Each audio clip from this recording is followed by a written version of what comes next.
Never changed the battery in this. I'm talking about my remote to my camera. My zoom and zoom, that remote. It was giving me troubles yesterday. That's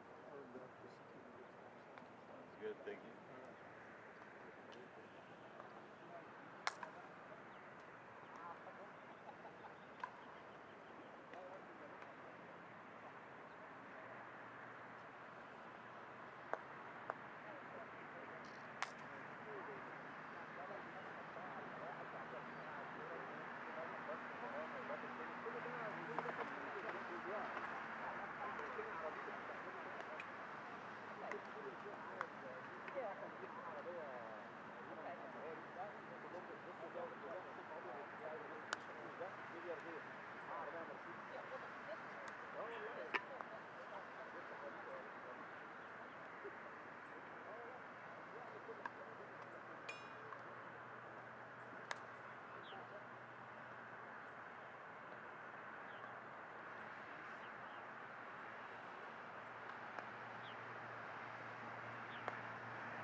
We're live right now. Maybe I should streak across it. I'll streak across the course and go to Charlie. That's what I did do. Let's see what it looks like here.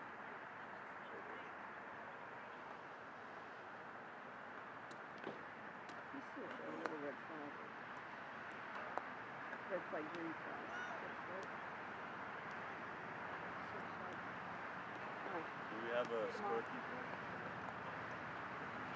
It should be one. It may be a little late. I'll try to get back. We're still about to get started here. Are you ready? I believe so. Okay. Fawzy?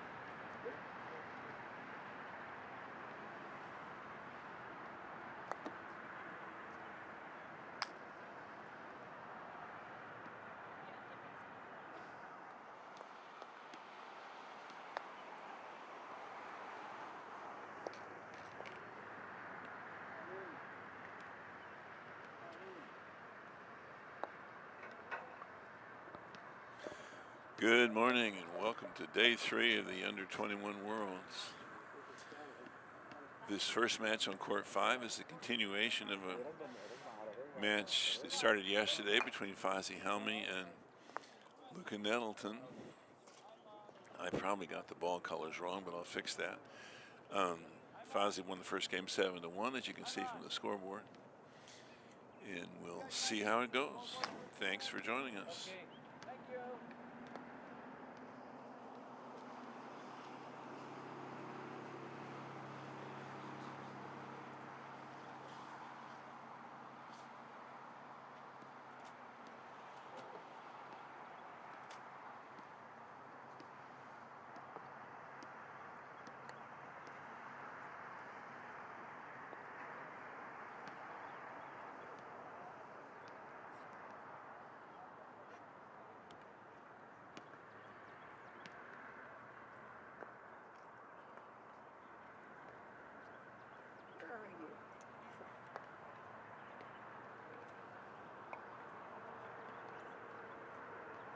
I got Nancy Hart. She's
Anything else score?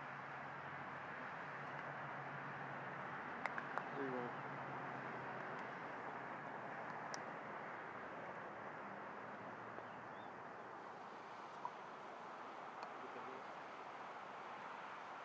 What the other scores?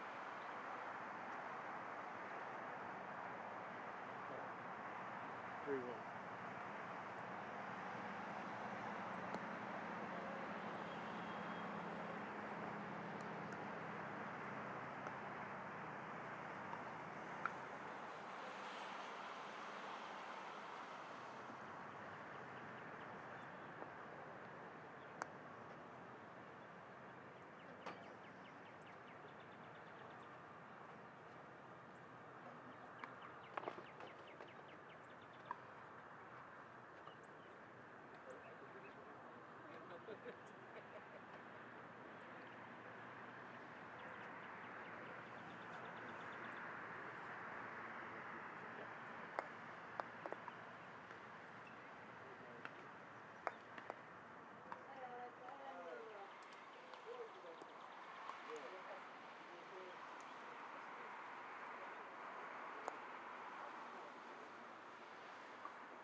real deal. It's a real black split.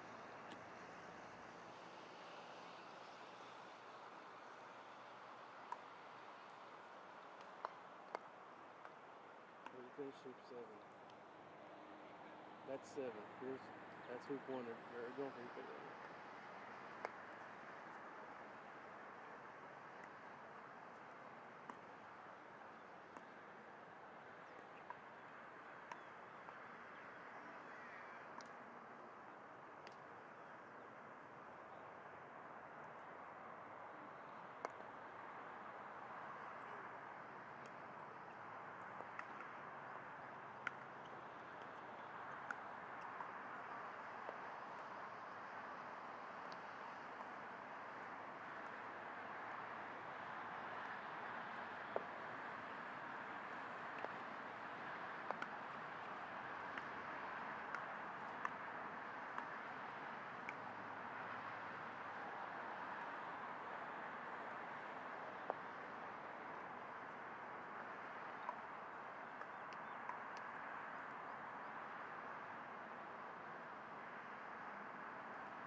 So this match, as you can see, is Mattie Clarkson from New Zealand against Nehemiah McFrederick from the U.S.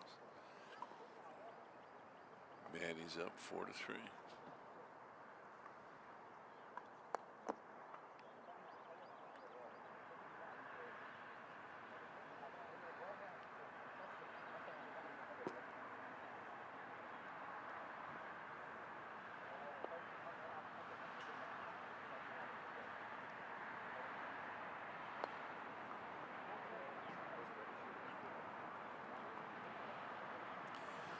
Nehemiah McFrederick out of the Twin Towers is a product of Steve Fisher's program at Oklahoma Wesleyan, and most of the American players are in that group.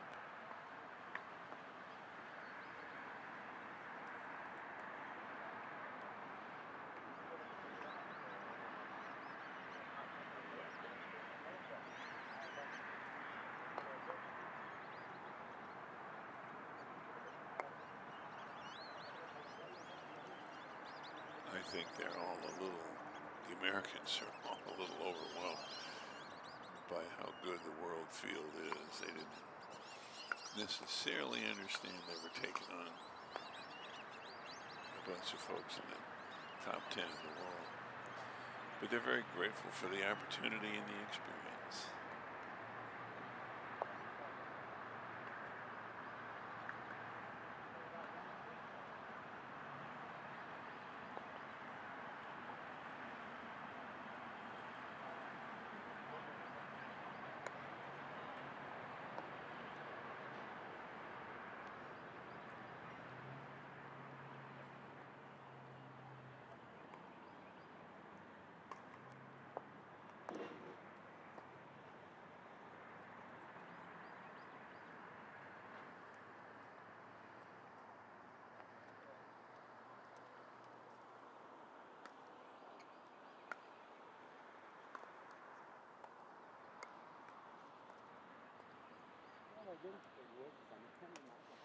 I don't want to make too much out of this. This is what the American players call the Honeycutt gambit, because Danny Honeycutt has been known to say he'd rather be down 5-3 at hoop 8 with the first ball to 9 than the other way around. There's a little bit of credence to that, but the guy's would all be happy to give him that anytime he wants it. At the top level, if you're in that situation, you get a good shot in front of 9, you have a good chance of making 9 and 10 and catching up. And that's what he's talking about.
Jump shot.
It's 8:30 in the morning here. You can see the shadows from the sun coming up in the east. These courts are oriented by the compass on north and south on the croquet court means the same thing as it does on the compass.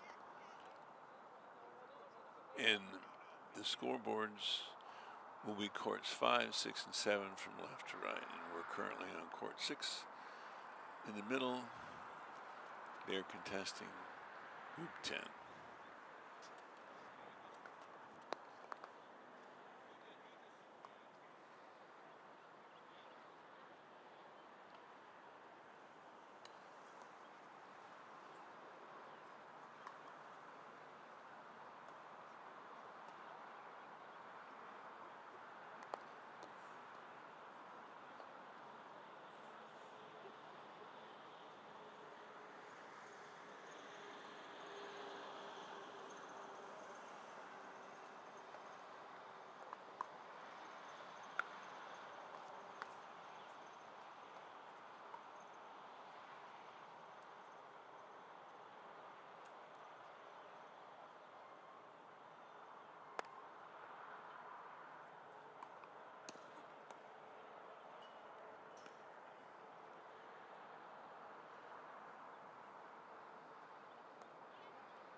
John's camera quick.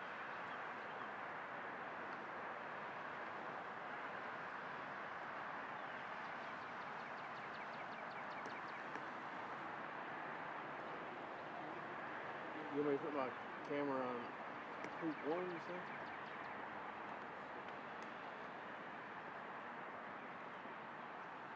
Let me go over and look at his camera. I'll put it here.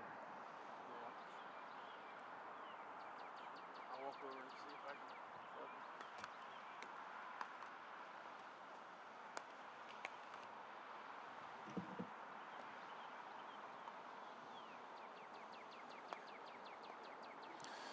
So Mattie Clarkson takes game 1.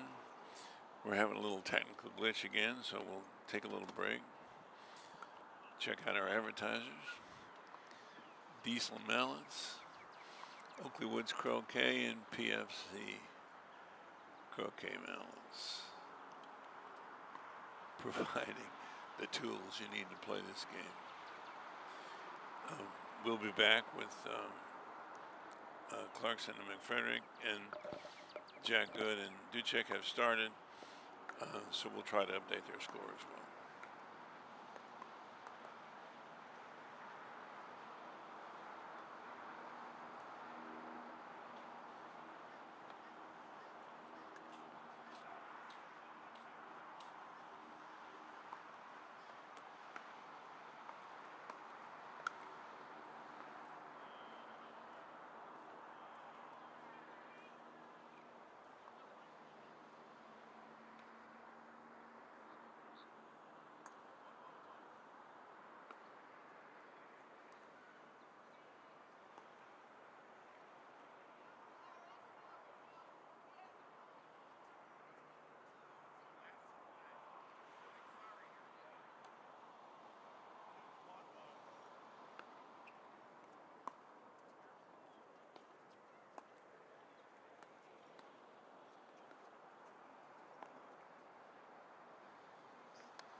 Okay, we're back up. This is on court 7. Krystof to check against Jack Good. And they're on hoop 3.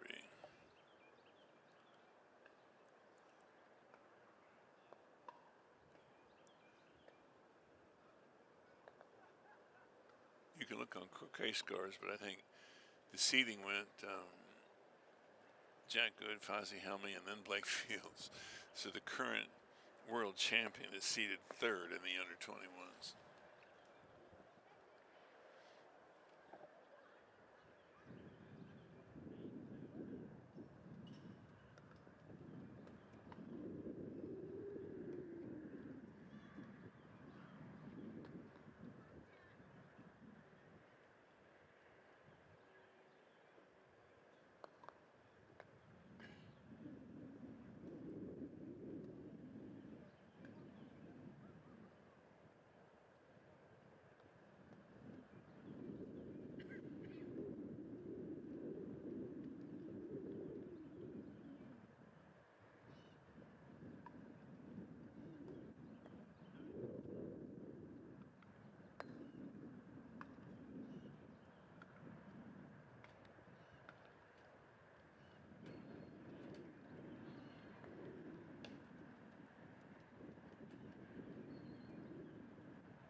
2 failed jump shots. He was offside with those balls.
whenever this is over, I'll go over and take a picture of this.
So, Mattie Clarkson took Nehemiah McFrederick 2 games to none.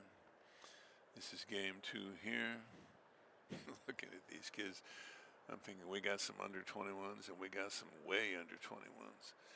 I haven't seen Simon Denchev play yet, but he's 11 years old.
First name? Okay, you are live.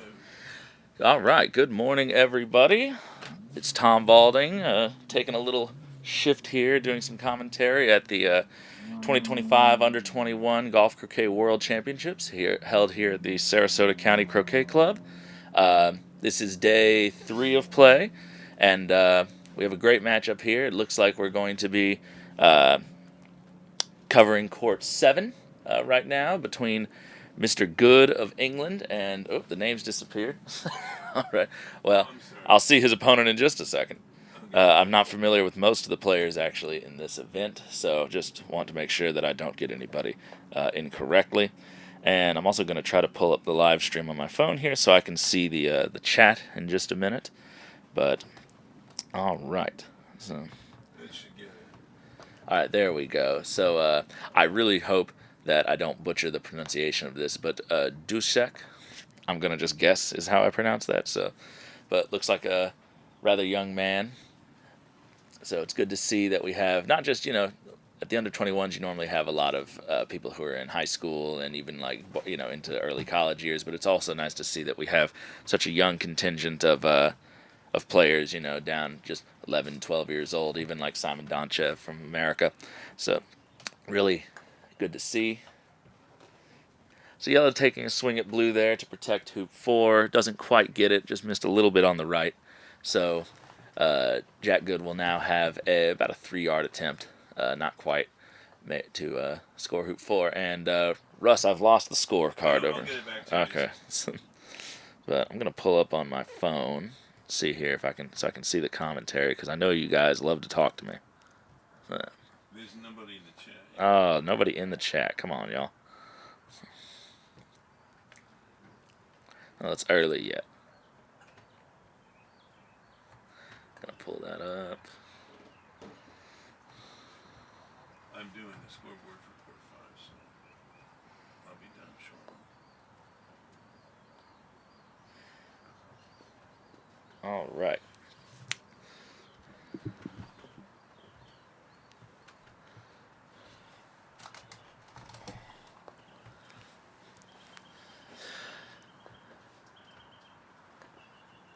Playing red in, trying to take position at hoop 5.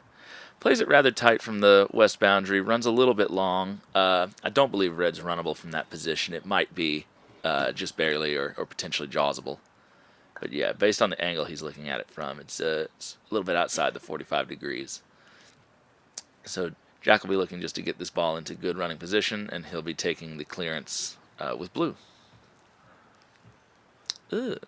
So that also comes up a little bit short as well. That definitely is not in a runnable position, and it does give red the potential of a very good stop shot opportunity to maybe even take position if they hit it slightly left of center. Yellow wishes it was in much better position. That's rather short.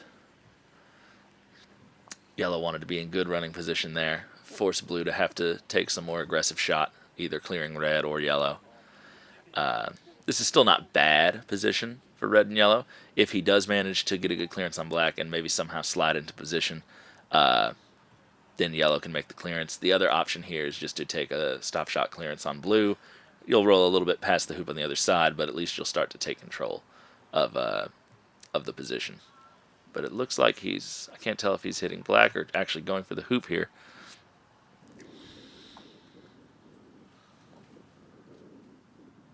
Looks like hoop.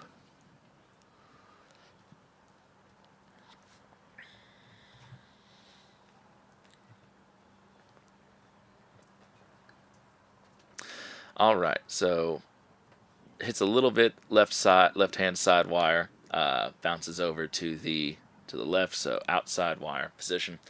And that was a pretty extreme angle, I think. I think he would have been much better served to take a clearance there and just start to tidy up the position a little bit. Like I said, he might have felt a little desperate because of yellow's position not being so great. But so Jack just laying in a set to also block yellow on blue. Can't tell from here if he got it. He might have. This might be aimed at hoop. It's hard to tell from this camera angle, but we'll see in a minute.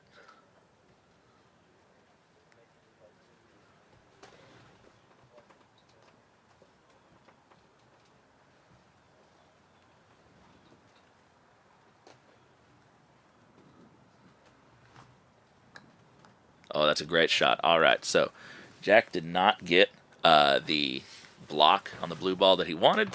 So beautiful center ball clearance to send it all the way over.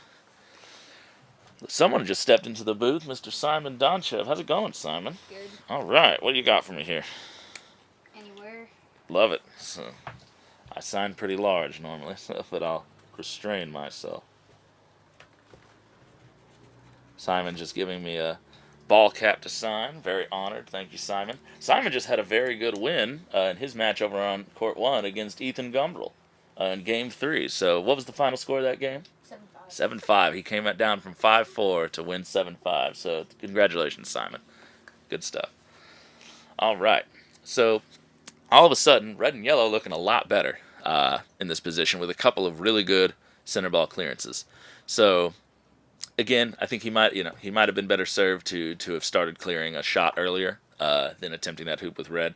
Even if he had ran the hoop, he wouldn't have ran it down near hoop 6. He might have been hampered at the extreme angle it was. So when you're 4-0 down, you have to be thinking of how can I string easy hoops together. So 5 and 6 are two hoops that you definitely want to be able to get back to back, take control of the middle alley, and then hoop 7's not that far away. You might even be able to turn the corner and get another streak going. So this could turn into 4-4 very quickly if he continues to play good shots like this and just slowly build this position. But I wouldn't want to be attempting this hoop if I didn't have to, even from as far away as yellow is. I'd like to get closer, be in a position where I can run it with more control.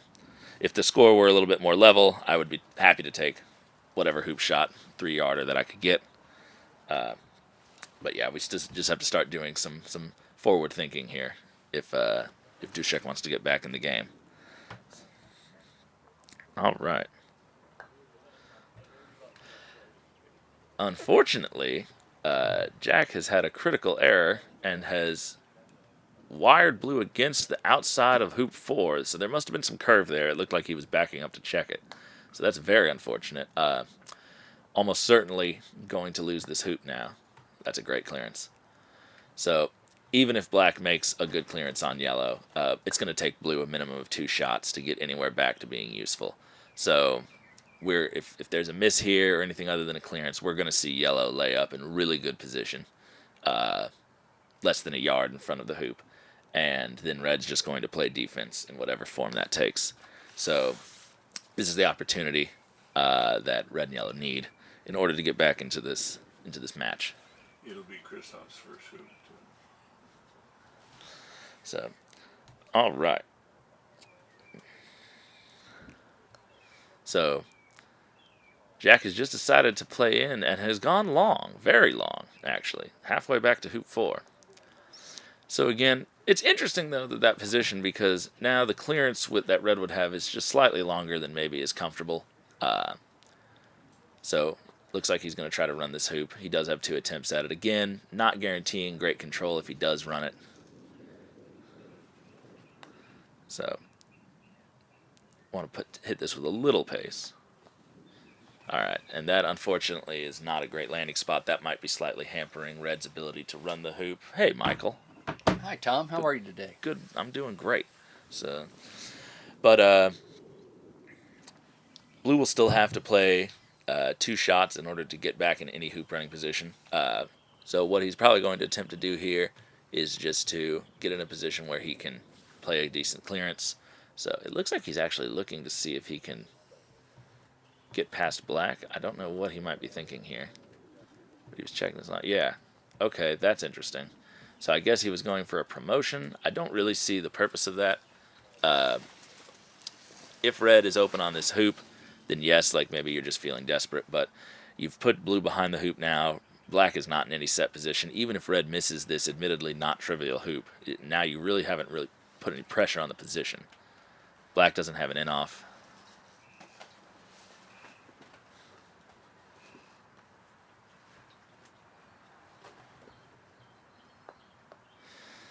And each wire. So for those of you at home who might be looking to make improvements in your own game, there's a couple of things that we always want to think about. So if you look at the way Krystof is his first name, yes, Krystof.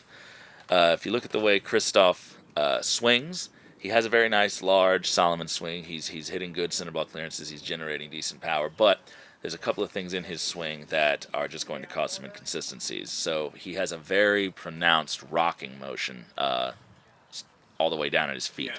So he's rocking up on his toes and his heels very aggressively.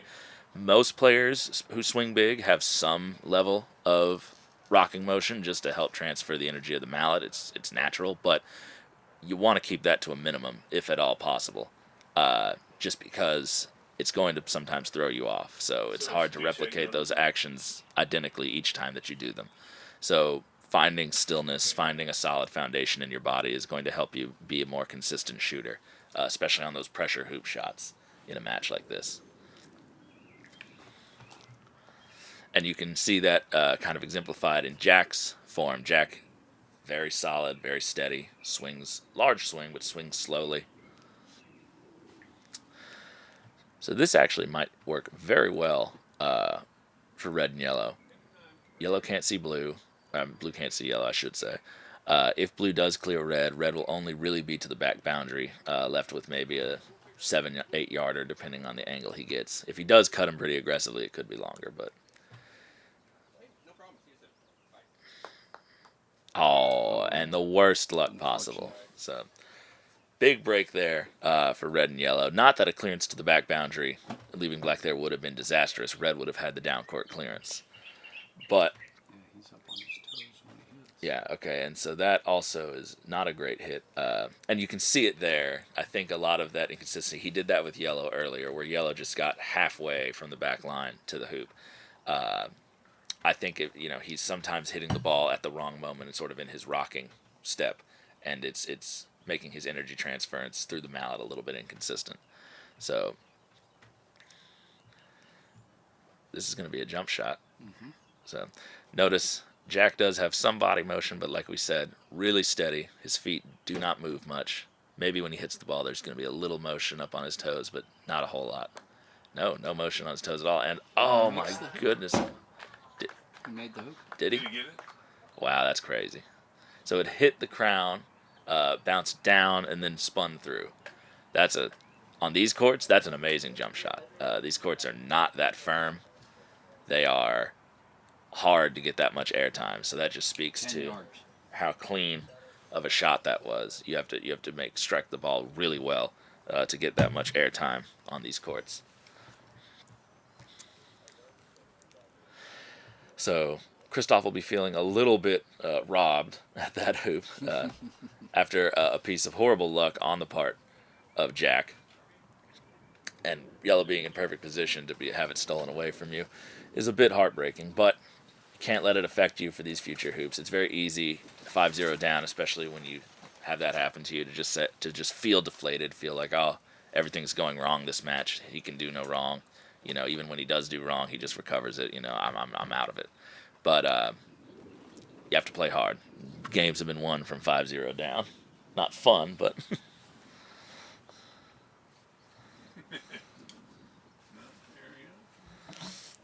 I got it. You're good. All right. 15 minutes. Important. Who's going to be here, so we'll find a kid. Important clearance for yellow here. Red's in decent running position. So he'd like to catch left half of this ideally. Send blue over to the side boundary. Sending yellow up to the north boundary. And that is perfectly fine as well.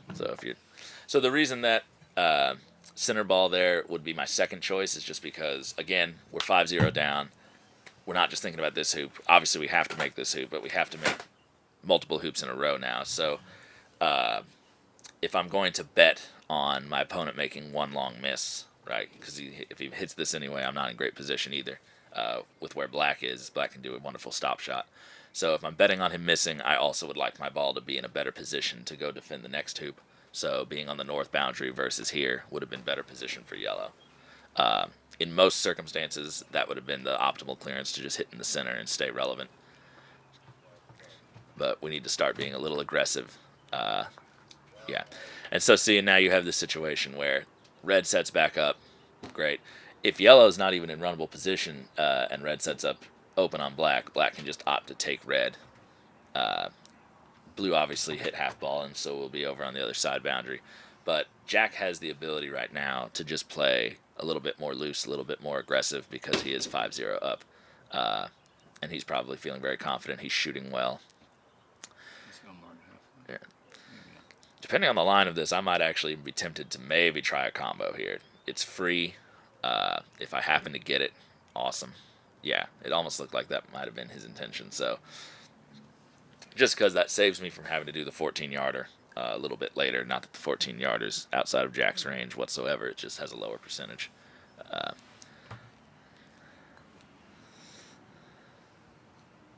Yeah. And again, I don't know. I don't necessarily like that he's going that deep. So we need to be taking good hoop position here. He's already missed a couple of medium-length hoops. He's just allowing Jack the option of setting in. Jack comes up short. But Krystof needs to start putting more pressure on Jack to have to hit longer shots, to have to challenge his position. Jack's clearly content to just give him these attempts, especially with the score being what it is. Less rocking. That's a good sign. So a little steadier.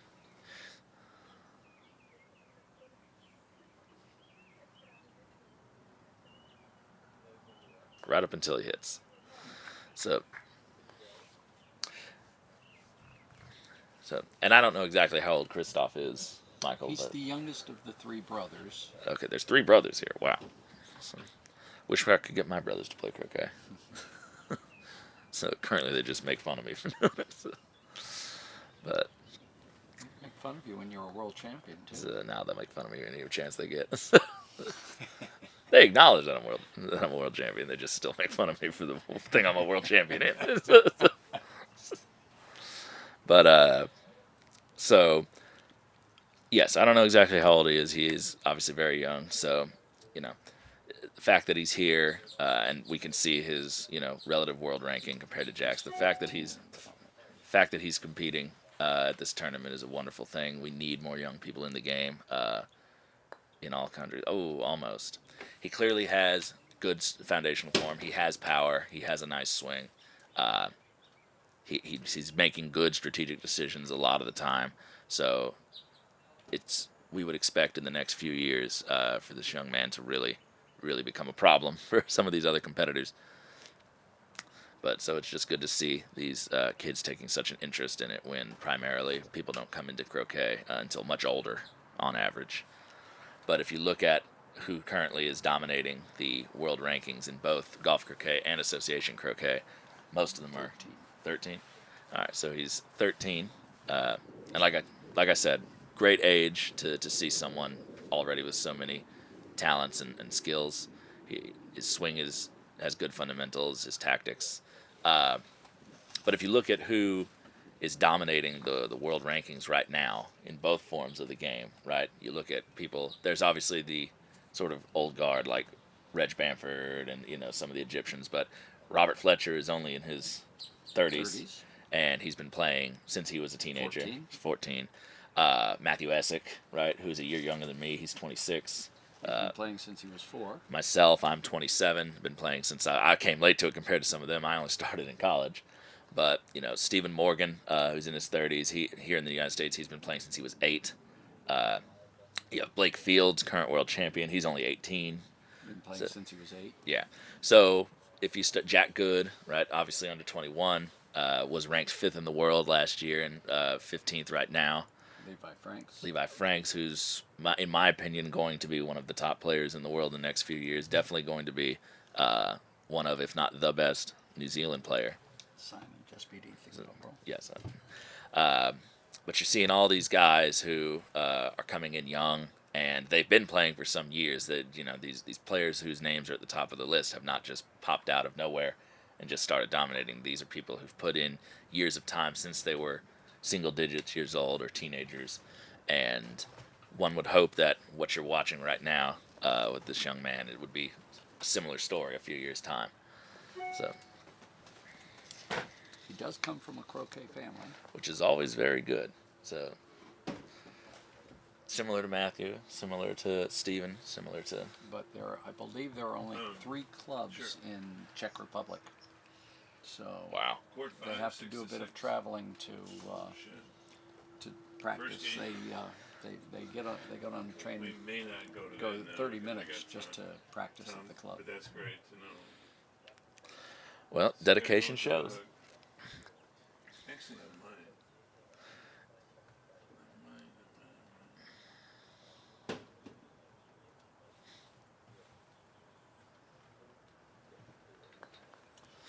He has a good swing. I will just say, like, 5 guys. he's Come and see it. Forward, yeah.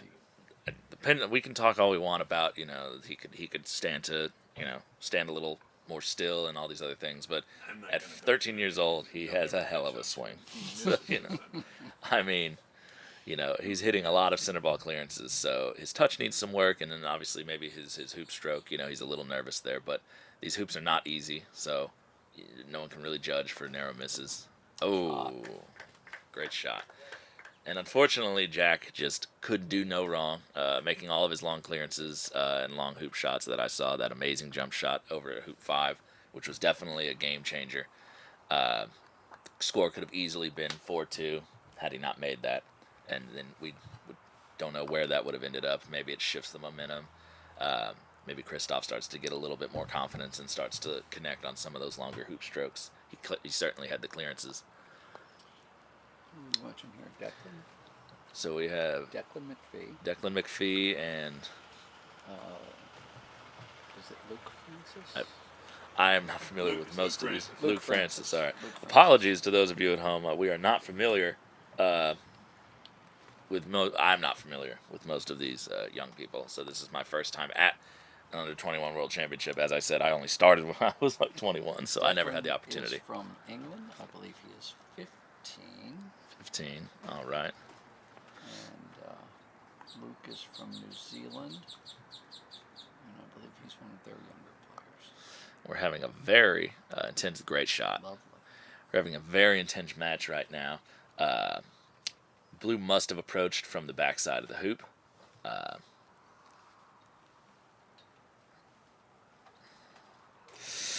That did not get through the plane. I cannot tell. So, no, clearly it didn't. Declan would be clearing that blue ball back through. Had it made it, well, if it had made it all the way through, yellow could hit it, but so depending on yellow's angle. Sometimes if the ball barely just breaks the front plane, it's actually better probably to take that shot with red just to pop it back out, because yellow, if you miss hit it slightly, could either put it back through the hoop or only pop it out enough just that they're left with a few foot shot. We actually saw that yesterday on a clearing shot with a ball. Yeah. Inch back from the hoop. I have actually put a ball through when I lost to Malcolm Fletcher at the U.S. Open. Part of the reason I lost the first game was he was in the jaws at 12, pretty in the middle of it. I was south of 12 on the side boundary and somehow still put him through. And I was like, how did I go backwards? Like, that triangle doesn't work. So, but, all right. So, second attempt to, there we go. That's definitely through. This is going to be somewhat difficult position for blue and black if black does not make this clearance, though. Red will have an opportunity here to, oh, is he shooting at this? No, he's setting up. You have to learn everybody's cast routines.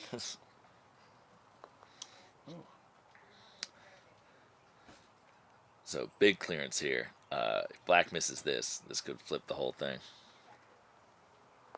Got it. Got it. Yeah, and a little fist pump there. So it's all right. We like to feel ourselves when we play. It's like Blake Field.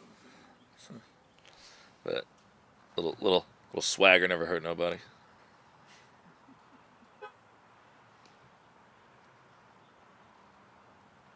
Let's see, big jump attempt here. Still nobody in the chat? No. Oh, I'm getting lonely in here, guys. Someone talk to me. Let's hop in the chat, everybody. Oh, that's peeled. Yeah. And that's one of those shots where, you know, again, so many things can go wrong. It's really nice if you have a jump shot from that position. Obviously, blue wasn't in the hoop. You could clear it away. But Okay, is the score on court 6 yet?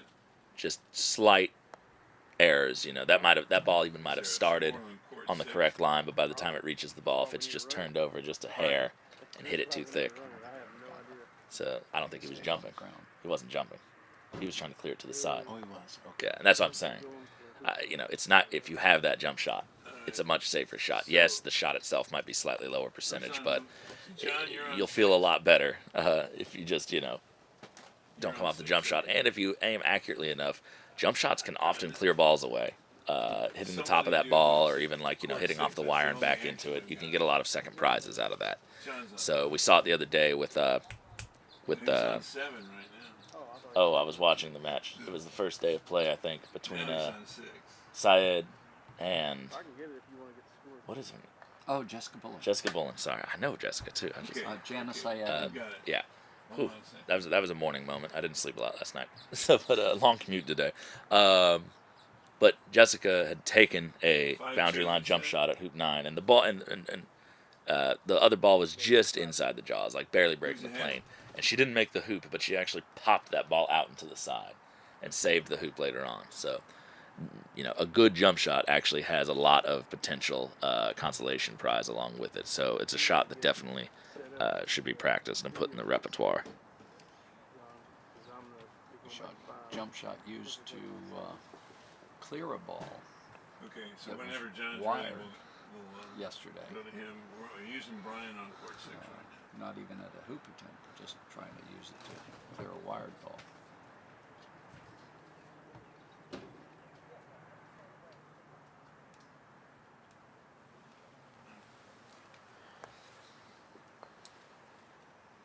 Get him to give you a list of sponsors and make sure we sponsors. Yeah. Some shout outs. I go talk to him. All right.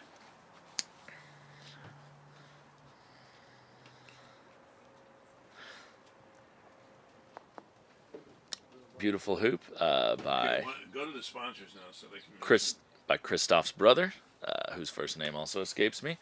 So we have our list of sponsors here in the back. On the left there, you'll see Diesel Mallets by Tate Russick, so official sponsor, 2025 sponsor of the Under-21 World Championships. I've seen Tate with his mallets. He's been experimenting with 3D printing and different things like that, so they're very high quality. We have Oakley Woods Croquet, a perennial sponsor of events such as these. Everyone's familiar with Mr. Oakley and his new Arrow mallet. We have PFC Croquet mallets from Australia, beautiful metal mallets. And then we have Michael Saunders and Company Real Estate, helping to enrich the Southwest Florida croquet lifestyle. So thank you very much to all of them for their support of this event. And last but not least, to White Tie Croquet by Vicky Johnston, sellers of very high quality croquet white outerwear that you can get with your club logo. So my club actually uses White Tie Croquet, so very fine stuff. So thank you to all of them. I think this is the most sponsors I've ever seen at a recent croquet event. So many people reaching out in support of our youth. It just kind of underscores what we were talking about earlier with how important it is to get these young people out here and practicing these skills and becoming the world champions of tomorrow. So, and one of them quite literally will be a world championship a few days after tomorrow.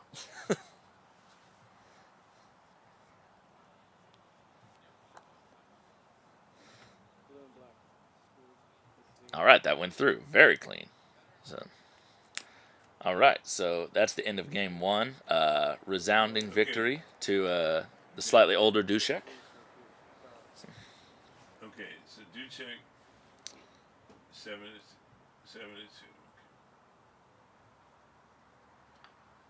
Okay.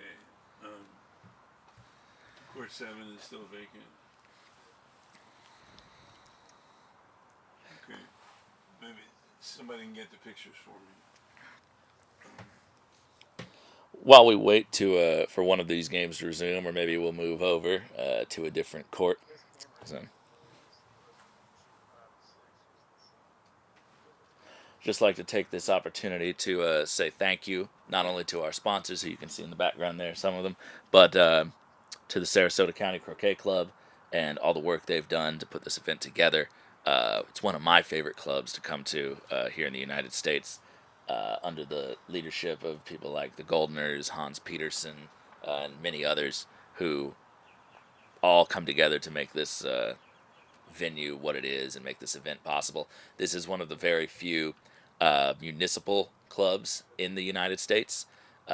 If you can see in the background, there's tennis courts and a public restroom. We are actually in a public sports park here in Venice, Florida, and they've partnered very heavily with the county and the tourism board of the town and everything, and it's just wonderful to see such support on a municipal level for croquet, and it's a model that I think should be repeated everywhere, not only just in the United States but across the world, to bring croquet to a wider audience of people. So really want to thank them for everything they've done over the years to make this such an amazing venue. Obviously want to thank the town of Venice and Sarasota County for their support to the club, the USCA for their undying support of the World Championship events we hold here, and just the promotion of croquet, not only in this country but around the world, and for the support they give us on the national team. And there are countless volunteers, too many for me to even remember all of their names, but thank you to Jeff and Eileen Sue for the wonderful job they're doing, directing, refereeing, and managing all of the things that they have to in order to keep this event running smoothly. I will probably have to leave you guys, not now, but in a little bit, to go do some refereeing work. I've been shanghaied. Happy to do it.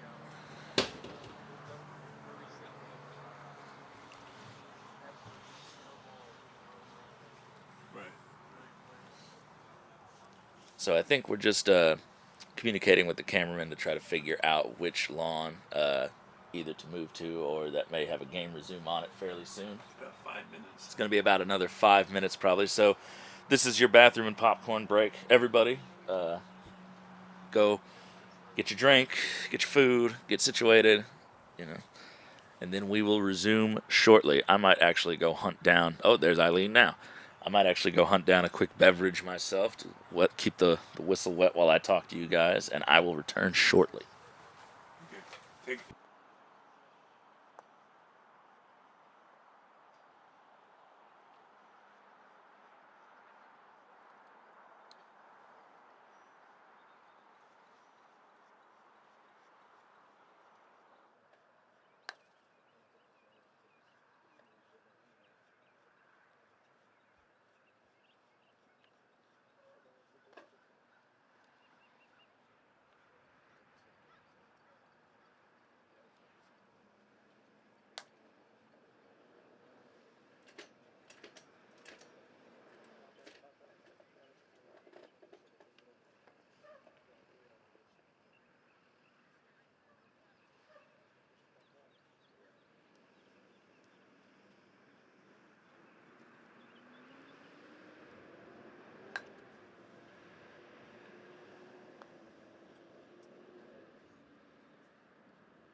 Tom Baldwin will be back with his radio voice shortly. This is the second game between Victor Duchek and Luca Nettleton.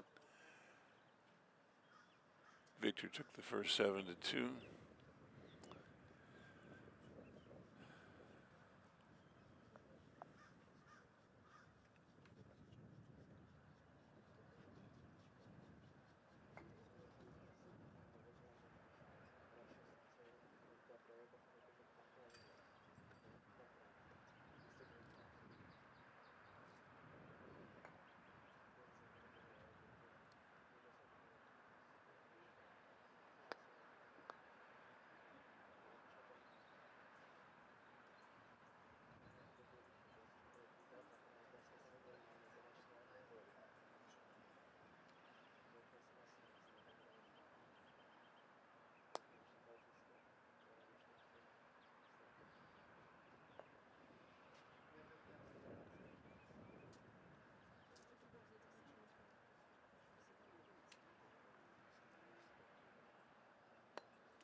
That's especially unlucky for Victor, because not only did he promote the opponent ball, but red went way down toward hoop 2.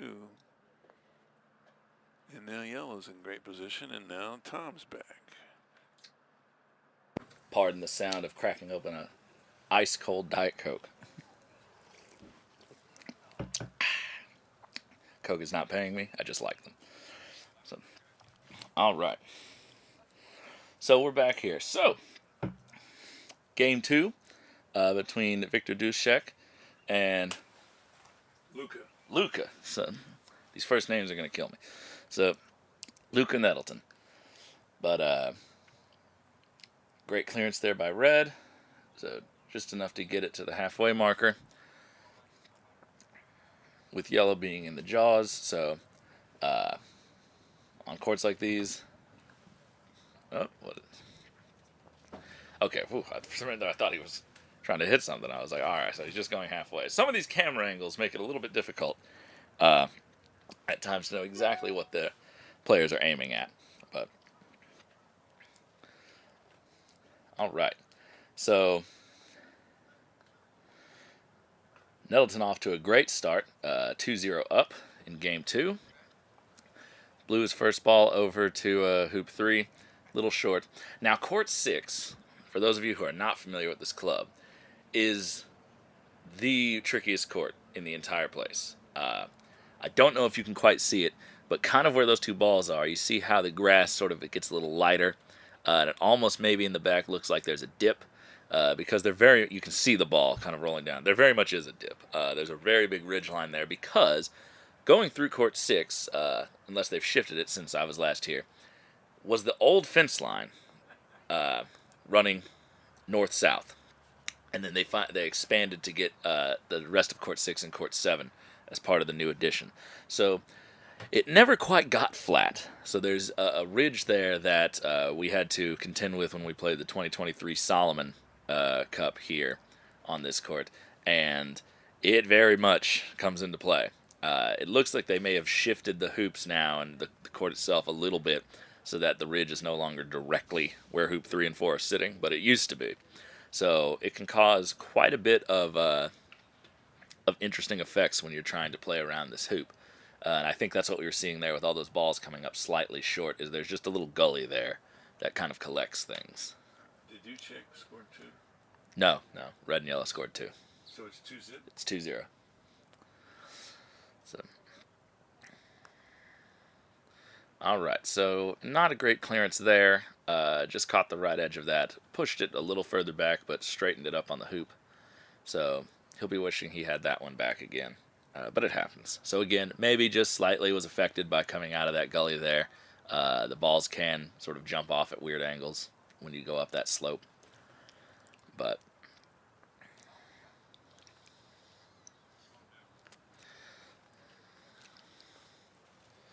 another deepish set. I don't know, maybe he was going for a block there. I'm not necessarily a fan of that. Blue's not in the best running position. We saw this with his brother in their game against Jack Good, is that sometimes it's just good to take tight hoop running position. And obviously, yellow missed, so it's going to possibly work out in his favor. But now he's left himself with 2 medium-distance hoop shots on a part of the court that's not necessarily flat. So it's going to require a good shot here. Yeah, and it was a pretty good shot, just didn't go off, and again, might have been slightly affected by some of the character there, but interesting choice. Ooh, very interesting. All right, really good shot. Don't know if it'll actually save him, though, with how far away yellow is. If I'm black here, I'm going to maybe look to just set up tight and let blue send red back to the corner. Jump shot is fine.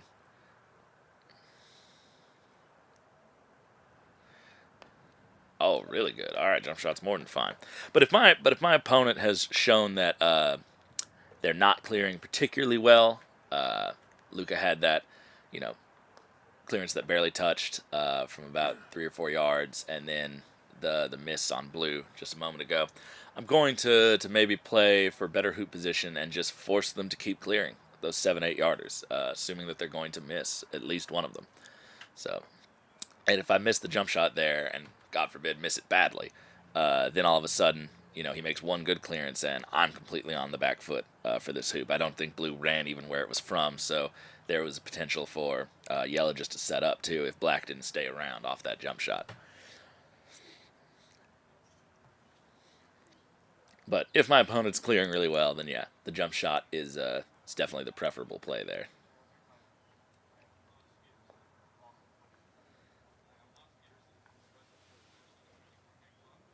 Good shot from black. Yellow will be taking on this probably about a 5-6 yard hoop. Not quite so far. And he hit that rather soft, so, and again, there's just a little ridge line here. You saw that that's now glued to the outside of the right-hand wire from his perspective. So that's less than ideal. The only reprieve from that is, oh,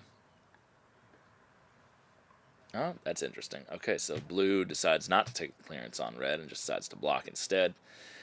If he can see the hoop, yellow might actually now create a funnel for Luca to get through. I guess he was going for black and just managed not to slip by blue there. So I think this is open. I don't think it requires a jump. It'll have to be kind of precise. There's always a chance something weird happens if you strike the edge of yellow. Nope, and he got it clean. So, and in that situation, nothing you can really do about, unless you do the jump, about promoting yellow over in that next direction. Thankfully, blue's close enough that it should be able to defend the hoop. 2 all on court 6. Yep.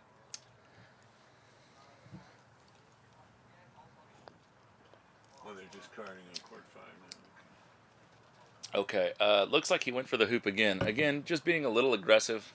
Kind of gets almost stuck against that outside wire again. That should be able to clear most things. I don't think the hoop would be in its backswing for a ball in front of the hoop. I think it's hard to tell from here. It might be able to get a mallet on that, but it can at least slip in front and force another jump. But once again, you're just, oh, that's not going to make it. Once again, you just want to make sure that you're prioritizing good position, force the opponent to keep clearing.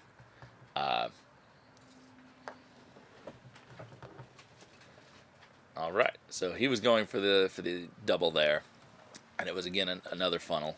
I don't know if it's a true in off, but had a very large target. Does this run?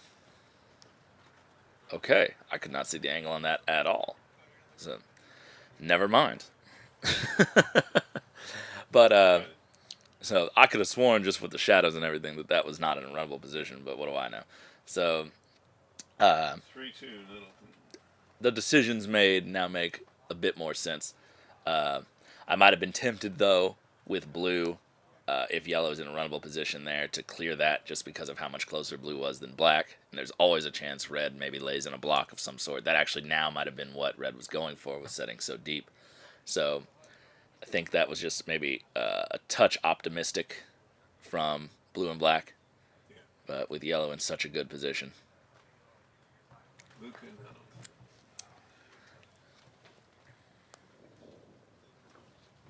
Who put that there?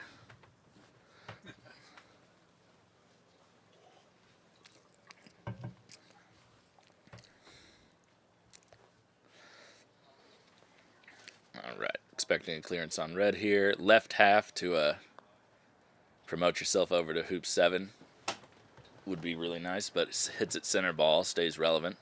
So just in case we have a return clearance, he's not in any horrible position with yellow down by the peg. And he might have gotten some sort of a wire here. Again, it's hard to tell with some of the angles that we're getting. But, and again, it's just these little moments. We saw at hoop 6 in the last match with his brother that, you know, when you're thinking about multiple hoops in a row, looking for those clearances where you have the opportunity to promote, very important. So going from hoop 6 to hoop 7, or at least in the vicinity of hoop 7, is fairly easy because of how close in proximity they are. So, and you can use the back boundary to your advantage. But with the game about to be tied 3-3, less crucial. Good shot.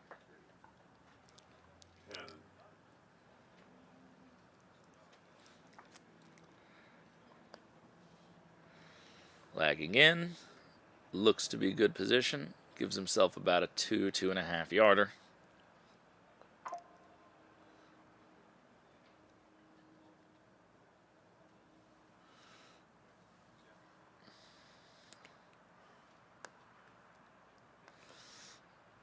That might be a touch short. Needs to go. Yeah.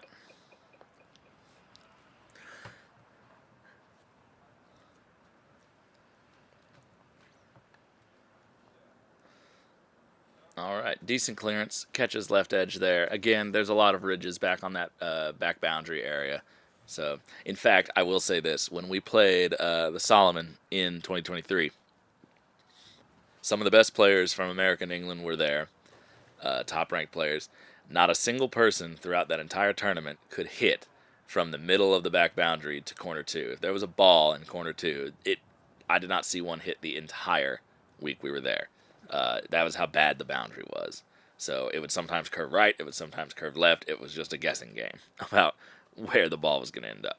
So I would not be thrilled to have to be doing a lot of medium or long length clearances down that boundary line there, or even a few yards in from that boundary line. That looks soft. I don't know if he actually got all the way in front of that hoop. Again, with the shadows being what they are, might be runnable. I was wrong about the last one.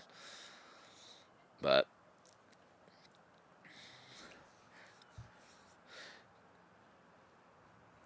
and I think it's a good thing to mention earlier when he lagged red up and was short the first time. When you are, for those of you looking to improve on certain things about your positional play or just your golf croquet skills, think about what the acceptable error or the more acceptable error is. Meaning, if you have a shot to set up somewhere, is being too long or too short better than the other way around? So in this instance, being too long, going too far back. Ooh, really good shot. I don't know if he was going for that, but that worked out wonderfully.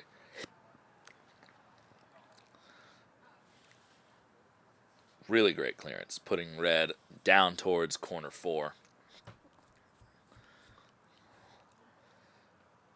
With a ball, beautiful position, black with a clearance to get yellow all the way into corner 2. And again, I would not want to be having to clear something 7 yards out of corner 2. Well, closer to 8 actually. But as I was saying, so if you were red in that situation where he was lagging up from behind the hoop, you want to make sure that you're long rather than short. So I'd rather overhit that and be close to the back line and still be in front of the hoop, clearing down the corridor, having a hoop shot, than be short and be behind the hoop. There are times where being short is preferable to being long. Obviously, if you're coming straight out of hoop to set up, right, rolling past the hoop, no good. Coming up a couple yards short and having a slightly longer hoop shot is much preferable. So if you're not certain about the court speed, what? Okay, that was that was youth. That was youth. We'll call that.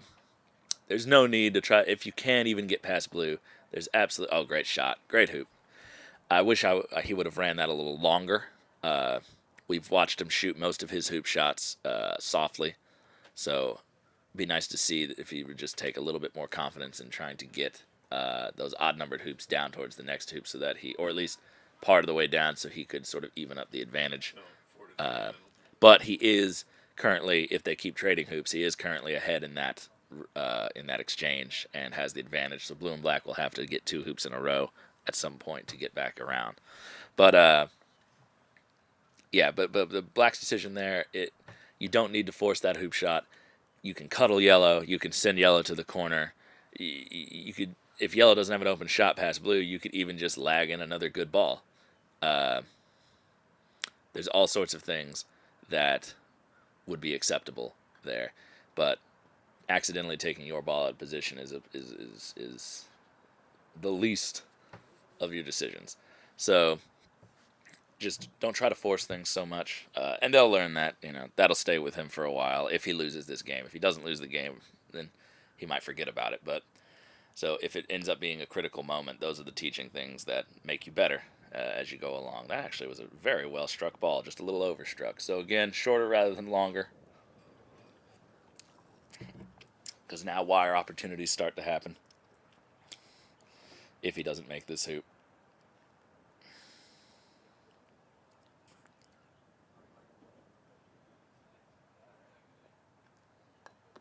Oh, but he made it. All right, 4-4.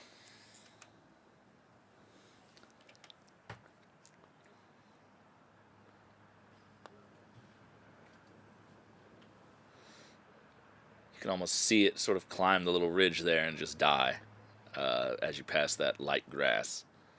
So there's a ridge and a trench right there running parallel to each other, and it has some crazy effects. So right there, just kind of goes up that upslope, and just stops just maybe a couple feet shy of where you would expect it to. Oh, very lucky. So that one came in with a little extra heat. Walking in the background there with the orange sherbet sneakers, we have David Malouf. Many of you watching will be very familiar with David. He's been a member of the U.S. national team several times. He's been my mentor as both a player and as a professional coach. I took over his job in North Carolina right after COVID when he retired.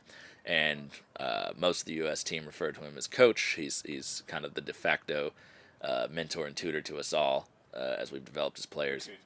Been a huge influence for Matthew, and he's in huge support of youth croquet and the efforts we're doing here. So it's great to see him here participating and helping out and giving his wisdom and expertise to these young men and women. Blue here made a good swing, went right between the two balls. Hard to say if that was due to the swing itself or maybe there was some slight curvature along the way. On this court, you never quite know. But it was well struck. It was a very narrow miss. And this will give an opportunity for Red to get 5-4 up. And that's a very critical miss. Because he hits it rather soft, it didn't go too far. But Black does have an open hoop shot, and this is the opportunity that Black is looking for. So you're not going to clear yellow here. You're going to shoot this hoop, and you're going to try to steal one. Because a minute ago, and reject it again. So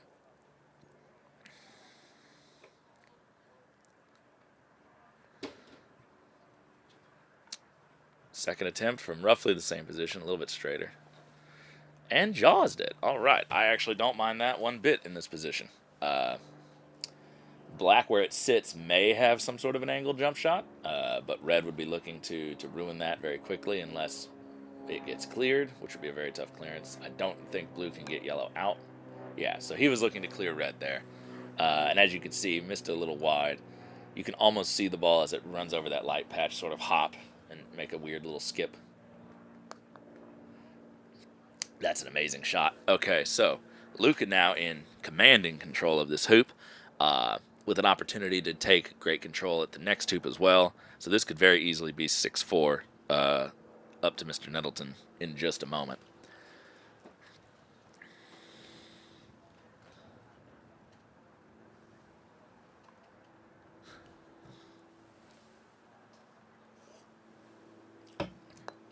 Most of these American players here today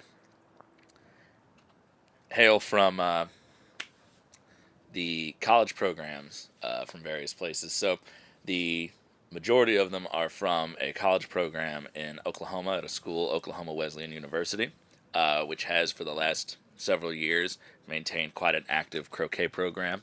Very rare for American colleges, but under the watchful eye of Steve Fisher, their coach and organizer, they have managed to participate quite actively in USCA training events, the Collegiate National Championships, and now these Under-21 World Championships.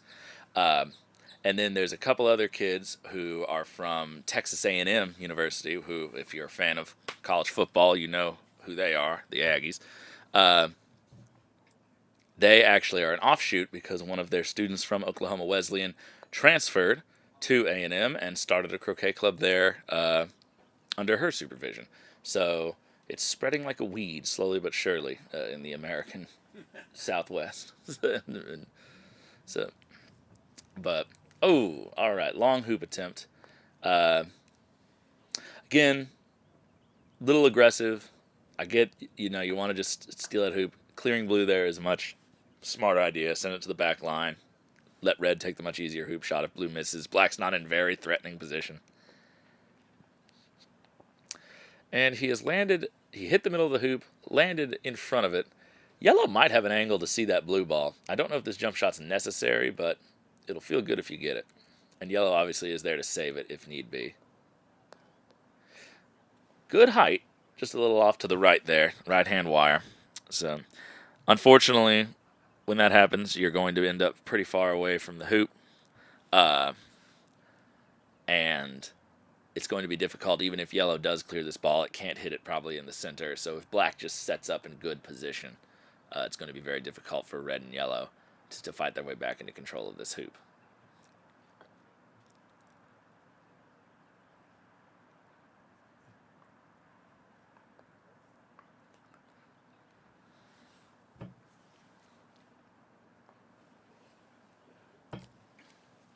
We have the chat now. Oh, lovely. I love chatting with people. So, if y'all couldn't tell. So, I can talk into the void all day long, but you know.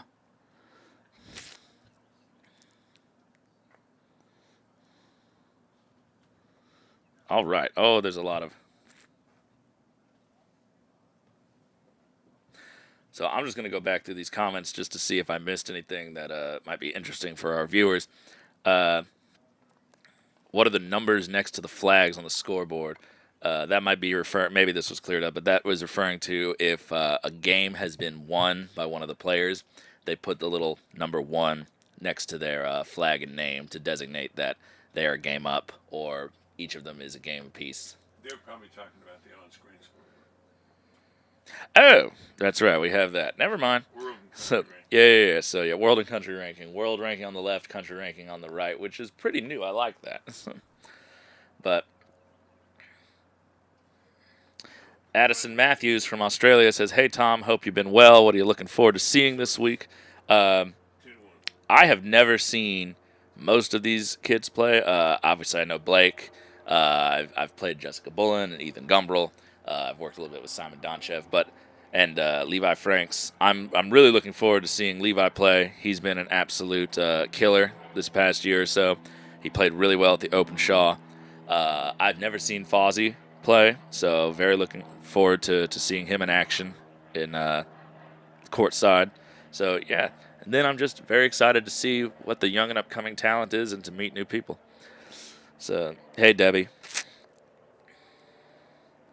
Sylvia, hello from South Africa. By the way, for those of you out there in the wider world of croquet who have not been, you owe it to yourself to go play croquet in South Africa. They have a couple of lovely clubs around the Cape Town area and some wonderful people, beautiful wine country. It's one of the most beautiful places I've ever been to. So if you're looking to escape, if you're in the Northern Hemisphere and you're looking to escape in the winter, go to South Africa. It's just wonderful. So I can't rave about it enough. Despite the fact that they might have some big spiders there, it's good. But so I saw a baboon. Yeah, don't. They're bigger than you think. But Nicholas Denizo, thank you. But good to see you guys from Spain. Darren Guffey, what's up, Darren? So Darren is one of our young pros. From North Carolina, and now he's during the winter he's in the Vero Beach area teaching croquet. So great up and coming American player. It's good to see everybody in the chat today engaging. So hey Greg, what's up? So this is much nicer now. I don't feel like I'm just talking to myself. But all right, back to the game. So still here having this battle at hoop 10. Somewhat neutralized position. Blue and black we could consider they're slightly in better position for this hoop. Blue does not run, I don't think. Red can only clear to the short boundary. Any ball yellow puts in good position, blue will be all over that just to send it back, maybe tidy up its position with a stop shot if it can. So 3-1. That's just, I mean, I like the idea of going a little deep from blue. I still think that's a little too close. If I'm blue, and I don't think this has a high chance of running the hoop, I probably just turn around and stop shot yellow and just use blue as a defensive measure for black to get in hoop running position. All right, so it did run apparently, but that one did not run. So he's hit far wire, bounced off to an angle position, might still be runnable. Yeah, but red's all over that. And so now, because of this, if you're blue and black, you find yourself in a slightly less advantageous position now, because black's clearance on yellow is going to be just a touch longer. It's going away from the hoop. If you don't strike it right in the middle, you're not going to keep good position. Getting in front of yellow is obviously playable, but it gives up stop shot opportunities. And if you don't get the block, he has the hoop shot. So he is going for the clearance here. Decided to strike that softly, which is probably not the worst idea, just in case. Struck it well. But again, now black is going to be clearing from a longer distance into the short boundary. So if yellow and red just keep putting balls in good positions. Ooh, that curved off a little bit. That's runnable, but I think he wasn't going for that exact angle. So blue has ran down the slope and has ran long. So red will be looking just to get really tight here. There's only so far black can send yellow. That's a good ball. That's really good. That's probably blocking blue on the hoop. So again, there's only so far black can send yellow. Yellow should be willing to take on that 8-yard return clearance from wherever they get. There is a combo possibility here that's open, just because if you do strike yellow anywhere in the middle, there's always a chance it just sort of ricochets into red. Oh, well, that was almost kind of a combo. It did knock red a little bit, not out of hoop running position though. And the problem is that if yellow makes this clearance and if red scores the hoop, black might have a hampered backswing. And even if blue scores the hoop, black might have a hampered backswing. Missed that narrowly on the left-hand side. So not certain if that was the swing or the court. Like I said, on this court, I'm willing to give the players a great benefit of the doubt because I've watched a lot of balls turn sideways. But this is a big shot.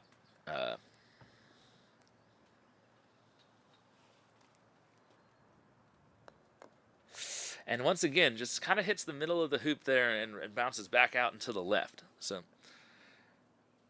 red here will most likely be running this hoop. It looks to be fairly easy position, slightly angled, but well out of the jaws enough that it's not anything too tempting. Too pressing, I should say. And with where that shadow is over the black ball, I think the stanchion's going to really be in his way to get a good sort of medium distance hoop shot. He might have to play quite tight to the hoop if he wants to take a swing at it. 6'4". So I might be wrong. All right, I was wrong. It's hard to tell. I wish we had a top-down camera, but we're not there yet. John, did somebody score a hoop, John? Yes, it's 6'4" to Luca. Nettleton? Yeah. So Luca in good position here in game 2. Went a little long on that one, but again, long rather than short on a shot like that. Coming up short is the one thing you don't want to have happen. Very good lesson on Hoop 13, by the way. That's the one thing we repeat to ourselves constantly on Hoop 13 is I don't care if I'm on the back boundary. I could be in the corner. I just don't want to be short. That's a good ball. So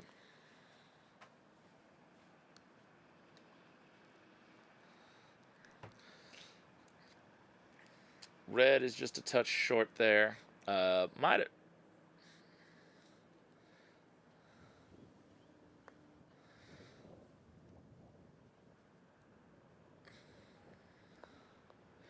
All right, so black basically signaling they like the blue's odds of either getting in the jaws or getting in the hoop. And we can see, we actually have a perfect camera angle to see blue. It does run. It's probably almost sitting on that 45-degree line, pretty close to it. And I can't quite tell from this angle how far out it is. Probably less than 2 yards, but once again, the medium-paced long hoop shot from Nettleton. So I'd like to see, you know, some of these young guys start. I've noticed a couple of them are doing those longer hoop shots a little soft. I'd like to see them maybe increase the pace of those, especially on these courts with, oh, good shot. That's a great angle to see someone score a hoop from. The lineup was good. You just saw how the ball slips right between the uprights there, just narrowly misses the near wire and ricochets down the court. So really good angle for that. But I'd like to see some of these younger guys get a little more confidence. If they're going to take those 10-yard hoop shots, hit them with a little more pace. It keeps the ball from trailing off one direction or the other if there is some character is hard. If you do happen to hit the hoop somewhere in the middle, if you hit it too soft, there's a chance that it just kind of rattles in the middle and doesn't go, and then you open yourself up for the jump shot. So just a lot of stuff can go wrong when you hit the ball too soft from those distances. So it'd be nice to see if they just, you know, if you've committed yourself to the idea that you're going to shoot the hoop from a long distance away instead of clearing the ball in position, you might as well just commit to it wholeheartedly. Just go for it. Otherwise, if you can't do that, just clear the ball.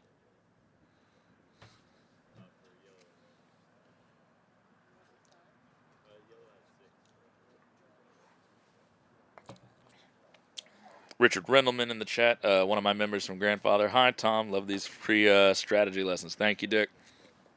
Good to see you. Look forward to this summer.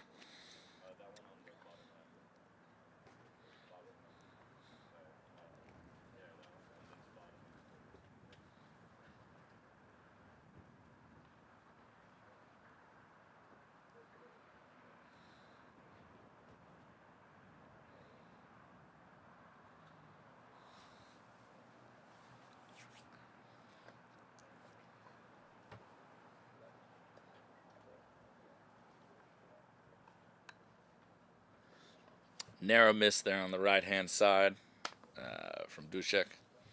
So, Black, I don't know his running position, so this is a free hoop attempt, more or less, for the win. No pressure. Yellow's in position to defend if he doesn't get it. Once again, though, I just would rather see a firmer hoop shot. Because that's very close to being an in-off now for Black, I think. I think maybe Red rolled just far enough to prevent that. If I do Black's exact angle, it'd be easier to tell. He's looking at it. But I would just like to see that with just a little more pace on it so that those types of little weirdnesses don't happen as much. Not saying you won't miss it and bounce off and be a little further away, but with where Yellow and Black are, you can easily afford that now that Blue's on the north boundary.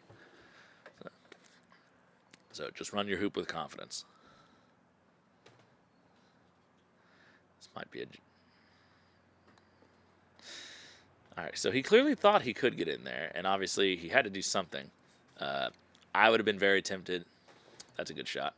I would have been very tempted just to clear Red, maybe also clearing it into Yellow, since they were so close. Even if I don't stay right near the hoop, I just know where Blue is. If I don't make the hoop, or even if I jaws it on that shot, Yellow could knock me out. Red and Yellow still have control of the hoop. I got to get them away and give Blue time to get back in the fight. I can't afford to give this hoop up. So, oh, that's an interesting choice. Does he not believe Red runs?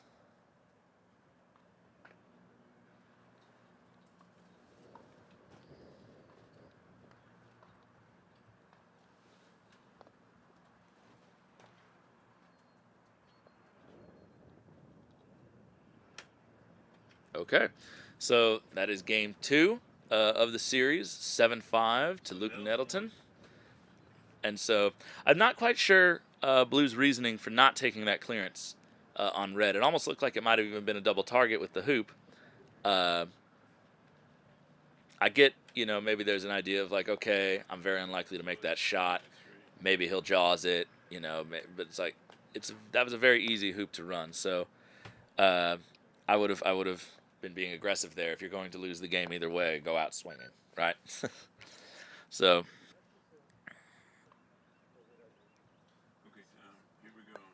All right, new game over here. What do we got? All right, so we're back to McPhee and Francis. All right, and it looks like we catch them in game 2. Francis won the first game at the hook. He is now up 5-3 here at hoop 9. And it looks to be he's the first ball over there. So perhaps he was put through the hoop by his... Oh, wait, what am I saying? Why do I just automatically assume he made hoop 8? Sorry, come in the middle of a game. Sometimes you get these weird ideas. So, but all right. So...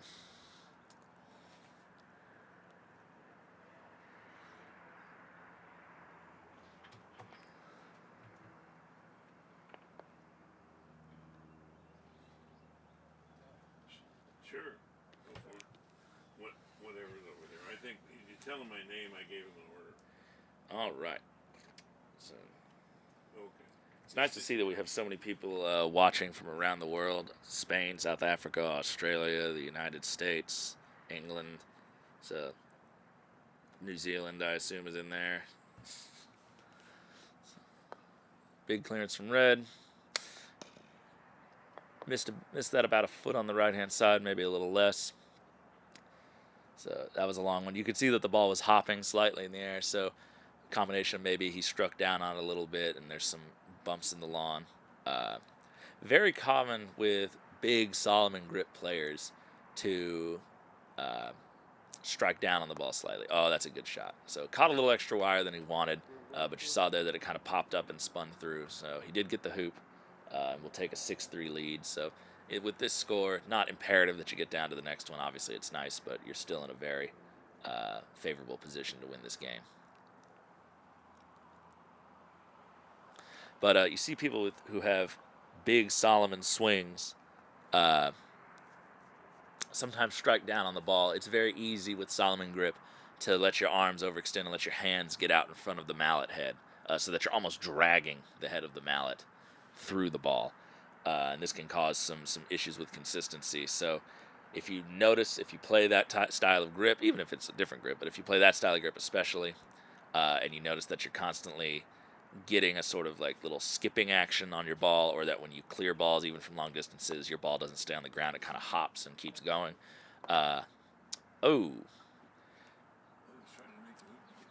Yeah, so he had nothing really. So it looked like he was trying to jump over the hoop, I would imagine, or just skip through it, but got neither.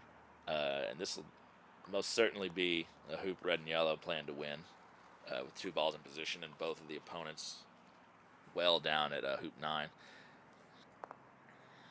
Playing the promo. All right.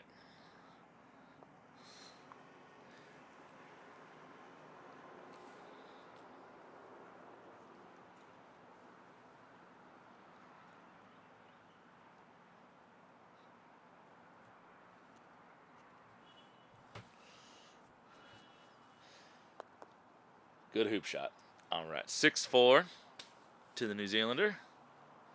So, what's up, John? So, that was England that scored. Oh, sorry. Whew. So, I need to pay closer attention. So, the Diet Coke has gone straight to my head.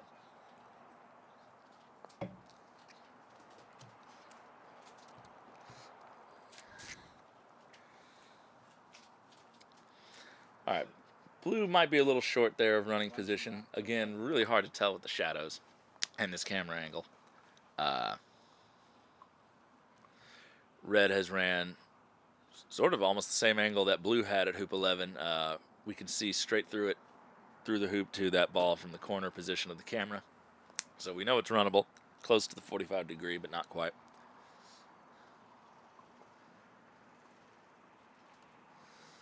Black running a little long from its side. And again, like we said, long is slightly, what? I don't know if that was supposed to be a medium clearance on blue. Way overhit that if he was attempting to set up. So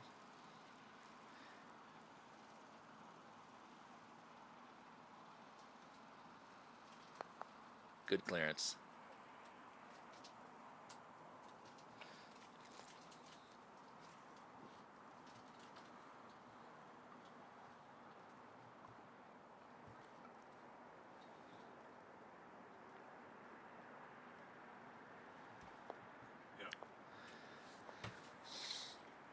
red here just going to lag into position. Neither blue nor black is in particularly great running position. And that might be on the angle to run. It's short, but it's jawsable at least. All right, so attempts to jaws the ball, as quadways do, they do not like to be allow balls into the jaws, so it just bounces it slightly back out, but lands it right in front, so it's a good shot. Blue obviously will be all over red, so yellow will be heavily incentivized to hit this black ball now if it can see it. Oh.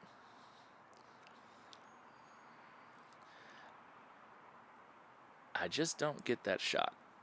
I get maybe putting a backstop for red, but there's just so many angles red goes. Well, that's not one of them. So, but red getting extremely lucky here. That yellow ball is a bad decision. You're out of hoop running position. You haven't actually prevented blue from taking the clearance. If it strikes red on the other side, it's going to be down at the south boundary, and all you've really done is put just another potential blockade for you clearing the black ball through the back of the hoop if that's all that you're given. So if you can see black there, clear black. If you can't see black, you got to clear blue, and then red can clear black. So red and yellow just, I think, not quite capitalizing on a potential opportunity there when they had one. And this is why we don't go through the back of the hoop when we set up. So some of my students are in the chat. I mentioned one already. Anyone who goes to any of my lessons knows that if there's one shot I hate more than any other shot in the world, it's trying to set in position through the back of a hoop. For that exact reason right there. Because so many things can go wrong. He could have just taken an angled position. Yellow could be maybe just a little bit left of the hoop from our perspective right now, kind of next to where blue is. And is it still going to help you win this hoop if you don't make, some good shots? No, maybe not. But it at least gives you a hoop shot. It forces the opponent to have to contend with you, and it means you're not hampered getting down to the next hoop if they jump you or something like that. So, because right now, if you're in the jaws on hoop 11, the peg is immediately in your way to the next hoop. And even if you do come through like this, you've really not gained anything from it. Because black can now just clear you to the side. He doesn't have to take this jump. I don't think red's nearby, but we're a little zoomed in. So. But anyway, so that's part of the Tom gospel of croquet. Never, ever, ever, unless you are absolutely desperate and have no other option, like you have to clear something through the hoop. Never, ever, or block a shot at hoop 13. Never, ever, ever try to set up through the back of the hoop.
Good clearance from black. So blue and black back in complete control of the hoop here. Black remains in a runnable position. Blue is very nearby. Yellow is going to have some very long clearances in front of them to get this back in shape.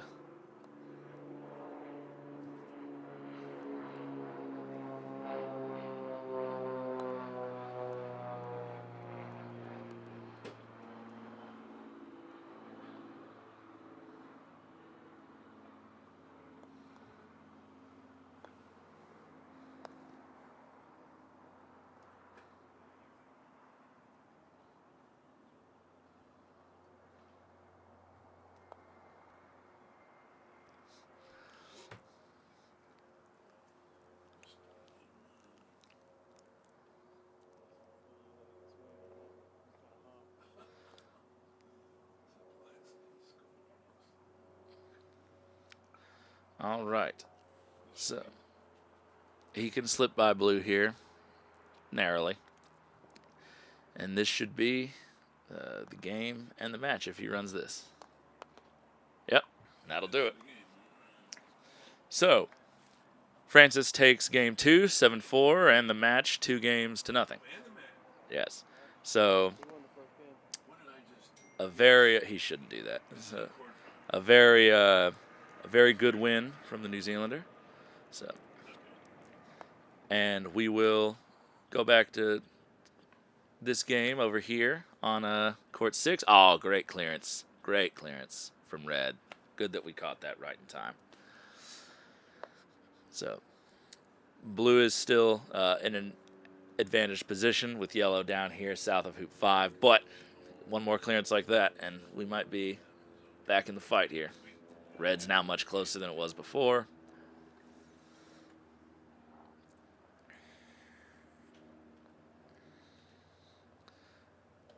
Can he not?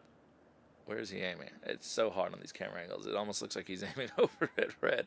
I know that's not true, but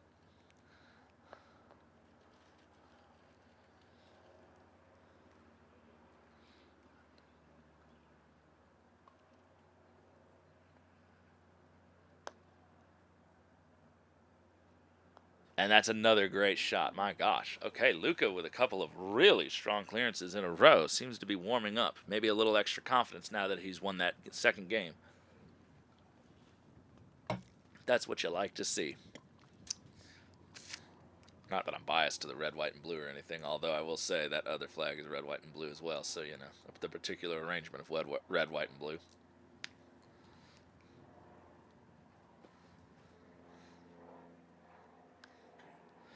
Another really good clearance. My goodness. Luca's out here playing for keeps.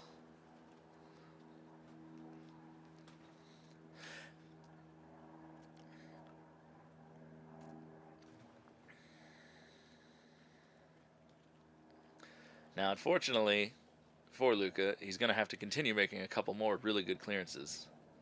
Oh, interesting choice. All right. So he had the thought, and it's not a wrong thought, that at some point I need to be set up in front of this hoop. Clearing forever is just not going to work. So I need to get a hoop shot opportunity at some point. Force him to start making some clearances. I don't know if this was the moment to do it, though. Yellow was not that far from blue, and the way he's been hitting, you would hope you would be banking on hitting that roughly in the middle with blue. You could hit it medium pace and just get it down a little past the peg, just get it away. And then just make one more good sort of strong clearance with red on black, now that red's not too far away. You leave yourself in this position now where you still have to clear black with yellow now on the back line. Blue, admittedly, is not in front of the hoop, but black will be the first ball back. So you actually haven't prevented, and that one was hopping from the start, so that back boundary area may have had a play in that. But so again, I don't hate the thought. There's a lot more pressure, though, on this hoop shot if yellow's in position. And he might not even take it if yellow's in position somewhere. He might be turning, if blue is back in good position, he might be turning around and clearing red, which, though not ideal for red, gives them another opportunity. That also will give them another opportunity. But blue and black still, both their balls in close proximity, much closer than red and yellow are. Red's has to be on the boundary south of the peg somewhere based on the angle that it's shot from. Might even be getting down towards hoop 1 on the boundary. So Luca's not out of the woods yet at hoop 2, but he can get himself back in this.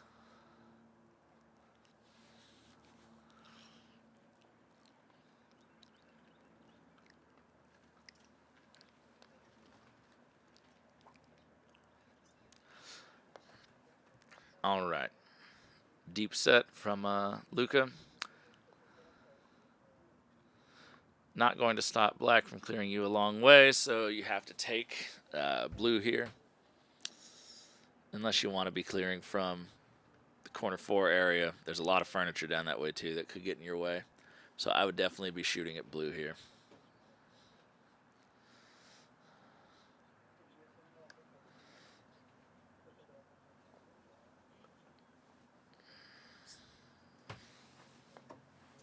All right, so he's gone for just a tight position, overrolled it slightly. It was very, very ambitious from that distance to get a block on the blue ball. Almost got it, honestly. Got closer than I would have, but...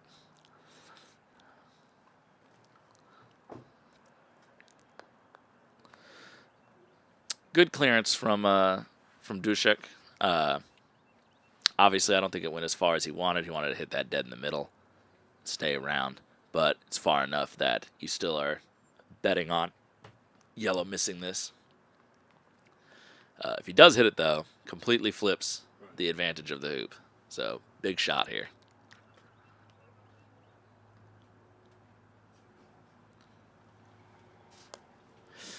That might have been misstruck. Yeah, so. And again, it's hard to tell without slow motion, but there you see that ball hopping almost immediately off the mallet. There is a good chance there that he's just getting his hands in front of that slightly and striking down on it. A lot of reasons that might be happening. When you're trying to hit a harder shot, it's very natural to want to push on the mallet, trying to give the ball just a little extra help, even when you're not intending to. It's just sort of an impulse, and normally that causes your hands to get in front of the mallet head. May also be that, oh, that's an interesting rejection. It looks like he hit that dead in the middle, and it popped almost straight back out with a little side spin to push it over there. So,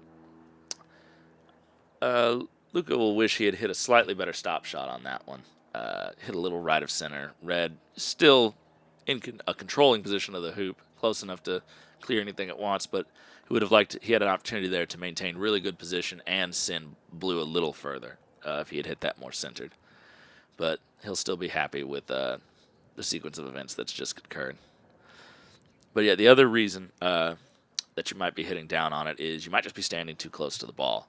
So if you're sort of up over the ball and you're trying to take a big swing, it can sometimes feel a little, that you're just a little crunched over the ball with your body and that you just don't have a lot of room to move. And so there's a tendency maybe to push your hands out. Or just you haven't reached the bottom of the swing yet. So if you find that you're having those problems, those are some things to check. Maybe have someone videotape you. Oh, jump shot.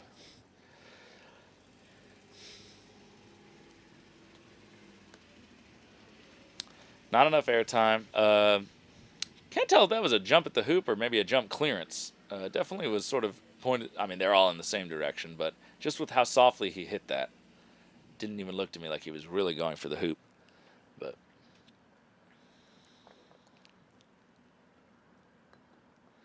all right, that one did not reject. Went through firmly, and it is now 2-0 to Victor.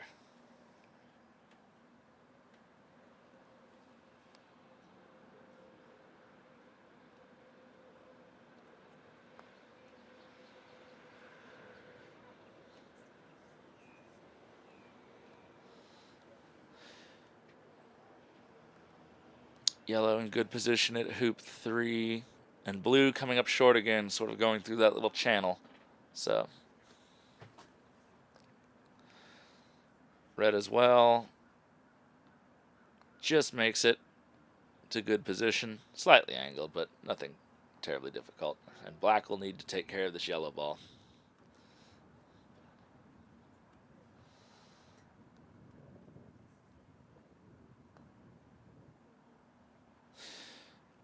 Got one of them, just not the correct one. Both of these players playing standard grip with two slightly different approaches to it. If you notice, Luca's feet are level, like most croquet players are. He has a level stance. Whereas Victor, very staggered, to the point where the toe of his back foot almost looks like it's at the heel of his front foot. And for those of you who've seen me play, I also stagger my stance with standard grip. I used to stagger it sort of more like Victor does. But over the course of the years, mine has now leveled out a little bit more. I would say that my back toe is about at the shoelaces of my front toe. So it's not something that I would necessarily recommend to people to start doing if it's not the way you've done it. But if you're just starting out in croquet or you're thinking of switching to standard grip, there actually is some merit to it. because with that bottom hand in that sort of weaker position, palm forward, it gives you a little more room to swing backward without having to bend your wrist. If you shift that foot back, it sort of just moves that whole hip area back a little bit, and you can get a few extra inches of motion without having to resort to bending your wrist. So I contribute it to one of the reasons that I'm able to get the power that I'm able to get without having to really strain for it. Oh, well, that works in its own way. Not a great outcome, but I don't know if he was going for hoop there. Again, he's been trying to shoot these long hoops a little soft. There's just a lot of opportunity for the court to get involved there. I don't know if that's wired. He had to go around the left of yellow, and it does, I think, drift that way a little bit. So if you can see that, yeah. So just take good position. Be ready to run this hoop. Force black into a clearance. I don't think black can see yellow. Just has to take the ball in position and allow the stop shot. But so you'll see here when Luca sets his feet up. So Luca plays left-handed. And it's his left foot that he puts back.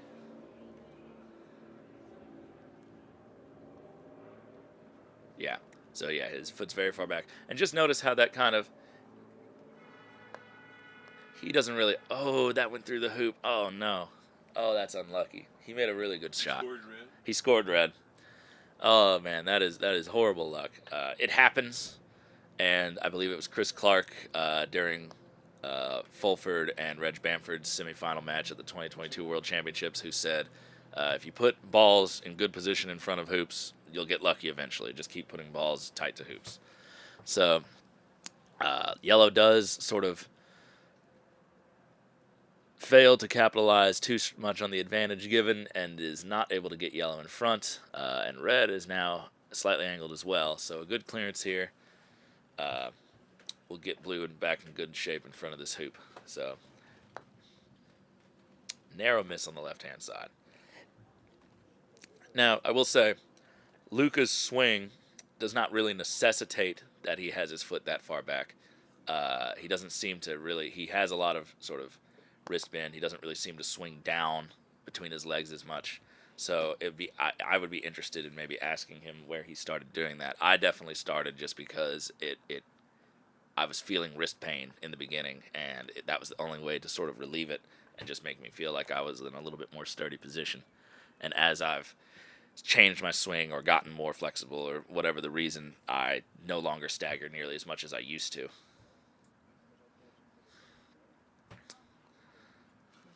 But these little interesting eccentricities that croquet players develop, everyone swings and stands a little bit differently, but it can all work.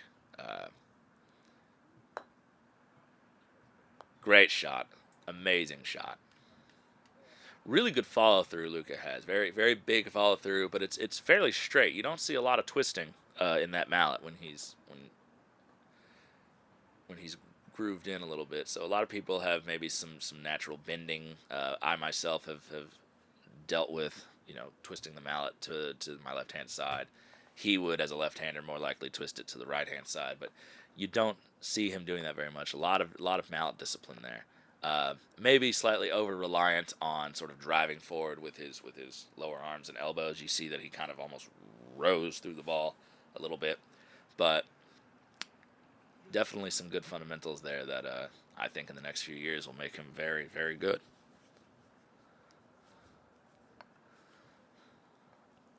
Once again, maybe a little too much body motion. We were saying that about his brother with the rocking. He rocks a lot less on his toes, but he has a lot of torso movement when he casts. And motion is not necessarily a bad thing. I have a fair amount of body motion, but it's definitely something that if you're not aware of it or not able to sort of regulate it, it can cause problems because it will add a different variable to your swing that you may not be able to account for. It's definitely something that if you can eliminate, you should. All right, he's just going to, he couldn't see, well, I mean, I don't know why you don't clear black there, but I just don't like giving him these hoops. He's proved he can run them.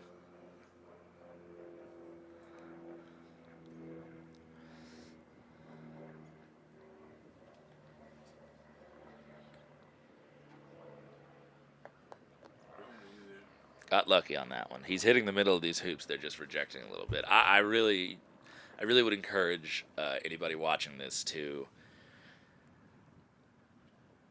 start to... Oh, that's a good shot. Well, he didn't mean to jaws it by the power he hit it with, but we'll take second prize. And black can't really get it out of there. Even if it hits red, there's really not much for black to do, so that'll work in his favor. But I would really encourage anyone watching this who is maybe slightly newer to golf croquet or maybe has been struggling with, some parts of their game. Develop your confidence to take on long clearances. I don't care if you make them. You'll miss a bunch of them. But develop the confidence to attempt them. Because in moments like that, if you're playing someone who is, playing well, who, is comfortable with their swing, they're going to make that hoop with black 8 times out of 10. And he should have honestly made that one. It hit fairly in the middle. So, you just don't want to be giving... You're 2-2. You don't want to be giving up easy attempts like that. If you clear and miss, he's going to try to run the hoop anyway. So you can just assume that you're going to lose the hoop one way or the other. So a lot of my students say that they are afraid of doing those because if they miss, they're going to be way far away, and then I'm definitely going to lose the hoop. You're going to lose the hoop one way or the other. Just you have to assume they're going to make the shot, right? I don't like that. Didn't need to clear that through the hoop. Didn't need to really do anything. Didn't need to touch black. Didn't need to. So black could have rolled over and hampered it if going through the hoop maybe. But I would always prefer to let yellow run the hoop with control because now you've given up advantage at hoop 6 and have rolled past it by about 3 yards. So I'm being overly critical maybe. I'm these are young players. Most of them probably have not played outside of their home country, their college, whatever it may be. This might be their first major tournament. And maybe the first time they're playing on quadway hoops, some of them. But so I don't want it to come across like I'm being overly critical, but it's I hope that these players continue to develop and that they take good lessons away from this. But for the viewers at home, it's just important to understand the difference between right and wrong strategies and just what it is that we're trying to improve all the time. So all of this is constructive. So if any of you guys that I'm talking about watch this later just to watch the tape, please don't take anything I say any type of way. I'm rooting for you guys, all of you. So I just would like to give you some nuggets if I can.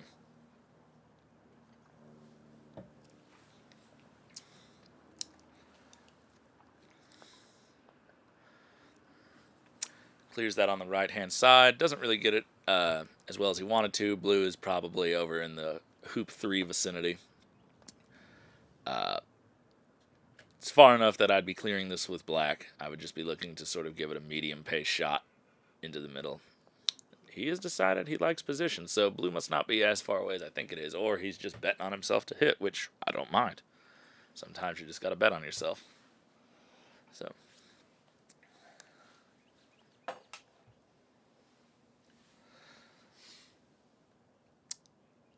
okay, yeah, so blue is a little short of the hoop 4 area. Still a long-ish clearance from this zone with that little ridge and channel there, but one good hit, all it takes. He's going to wish black was in slightly better position. Good shot. Good shot. I'm going to see if I can bring Steve in here with you and just talk about the program at Oakwood. Yeah. We're going to finish this game and then take a break.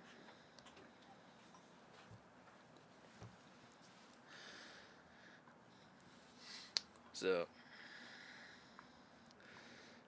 if black was a foot to the left, he'd prefer it a lot better, but it's very runnable.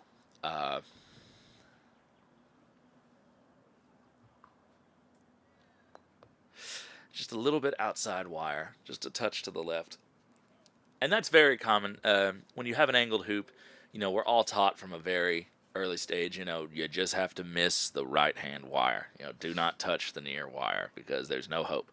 So it's very easy to overcompensate and just go too heavy into the far wire because you get so hyperfixated on just missing that right wire that you actually lose sort of, the middle of the hoop a bit. Not saying that that was the exact thought process that led him to that miss. He might have just misaimed it or misstruck it. But I would say that the majority of people myself included, have a tendency to overcompensate on those angled hoops and hit that far wire too heavily. Just because there's such a fear about, striking that near wire and just ricocheting all the way over to the side.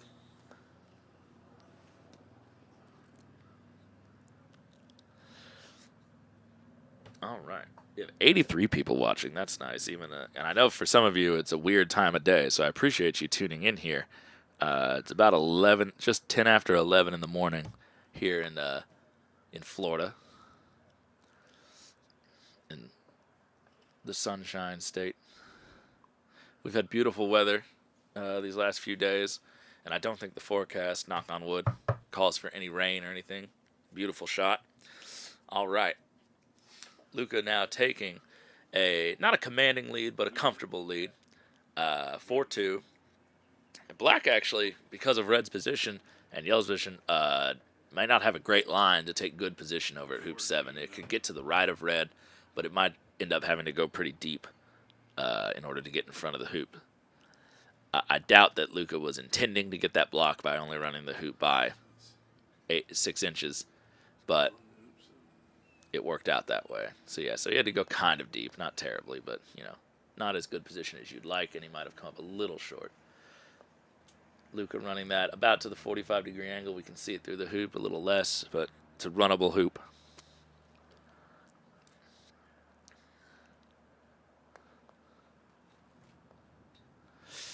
Ooh, that is soft.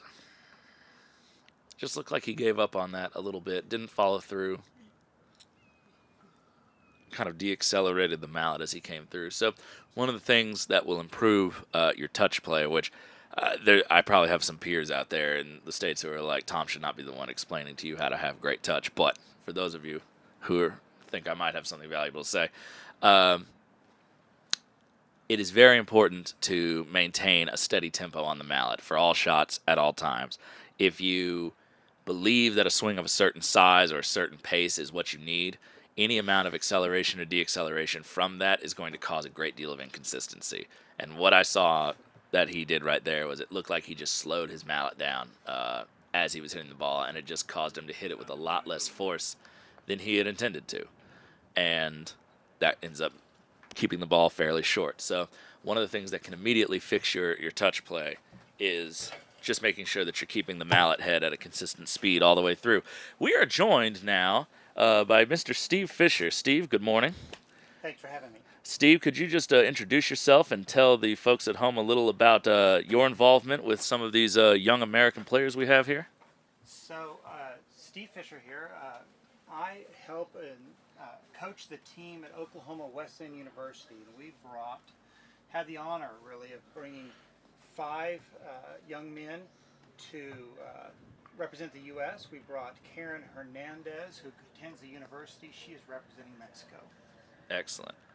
So, and we did mention earlier that most of the American kids here were from your program. Are there any of the A&M kids here as well that kind of sprouted out of the Oklahoma Wesleyan program?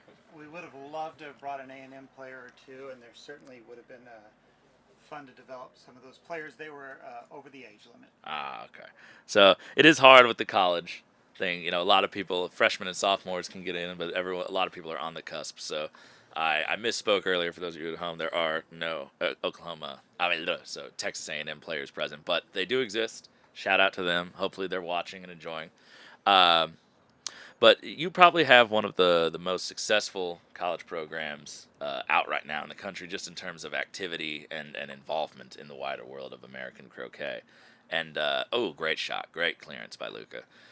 Luca's been clearing really well this game. He's been shooting a lot more confidently than what I saw in Game 1 and Game 2.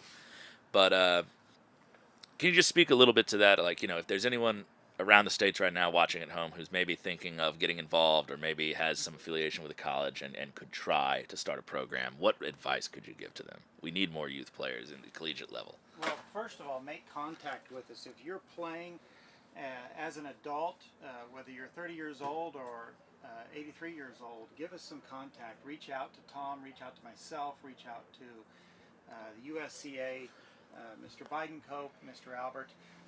and we will assist you. The USCA has been great to our club. Starting about 4 years ago, they needed to develop players for New Zealand. They brought them down here. Great hoop shot. Great shot. Excellent shot through. They brought us down. They brought 4 students down here and developed them and invited 2 of our students to New Zealand. And ever since then, they have yearly sent some of the best players in the country out to meet with ourselves, meet with Texas A&M, and develop them. They've supported them with equipment. They've sent mallets. We've sent hoops and balls, or wickets and balls. And if you're interested, it's very easy to get involved. If you're an alumni of a college, and you've got a player, or if you got one player at a college, contact us. We can get some equipment to them. If they can get a second player, they can come to nationals, which there is a very friendly environment to get involved with. So it's easy to get involved, and we can help you develop a team. It doesn't take a lot of money. It just takes a little bit of somebody being interested in that program, whether it be a player to start with or getting a whole team going. And we see it sometimes, like, there have been active college programs before in the United States. Some of them still exist in one form or another, but there have been some that have been very active that were started by students, sort of driven by students. It started out as a way to hang out and be with their buddies, and then it kind of morphed into something more serious. But after that first round of students graduates and maybe becomes a little less active as an alumni, some of these programs die away because they don't find new students to replace them. So it's definitely has its challenges if you don't have a person like yourself who's kind of a organizer or someone to sort of keep the flame lit from one generation of students to the next. But I think they're challenges worth overcoming, and maybe if we find the right types of people at each school to get involved on the faculty or in the alumni association, or if we can start some traditions. Like my school is all student ran. I went to St. John's College that just had our 41st annual match against the Naval Academy, and that match is what keeps our program going because it gives us something to strive for. That's a great clearance. It gives us something to strive for each year. We have to, the kids want the glory of beating the midshipmen, and the midshipmen don't want to keep getting beat.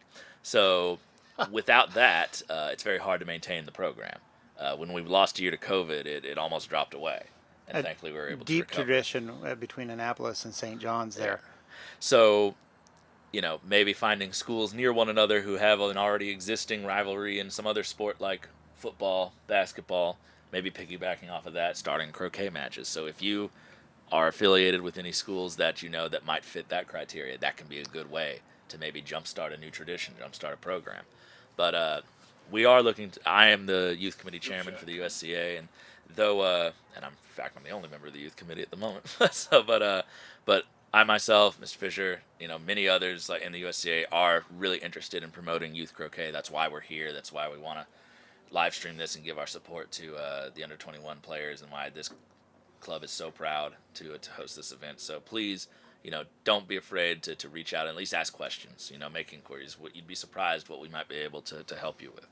And one point I'd like to make, it doesn't take somebody on faculty there. It doesn't take an alum. If you have a student attending, if you are anywhere near a college, we can put some equipment in the hands of these students.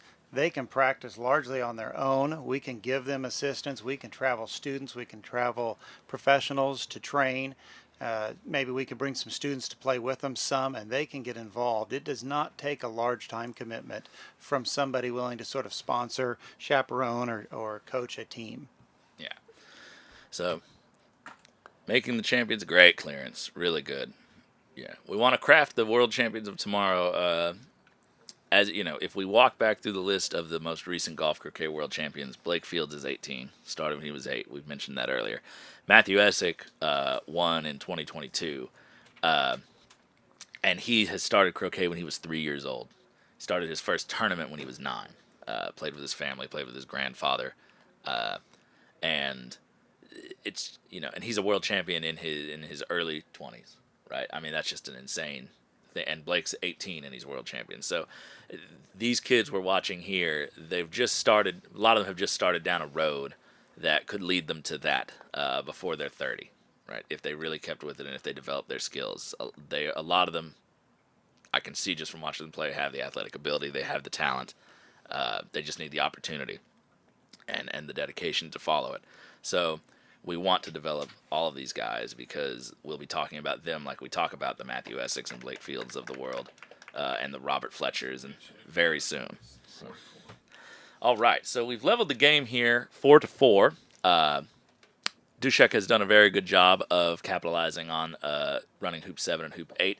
And again, really important strategically on odd-numbered hoops, right? You want to be running them long. You want to get down to the next hoop to save yourself from having to do long clearances. It's an easy way to build a lead or to recoup a deficit by taking advantage of a long hoop and also getting the even-numbered hoop after it. So that's a little short from Luca there. That's not a few yards to the side of the hoop. Again, there's that little trench there that just kind of slows everything down. It might have not made it anyway, but it just definitely lost a little bit of leg. You can see even that black ball there. It just trails off just a little bit to the bottom left of the screen and just slows down a little prematurely. That one, he overcompensated, sent a little long, but it dies pretty quickly. It actually, I didn't think that was going to stay, but... I've heard the courts at the 6 and 7 court at the far end are playing a tad slower than the others. Yeah, and they have court, and we mentioned this earlier. Court 6 is the most characteristic of all the courts. It has right along this area here where they're playing is a ridge line and a little trench next to it. So, because this is where the old fence used to be. So this definitely has the most character, this side of this court, of any of the courts here present. All right. Great clearance on yellow. Doesn't hit it perfectly center, but sends it all the way down, and I don't think yellow will have a good look at blue past either red or the hoop.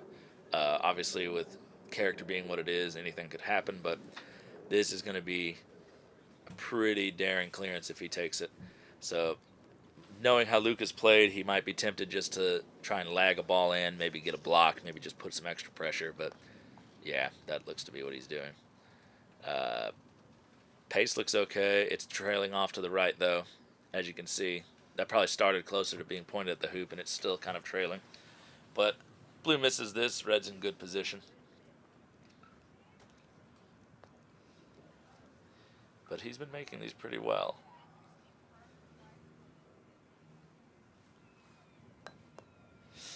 Ooh, narrow tough miss there. Yeah, narrow miss. Red, unfortunately, will get a decent stop shot opportunity on this. Oh. It's pretty angled. I mean, well, it's mildly angled. But, oh, that's a great shot. Wonderful. I can't see the true angles on this, so maybe that was a little bit more trivial than I thought it was. He obviously had the option there of playing the stop shot, but this is wonderful because blue is now hampered. We'll have to go through the hoop to get down to the next one, and obviously he could hit it very cleanly, and that could work. But a lot of things can happen. Oh, that was a tough. Yeah, sent that ball a little long, and again approach. you see it trailing left as it goes through that channel. It just tries to climb the edge of that ridge, and just can't do it. Blue and black both fairly deep. Blue had to do what it had to do to get through that hoop. Black needed to be in better position. He did a good job of keeping blue relevant there. Yeah. So, if I were black, I would be setting up in a wired position from yellow, and then it would be blue's job to clear red, preferably cut it to some position wired on the back boundary, but I'd even take just stop shotting it straight to the corner and forcing him to take the 10-yarder.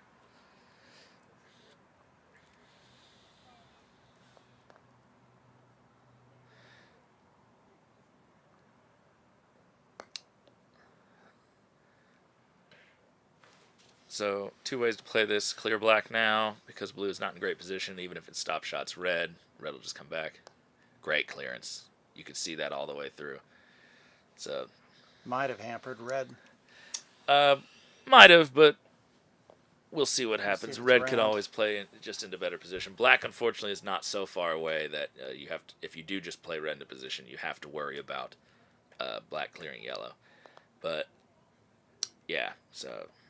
That's a great shot, actually. Yeah. So you'd like to be a little closer to the hoop, but honestly, from that position, that's about as good as you can hope for.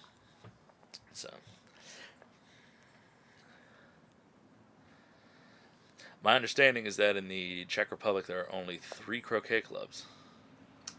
They have showed up with a good appearance at the under-21s. They Beautiful only have shot. 3. Beautiful shot. Yeah, so these three are brothers, apparently, so they're kind of a croquet-playing trio. I think I saw their parents here, maybe coaching them. Yeah. So, which it's lovely to see. You know, it's a great sport for siblings and everything. Like I said earlier, I wish I could get my siblings to go along with it. But, so, I would be tempted to clear red here. Blue's going to have a lengthier... Yeah, so even if you hit that, Blue's either going to have to do a lengthier jump shot, or it's going to have to clear red glancing on one side or the other, which is not going to keep me anywhere near in front of the hoop. I might be tempted, since I know Luca likes to shoot his hoop softer and there's a lot of curve on this part of the court, I might be tempted to clear red, try and clear it well, and say, shoot it, I dare you. Right? You can stop shot Blue if you want, and then I'll play back in, but just, you can shoot this hoop. So... it's a little maybe aggressive when you're 5'4" down and staring down the barrel of 6'4" to give up that hoop shot. But now, because he's missed his clearance, Luca just has the ability to set up in better position. So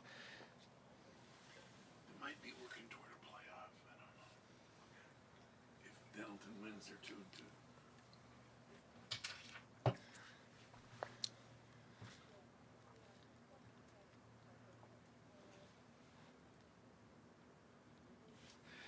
big jump shot here. He's going to go for it. Yeah. A little bit to the right. Height was good. Height was very good. A little bit to the right there. So, an opportunity here for Luca to go up 6'4" again. Beautiful smooth hoop. And this is the same position we found ourselves in here in game 2, which Luca obviously won 7-5. Well, he'll be looking to repeat that result here, or maybe even go for the 7-4 closeout. So, speaking of the boys from the Czech, we have a student from Oklahoma Wesleyan showing up here, Nehemiah McFrederick, who I told him it'd be interesting strategy to not let the boys from Czech know that you grew up as a missionary child in the Czech Republic, and maybe mid-game start bringing out some of their, speak their language to them. It might confuse them a bit. yeah, heckle in the native tongue. So,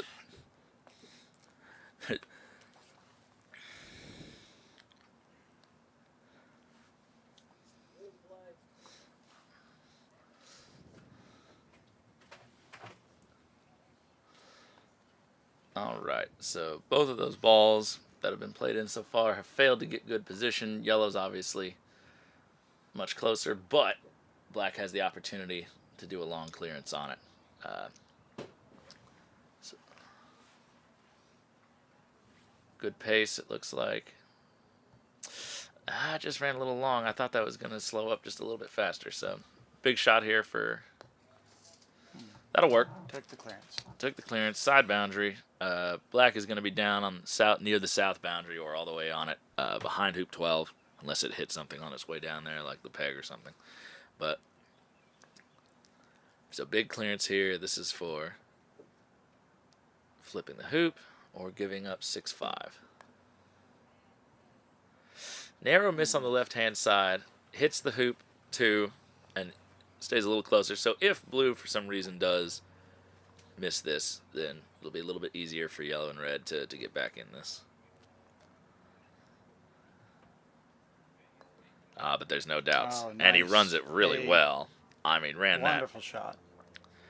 Yeah, no, that's about, little past ideal, but just about as good of a hoop run as you can do. So it'll be very important for Red here to try and, okay, so he's just gone deep, which is fine, but really what you want to do there is you want to try to be aggressive and go for that wire. You're up 6-5. You have the advantage. Even if he makes this hoop, you're going to be the first to hoop 13. But if you can, just give the little extra bit of effort to try to steal this hoop away quickly. You're saying that place wire. Red in there really tight? Place Red where where Blue could not see it past the hoop. Right. So it's a tough spot to get, but it's worth going for. It almost looks like Yellow was trying to play for that spot if he's going that tight. And he might have. no, it rolled to the side. So if it had stopped a foot or so earlier, he might have actually gotten it. This is not good for Red and Yellow. This is a stop shot to take good position here if Blue hits this correctly. Debbie Line says, Luke always trickles at the hoop with his second ball in almost every hoop today. Someone could maybe mention that this isn't necessarily always a good tactic. Take position a bit more often. Yeah, Debbie, so it kind of goes back to what I was saying earlier. He has a tendency to shoot long hoops, all long hoops, even if it's not his second ball in, a little soft, and he's definitely sort of going for either a Jaws position or a very extremely close to Jaws position. So would be nice to see him maybe play a little bit back with those second balls. If you're going to set, again, we have to ask ourselves what's better in this case, long or short, if I mess up the shot. When you're setting up from the front side of the hoop, you'd rather go short. If you're setting up from the back, you'd rather go long. So I think he's gotten himself in more trouble than he might have otherwise gotten himself, because he's going for such tight positions, or he is trying to just lag into the hoop on a court with a lot of character, especially down some of these middle lanes. So going north and south along the court kind of puts you on the side of the slope, and you're going to get a lot of effect from that. So combo clearance opportunity here. Strike blue just left to center, send it into black. Whipped through that one just a little bit, pushed that out to the left. Very common for a right-handed standard grip player.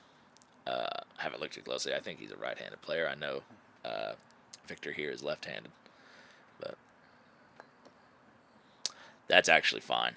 That forces you to clear black now with yellow and give up another shot to blue. The double-edged sword of this, too, is that if you clear this firmly, you're going to send black potentially back down the court towards hoop 13, which just makes it easier for him to defend the hoop later. But you have to get it out.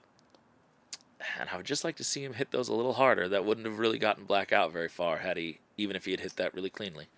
So there's and again, I said this a little bit before, Steve, but a lot of players, especially newer players of all ages, have a hard time committing to certain shots. If you make a determination that I have to execute this shot right here, I have to get black out of that hoop, then you have to commit to the idea that, it doesn't do me any good just to give him a 2-foot shot instead of 2 inches. So I need to get him a long way away. I need to hit this firmly enough that if I hit him, he's going to move. One thing I've really noticed in the tournament is the younger players, not necessarily the younger players, but the players, especially that we brought. There's a chance on this one. Hold up. Great shot. Oh, my goodness. That looks good from the get-go. So, had one at it.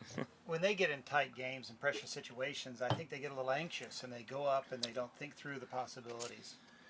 Maybe consider all the options as much as they should. Take a second and evaluate the situation thoroughly. Yeah, and there's a lot of it, and maybe this is more true of the older crowd that we typically teach in croquet, because maybe young people are a little bit more, ambitious. But a lot of it comes from hesitation, because, if I missing big is kind of, it's tough. Like missing red all the way over to the side boundary. A lot of people are afraid of that. They'd rather shoot at that blue ball that he did before softly, and, then if they miss, they go, at least I'm not that far away. But you also don't give yourself the opportunity to actually hit the shot you're supposed to hit. That's a great shot. So assuming red can see black, that is the assumption that he can slip by that wire. And he glued blue to the hoop. Okay. A little luck never hurt nobody, except blue.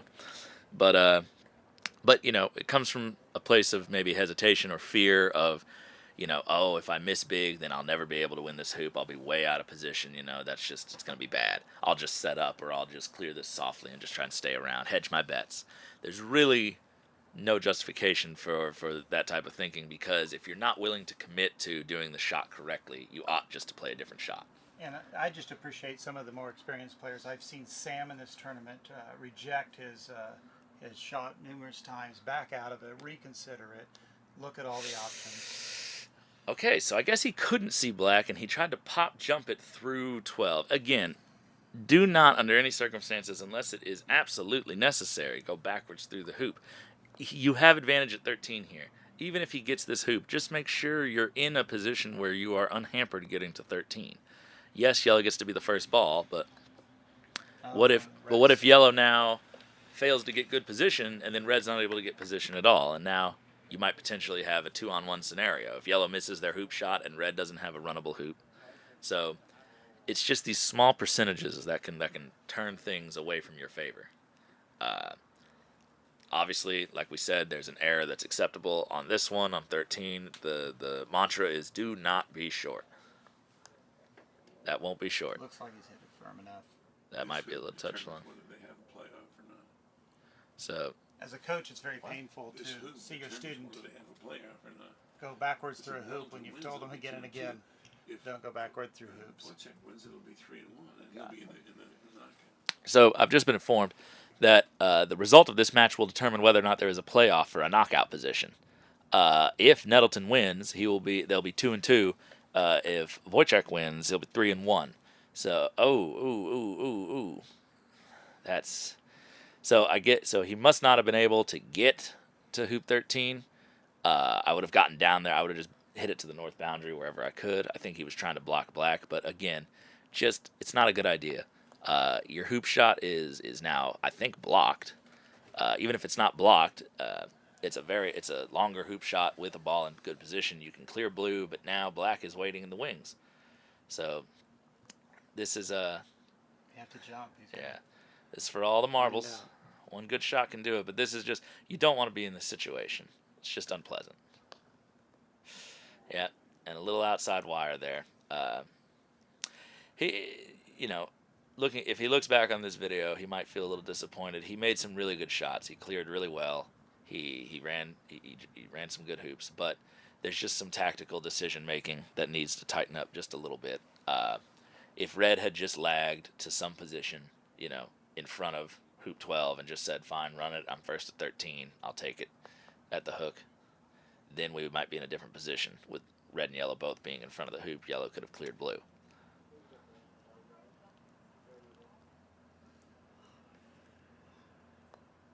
Well done. Well done. All right. The game in match 3 at the hook, game 3 of the match, goes to Victor Dusek.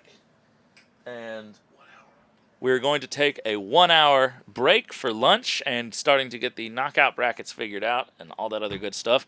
We will reconvene with you all. I might have to do a shift of refereeing, but you will hear from me again before the day is done. So stay tuned, folks. Go enjoy your meals, and thank you so much for joining us. We'll see you a little bit later.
Ethan Gumbrell here. He was in control of that hoop. He's a successful under-21 player in his own right. His sister, Jamie, won the Women's Worlds a couple years ago. And he's here with his mother, Karen Bisley, who has done some commentating and may run a camera for us, too, later in the week. I think Matilda Saewert, comes from a croquet family. Her father, Wolf, is in the database, must have played in the Worlds in October.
If you look on croquet scores, you'll see that Ethan Gumbrell needs to win this probably to get into a playoff.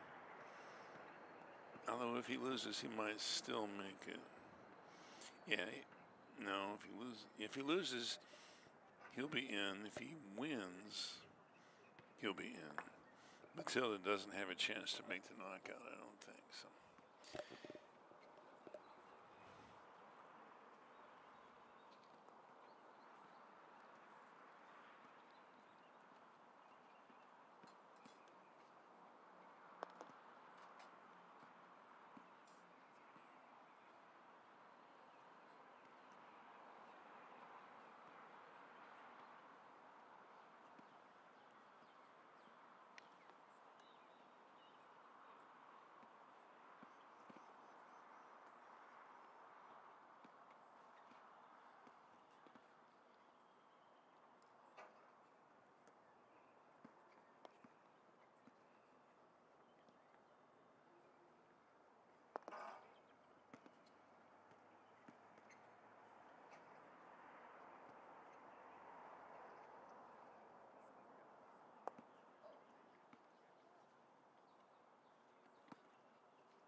here.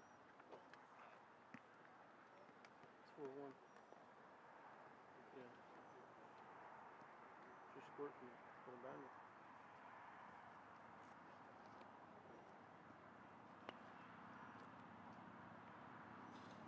I thought she was going to clear. I was kind of zoomed out. I mean, it wasn't close to it.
scored that.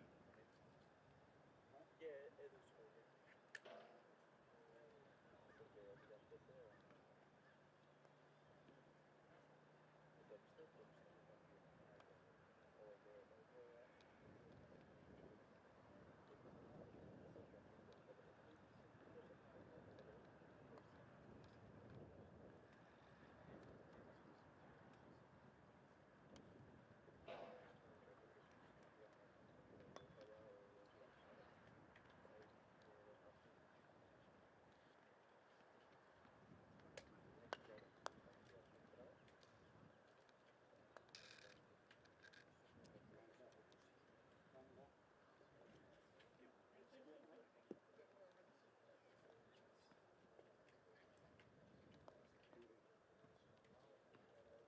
Four to two.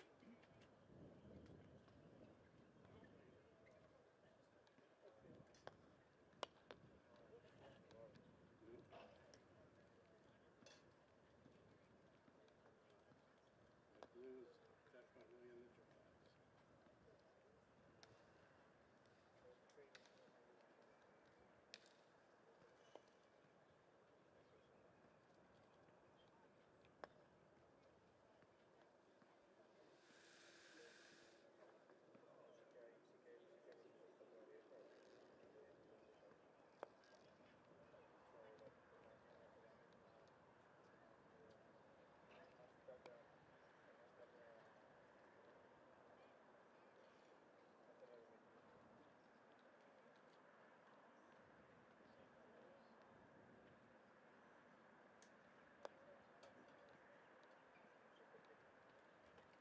All right, three.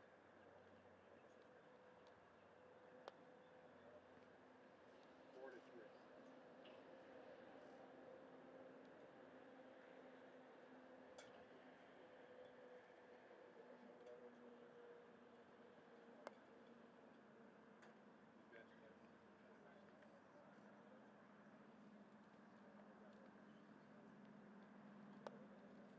It's good.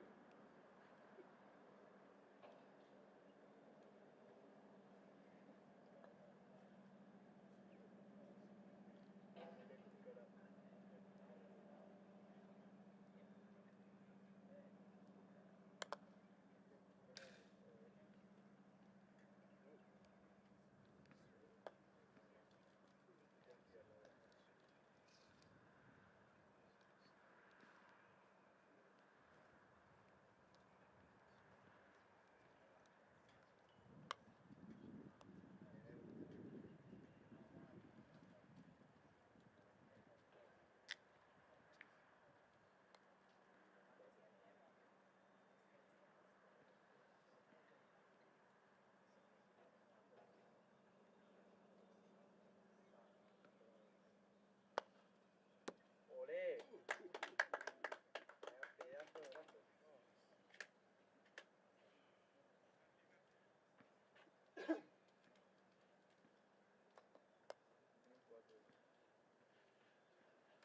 ¿Sabes si tiene metido nada ayer?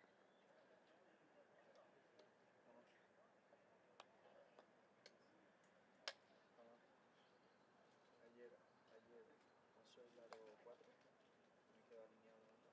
Iba a tirar y sabes de qué me acordé. ¿Has tirado, no? Sí, ¿sabes de qué me acordé? Del tiro que le metió Aston a Alfonso. Muy buena, ¿eh? Pasé el aro 4 y el aro 5 se colocó una primera y me coloco para evitarle una segunda y me tapó. Sí, no, esto con la mujer esa pero y yo tiro al aro y es de pasar el 4 en la banda. Un tiro de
Todos. ¿Sabes quién lo hace, no? ¿Quién? Brian. ¿Quién? Brian, ¿no viste lo hacía hace todo el rato? Cuando va a tirar floja. Pero el tío se tiene una ventaja de tirar fuerte.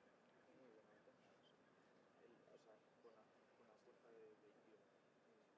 Que cuando tú no tiras totalmente centrado a esa fuerza, el aro se desplaza y entonces en plan, al estar sobre si tiras esa mano.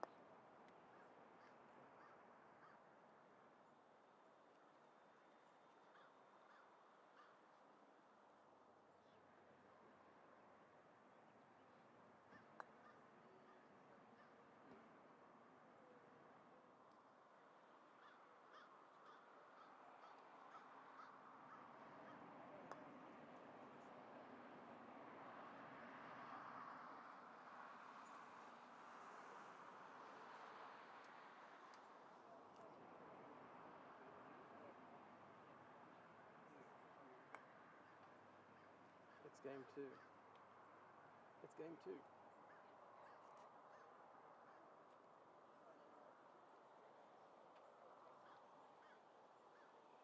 Five, 4, blue and black.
Hi, it's Karen Bisley here. I'm from Australia, but don't hold that against me. I'm just commentating by myself. So in this game, we're up to the second game, and we're up to the 10th hoop, and we've got Callum and Jan playing. So Callum from New Zealand and Jan from the Czech Republic.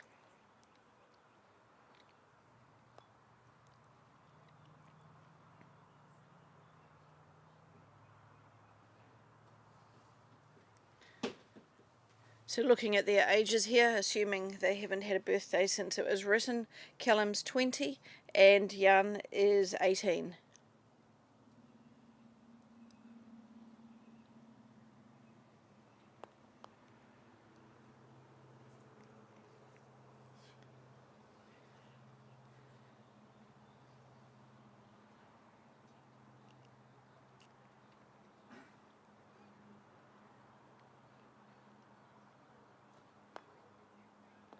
Yep, nice hoop. So that makes it 6-5 to Callum.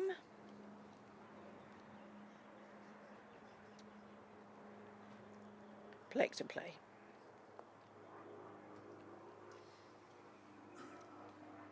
A long shot on 11.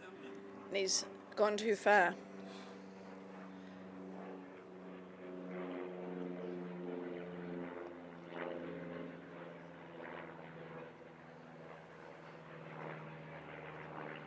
So Jan, he's from Czech Republic and lives in Prague. He's done a lot of a few tournaments in Prague, and competed at Latvia, and he has placed well in the Czech national championships. John, who's hit? So Jan to hit. It's 6-5 for red and yellow's ahead. Okay, you gotta fix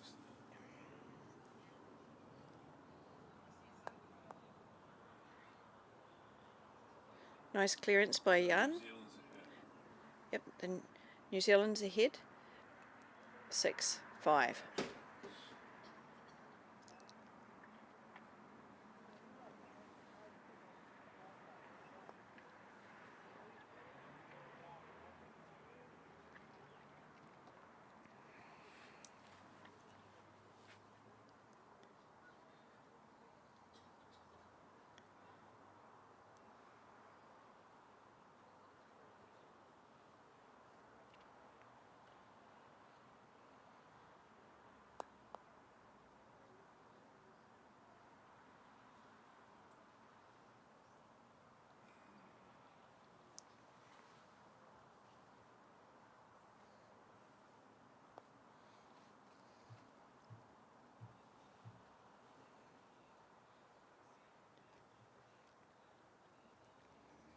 So it's difficult to see whether he can see the hoop.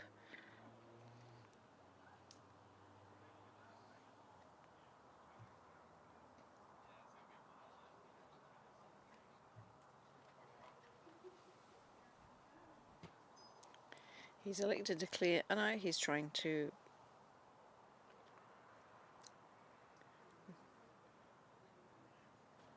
Not sure what he's trying to do there, but he's going to get cleared. So Callum's looking in a very strong position at the moment, being 6-5 up with both balls on the boundaries.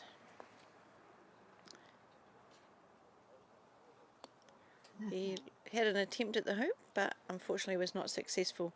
So Callum, he's just setting himself up. I think he maybe just setting himself up, dribbling closer. So Callum, as I said, he's from New Zealand. He used to play table tennis and has given up table tennis for croquet. He's won a number of GC tournaments in New Zealand.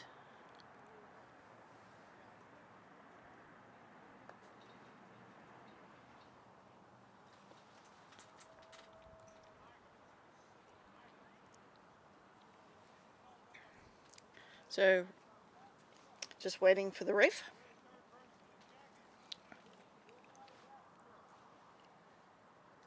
You got anything else going on, guys? This one's about all. I was looking on 5 or 7. Okay. We'll I just think wait. they're getting winded down. Block those probably. Yeah.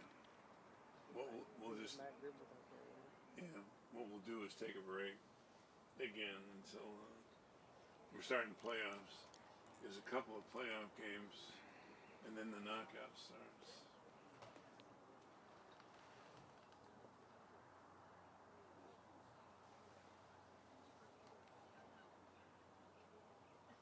God, I love that swing. Holy crap. Yep. 7-5 to Callum. So these games on these lawns have finished. There's going to be knockouts shortly. These are still being determined. I think there's a couple of lawns with players still playing. So once they've determined who has to play knockouts, that will be happening, and we'll be back with you then. Okay, there's nothing on any of these courts right now. No. Okay.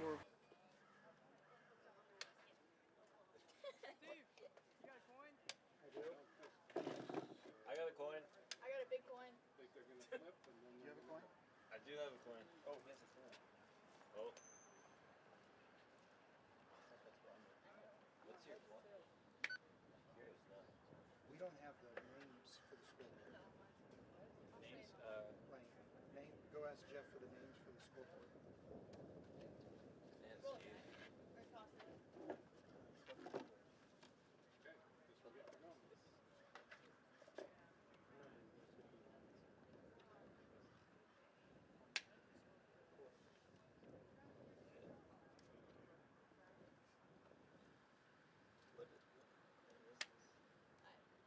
Is it just a memorial medallion? Yeah, it's just a medallion. Yeah, it's like just a in memory of.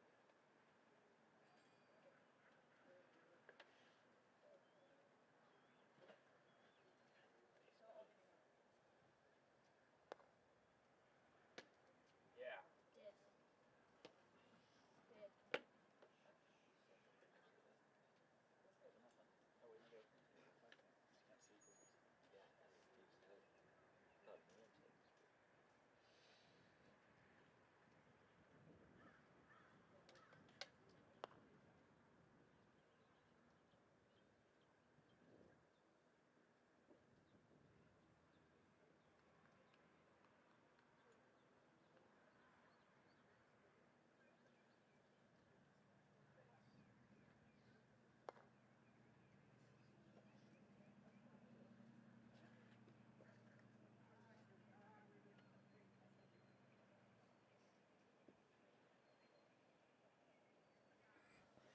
Okay, as you can see, we're back.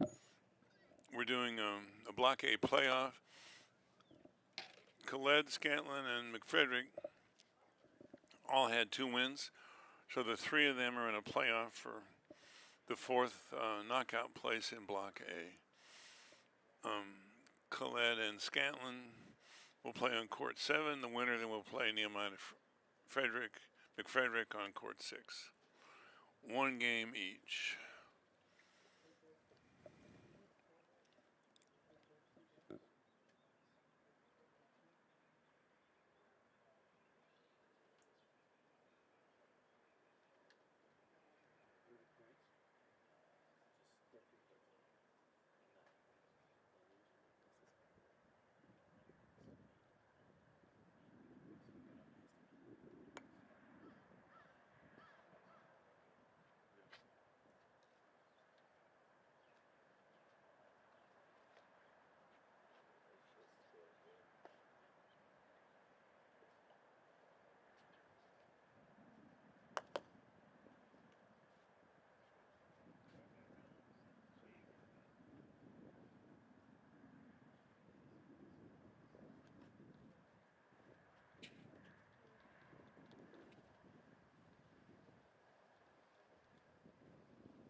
interesting juxtaposition. It has nothing to do with this match, but Egypt obviously dominated golf croquet for the first 7 world championships, first 5 or 6 anyway.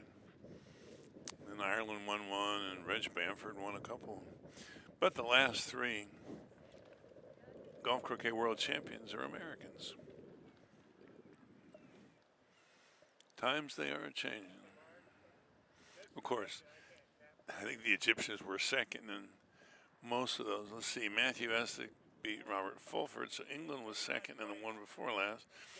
And the current champion Blake Fields beat world number 1 Robert Fletcher from Australia last October.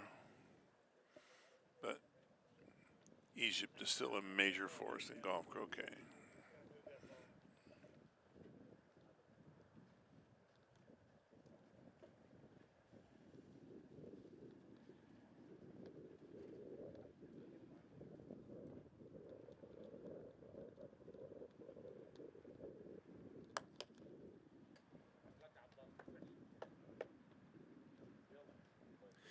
Yellow went through, so it scores.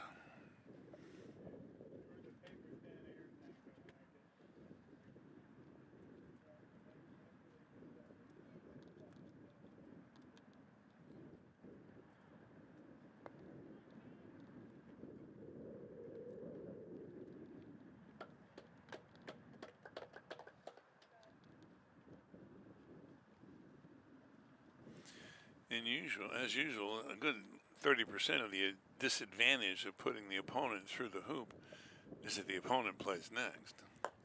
So it's a double whammy.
Under hoop 3, a little short.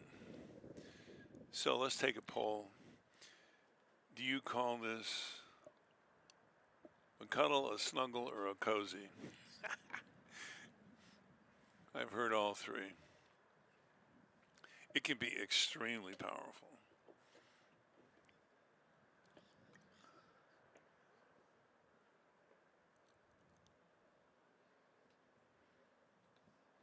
I half bet he leaves it.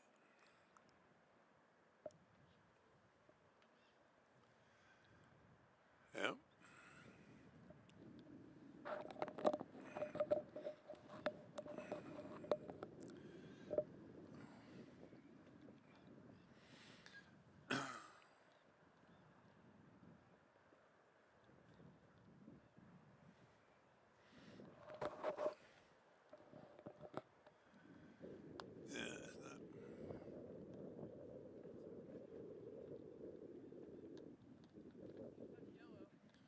Looks like yellow is still pretty hampered, so that was a good play on blue's part.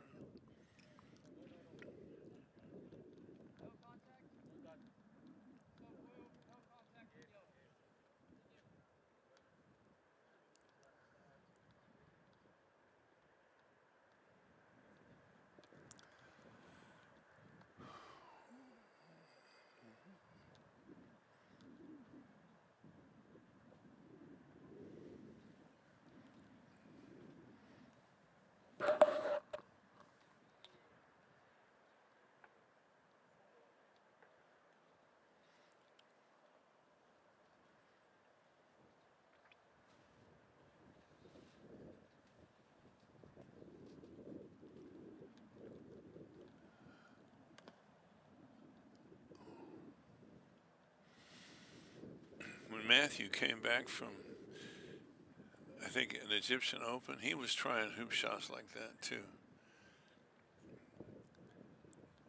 Probably depends on how firm the ground is, whether you can make those extremely angled ones. Ooh, did he get it? Trying to be legally offsides, obviously.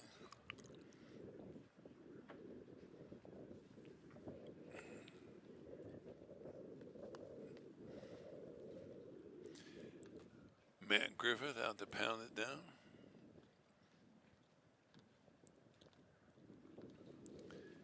And to go 3 up.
Asher is counting his lucky stars. That's 2 hoops of off jump shots by Khaled.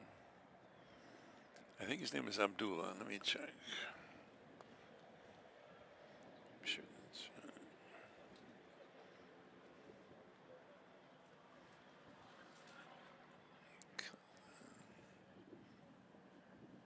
Yes, Abdalla, sorry. Abdalla Khaled.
Hardly seems fair so far. Asher's jaws 1 and 3, and off jump shot promotions by Abdalla, he's been able to make 1 and 2, and then 3 and 4.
Hi, it's Karen Bisley yet again.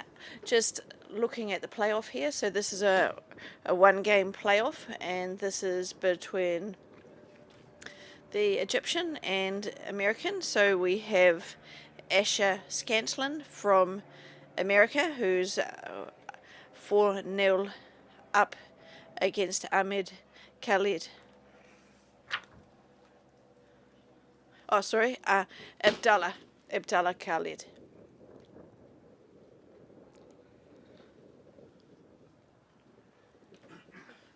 So Asher playing red and yellow, Abdalla playing blue and black,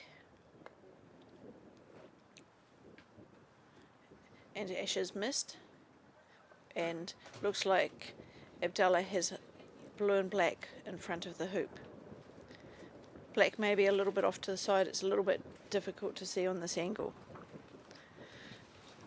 Right, so he's using it as a clearance ball. So Abdalla, he was 16 years old when the program was made, and Abdalla got the second place in the Egyptian under-21 championships this year, and beautiful clearance by Asher.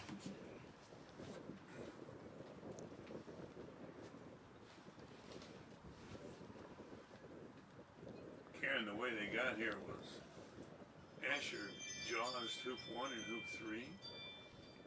Abdalla jumped them both but knocked Asher's ball through. So we got 2 hoops off of each of those jumping clearances. That's how we got to 4-0.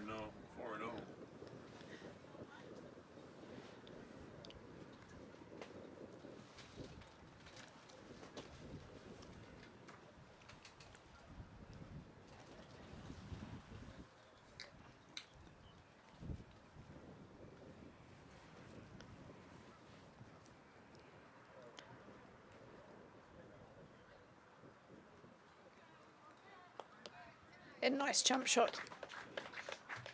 So Abdalla's on the board.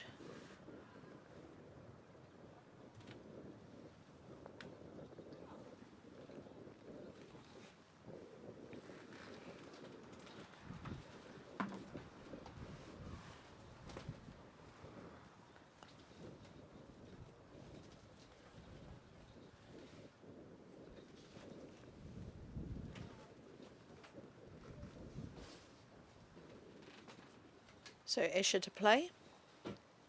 Asher's a pastoral ministry student, and like a number of the USA team at this tournament, he's at the Oklahoma Wesleyan University.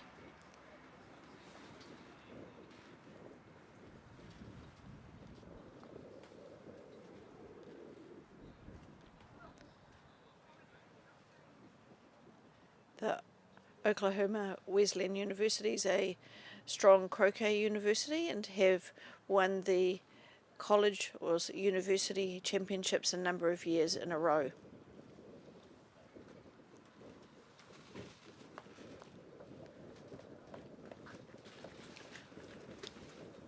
A beautiful clearance.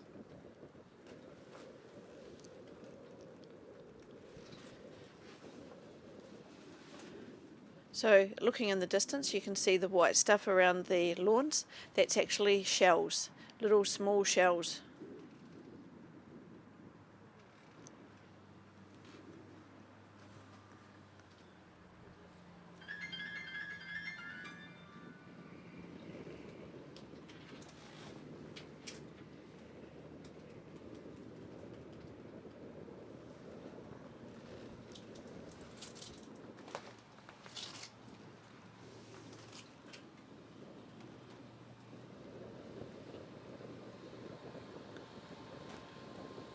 So my understanding is whoever wins this playoff has to have, there's a second playoff for the position. So at this moment I'm not sure who they'll be playing off, but I'll try and find out. So unfortunately he was rejected.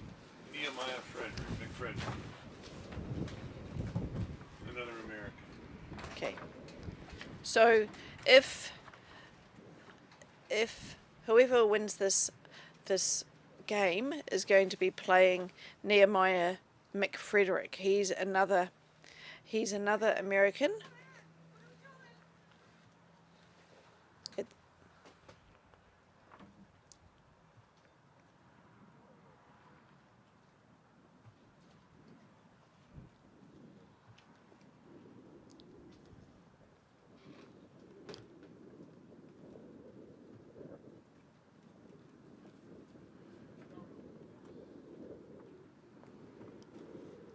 Okay, so he's jawsed it. See what Abdalla can do.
So yellow just taking up position,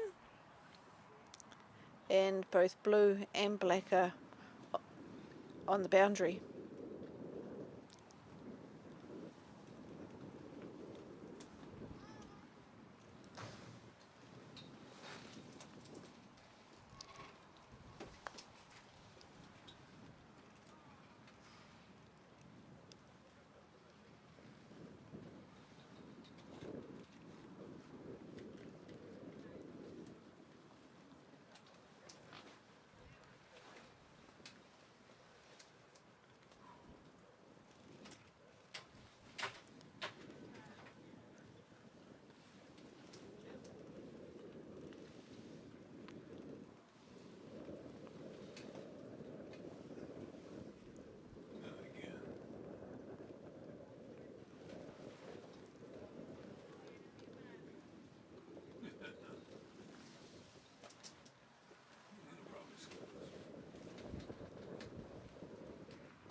So that gives Abdalla a chance to come back.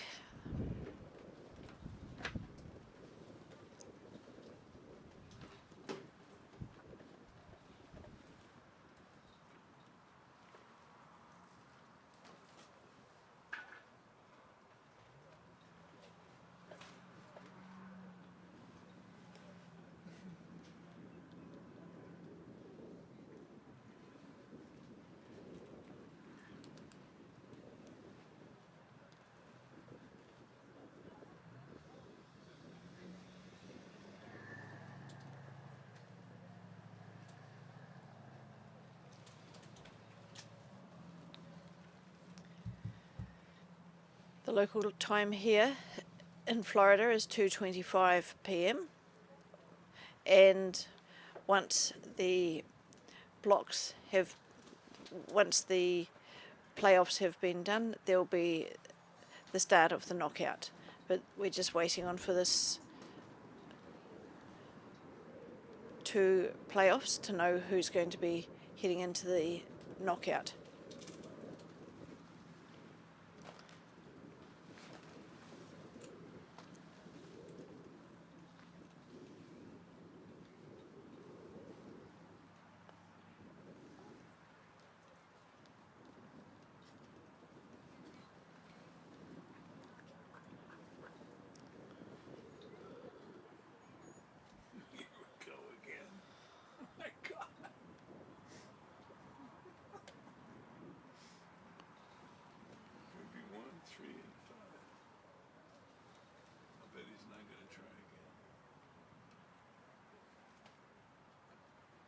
understand he's had a little bit of problems with his jumps earlier on, that he did a couple of jumps and promoted his opponent, so we'll see what he's going to do this time.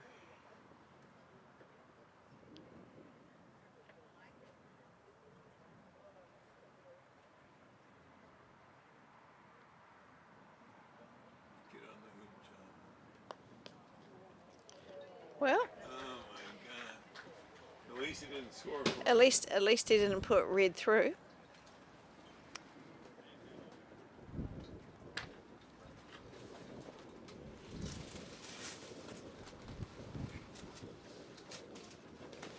A nice little lineup of balls.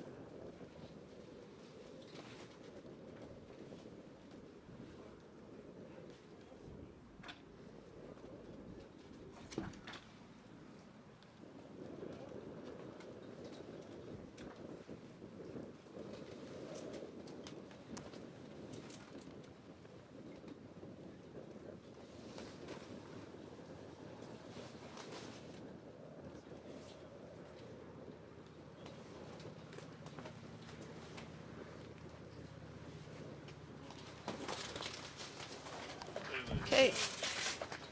What is it? Third time lucky? Or maybe fourth time lucky?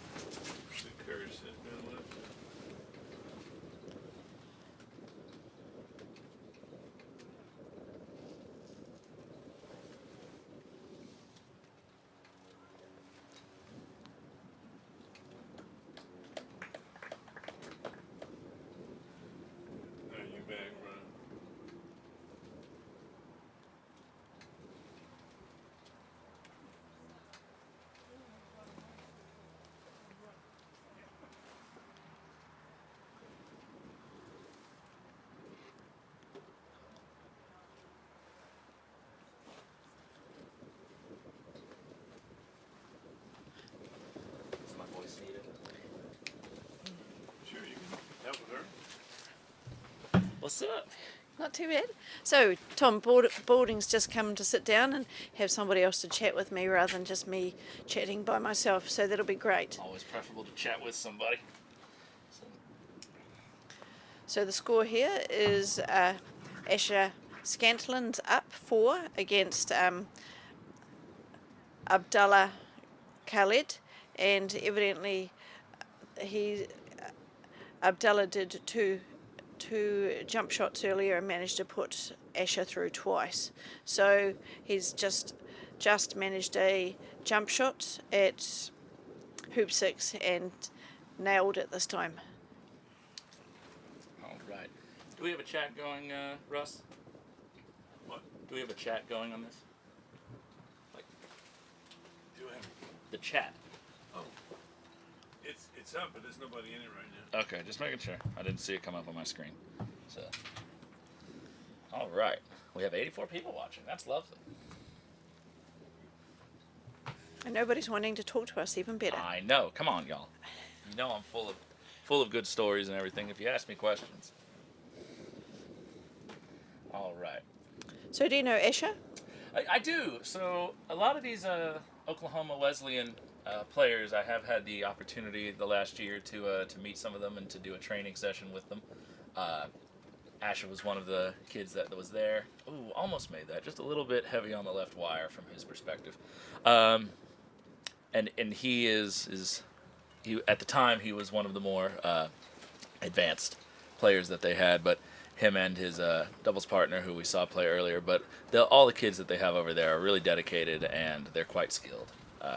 This is most of them, this is probably their first time in this sort of competition. Yep.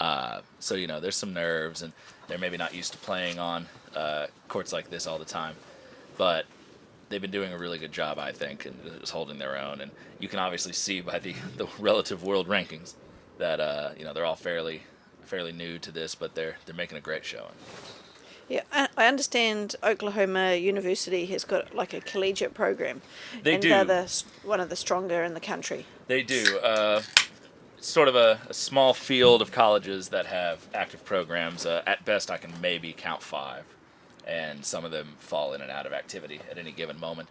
The Ivy Leagues used to maintain teams like Harvard and Princeton and places like that, but they've fallen by the wayside in recent years. But yeah, this probably, this and St. John's, my alma mater, are probably the two most active croquet schools in the country in terms of number of participants and skill of the players. So it's good to see them out here. Wish I could get some Johnnies out here. Beautiful, almost. So there'll be a few more croquet players coming out of those schools in the future. Would be the hope. There's always been a trickle of people from St. John's that make it into the wider world of croquet. Robert Hurst, who's been on American national teams, was an alum of ours. Charlie Xavier, who, when he was younger, Charlie Gilmartin, who was a Johnny and has been very good in the American circuit. Played a few world championships. Will likely be playing the AC one this fall. Shane Hetler, who was actually the team captain when I was a freshman, has played some tournaments and has been a reserve for a few national teams. So we always have had a steady trickle of players, Micah Beck, a couple others, but never really a whole large body of them at any given time. So is this where you came from? This is. So I learned croquet at St. John's, and of all the Johnnies, I've probably stuck with it the most, and just sort of made it my whole life's obsession. But most people who go to St. John's have aspirations for things like law school or things like that. So, yeah, which I was originally going to do, but then someone told me I'd never get to play croquet. Okay. Well, there's a few pastoral students at this school. So, just looking at the list of people, there's a few doing pastoral studies.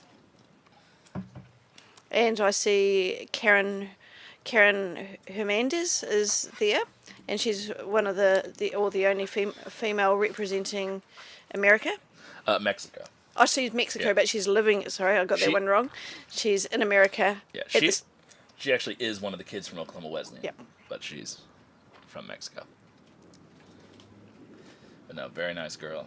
They're all such nice, solid people, so it's good to see them out here. Oh, narrow miss.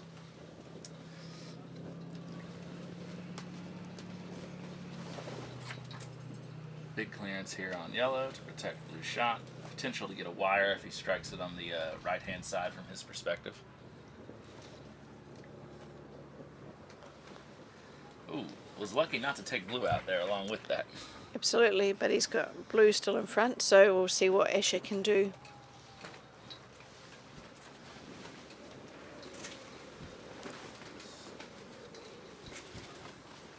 And I see we have McFrederick over here. Does he play the winner of this game? Absolutely. Okay. Yep. So this is a knockout, not a elimination, but there's 3 of them are on the same scores. Right. So 2 of them make it out. Yep. The next one plays is a playoff.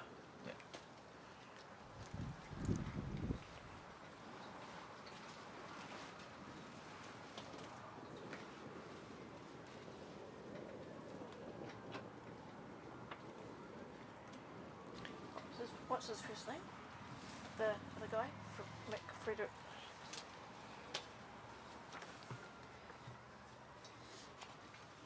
Yellow just deciding to play in, maybe going for a block. Oh, might have got it. Might be a touch short, but definitely going to put some pressure on Blue's hoop shot, even if it's not blocking.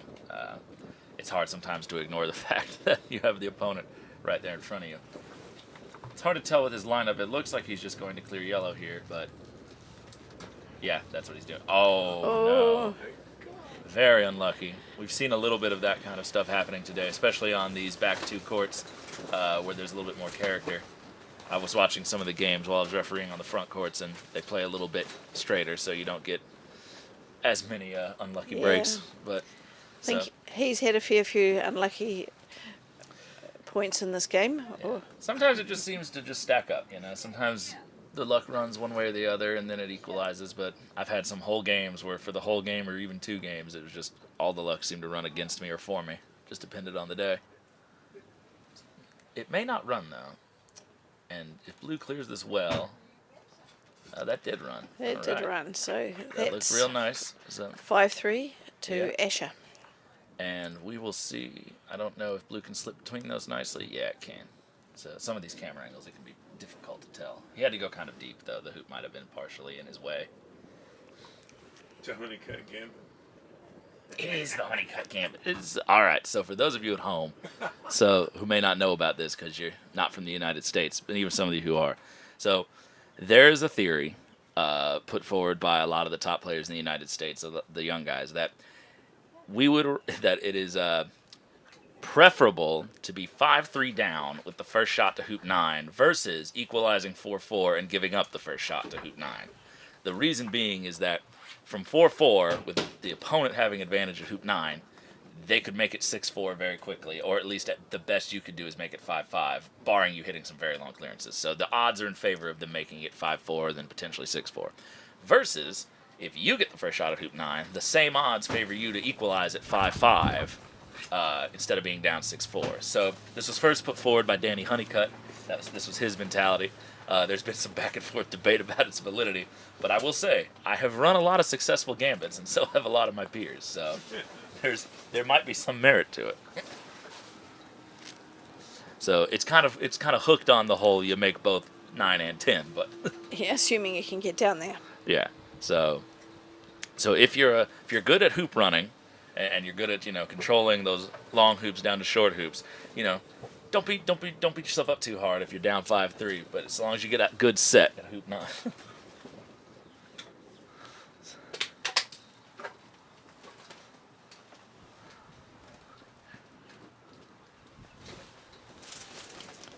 So it looks like Red's just coming in. Good pace. It looks like it might be dying a little. Maybe a little bit short. There's some ridges on these courts, and they can cause some inconsistent rolls. So sometimes you'll hit the ridge just a certain way, it'll just kind of kill some of your speed. Yes, you notice a few of the shots that have been taken, you'll see them jump slightly as they hit them. Mm-hmm. But there are pretty good conditions for croquet lawns. Oh, yeah. They've done a great job here. They've been out them double mowing them and rolling them every second day.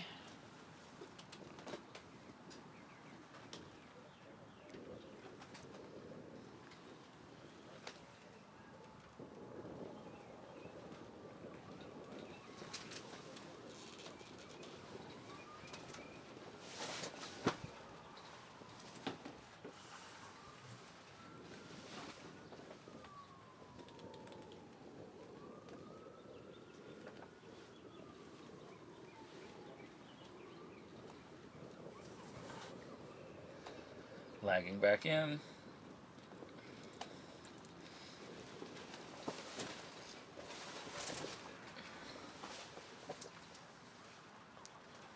So this is one of those situations where red and yellow, I would have been tempted with yellow to shoot the hoop there just because, unless he got that block. If he got the block, then that's even worse. But let's say even if red can hit black, there's just really nowhere you can send black where you're not expecting him to clear you back. Right, so he puts blue in good position.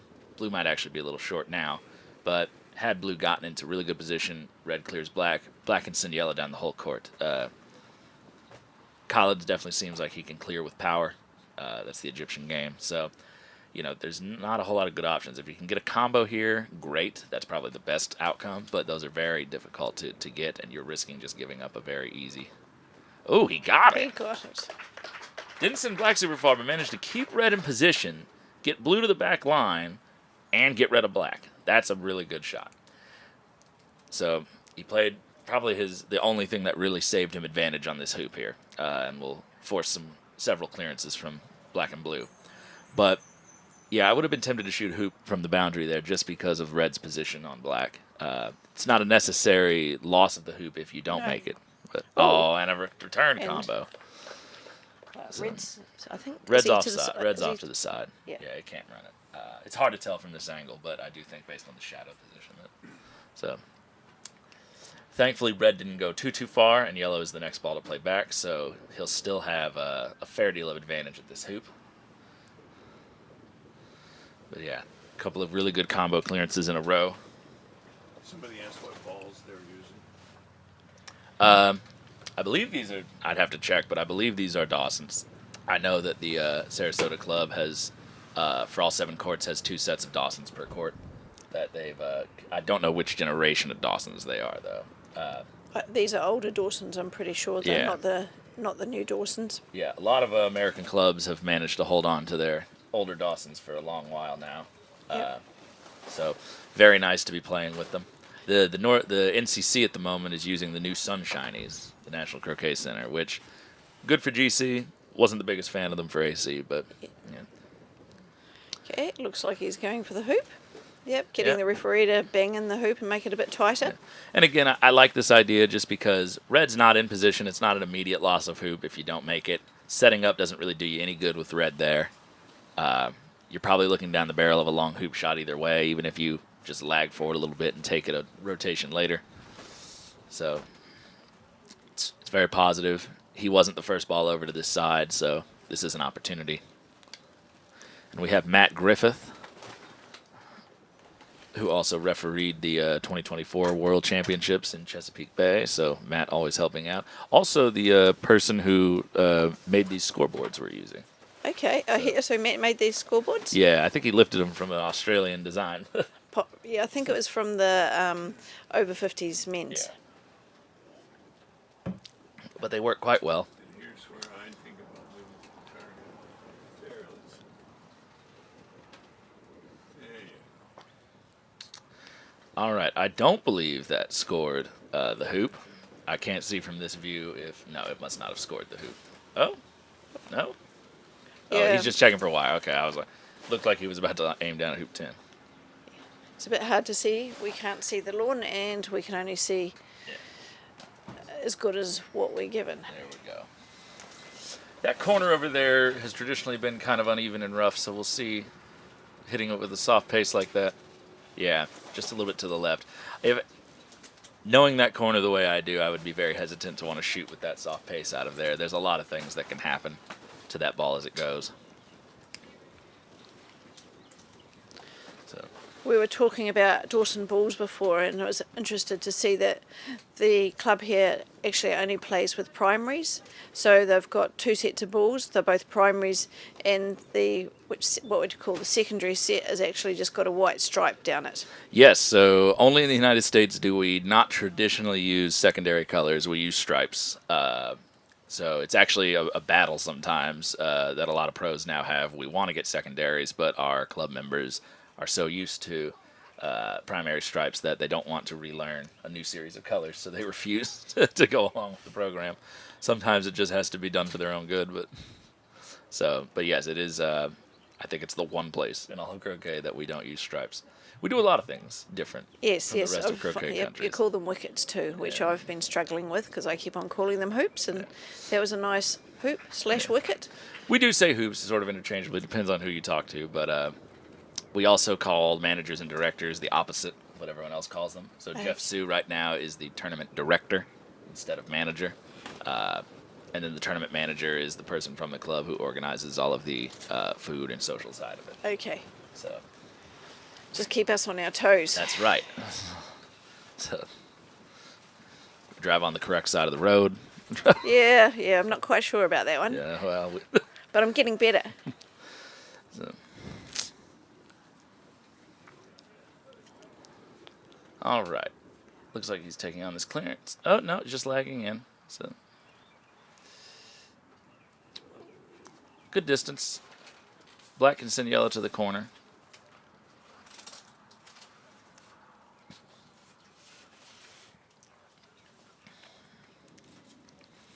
I still have to learn a lot of these guys. I haven't seen them play either in a very long time or ever, so I'm still learning everyone's like pre-shot routine and trying to figure out like, oh, are they going for a big swing? They're just setting up. Yeah. Some people it's easy to tell, some people not so much.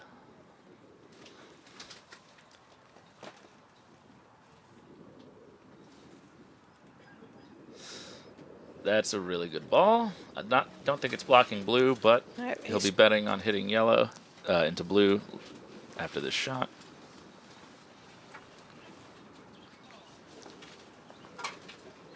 And a good Yep. clearance.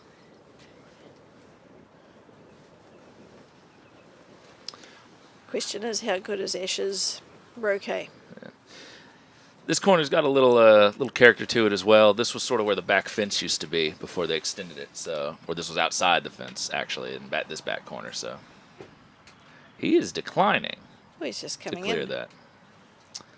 He seems. I mean, he has really good touch. so Yep. I have to give him credit for that. That's a very good ball. Another jump shot coming. Yeah. You can see how wobbly the hoop is. Yeah, you know, they have asked that the players not grab them with the full fist and shake them because it actually loosens them up more. But so it is a cultural thing in Egypt to check them like that. But we want to be nice to these quadways down here in this very, very soft soil. Okay, so he must not have been able to see the hoop, so no jump shot. Decided to clear red instead, banking on black hitting. But unfortunately, he did not leave blue in hoop running position, which he really wanted. So red will just be lagging another ball back in, and the clearances will continue.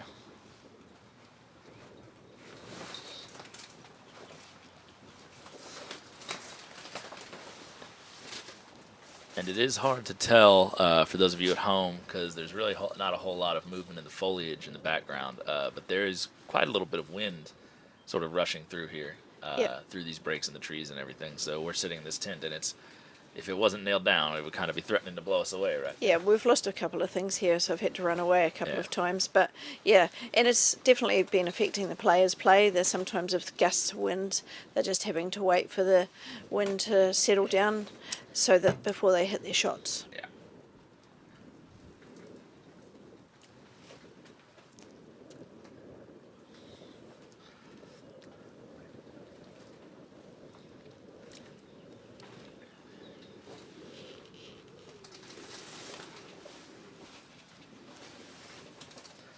Another lag shot. This one comes up a little shy. So, not the end of the world. Blue's unlikely to hold position off of this clearance.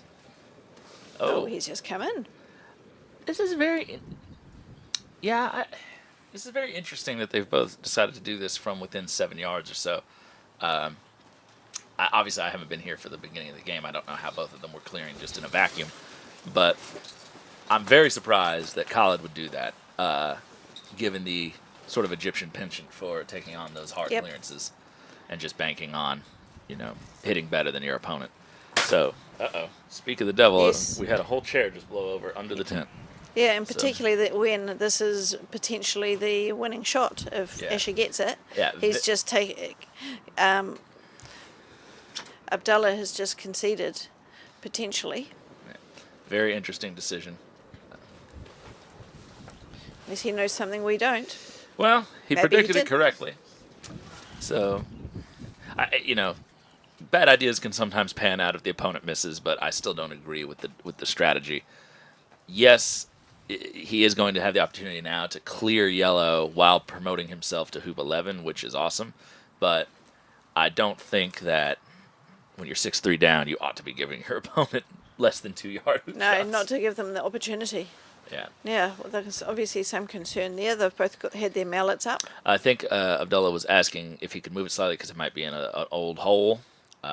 These courts have been shifted recently to help make room for the spectator fences on the other side, so that might be an old hoop hole. Okay. And he might just need a slight bit of movement. But the angle of this shot is going to be very important if he's trying to promote to hoop 11. So Asher is right to get someone to come and help out with this. When in doubt, call the referee. But I'm just looking at Asher's shoes. He's got those soles like I've been wearing with the flare, and I would find, I don't know how he finds them, but it'd be very off-putting, and you won't be able to get your feet together as close in the concern of hitting the flare. Whereas you look at some of the other players and they're still wearing the shoes which are more straight. Yeah, it's always interesting to see, preferences. Like a lot of people see Abdalla has kind of baggy long pants, and so do I. I normally wear those, and there's some players who I do hit my pants from time to time, and absolutely there are some players who could not deal with that, and they're like, I don't know how you play with it, and I don't even notice it anymore. And then you see, a lot of players who don't wear hats and just refuse to even on the hottest of days, which I couldn't walk out without my hat on. Well, so you're a bit fair. Yeah, but so it's just interesting. There's some I've watched people. Sharif Abdul-Wahab is the only person I've ever met who could literally play one game with shoes on, and then the very next game with shoes off, and then also and with a different mallet, and play just as well. Plenty of practice. Yeah. Well, that's interesting. Yeah, so he was going for the promotion there. He cut it too much, so black did not stop in front of the hoop. It also hopped in the air a little bit, so that helped it take a little extra momentum instead of transferring it into yellow. So this is going to be a really big clearance here from Asher.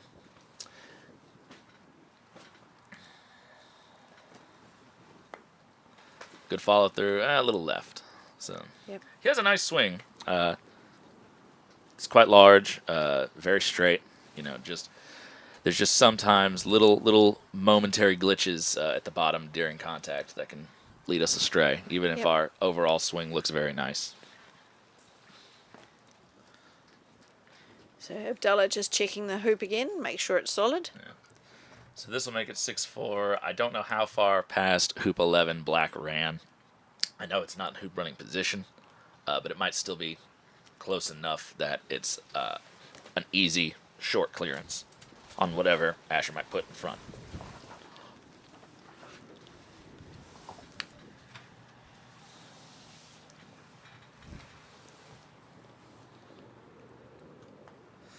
All right, never in doubt.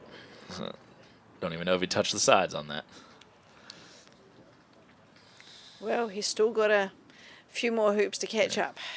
So panning out, Black is still not in frame, so it's a minimum of 7 yards probably from hoop 11. Oh, well, no, there it is. So it's a little less than 7 yards. It was just out of frame. Yes, just out of roads. Red has gone a little bit past the line of the hoop, which with Black there, you'd rather be a little short and deep to this right side from our camera perspective. So this allows him the opportunity to hit Red in the middle and stay put. And we've got Ethan in the background doing something. Playing Frisbee, maybe. There's a 9-hole Frisbee golf yep.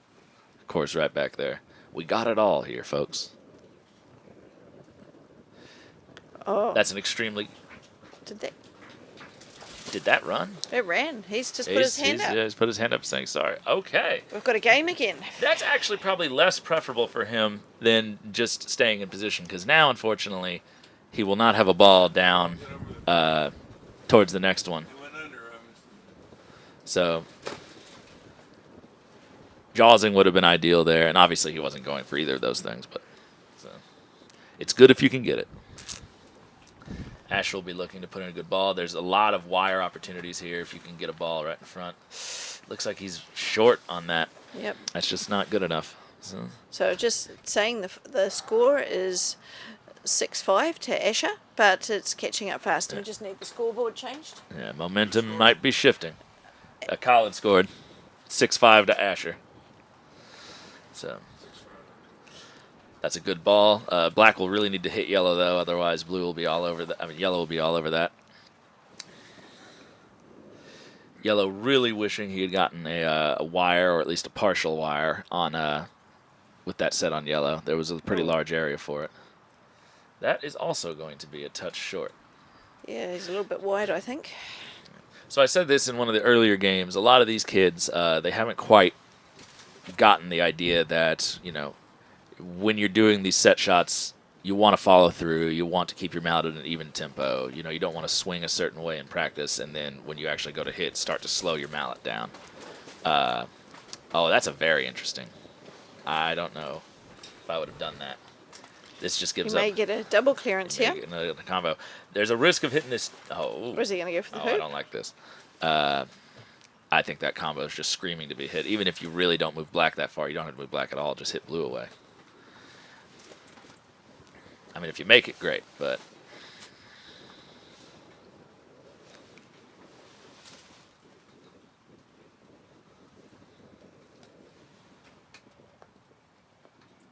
Well, if you can do that. Although this could be very dangerous. If blue hits red now and Black jumps, yellow's going to be hampered getting up to 13. Yeah, but he's going to jump straight with blue. All right. Okay, we've only got... this would be Ash's winning point if he gets this, so... Yeah. These courts are fairly soft, but you have to make sure you... Yes, 6 each. The Egyptians are good at those flat jump shots. So again, you know, if he had ran through the hoop, we'd be saying, oh, what a great shot, and that's awesome. I still think hitting blue was the right tactical decision just because you could get such a controlled stop on it and a potential where he had put Black for a combo. Again, surprised Black didn't just decide to clear yellow, because Absolutely. that hoop Yeah. shot was there and the clearance on blue was there and red was close by. Yep. So it seems like he's sort of been daring Asher to make some of these hoop shots. And yellow's going to be in a awkward position to get down to the next hoop. Yeah. Thankfully, the center mass of the ball is still on the north side, so I think he'll have the angle to get it in front of, or at least near in front of 13. But you won't get the control you'd like out of it. Oh, All right. He's playing hot. yeah, I think he's been getting better and better through the game. Yeah. And this is what momentum can do for us.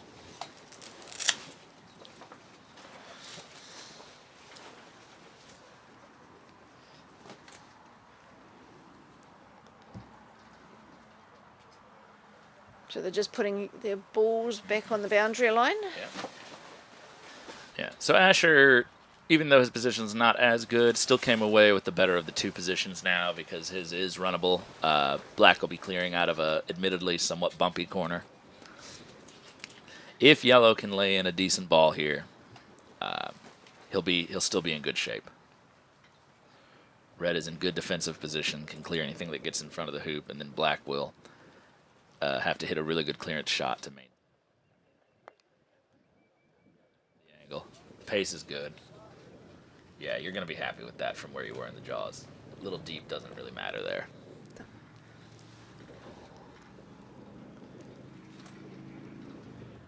The only thing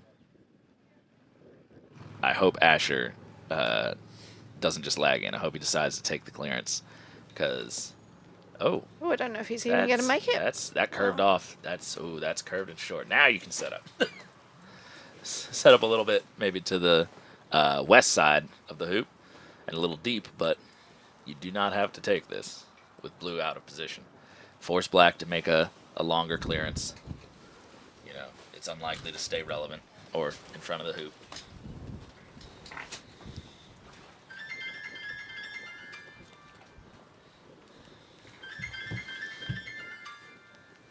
Is he going for this hoop?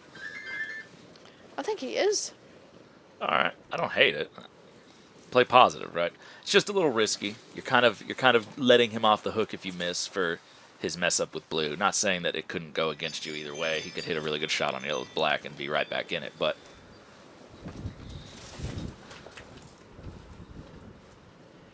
that's what you really don't want to have happen.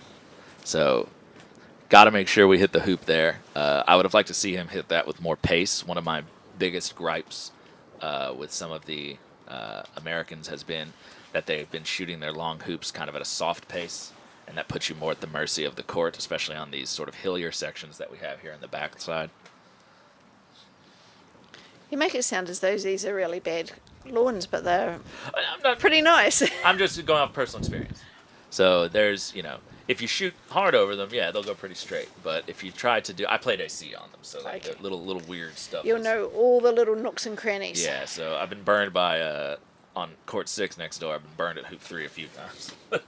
So. And these lawns have all been moved over. They have, so it's going to be a little bit different. Almost. Black is not in the best runnable position, so this might be.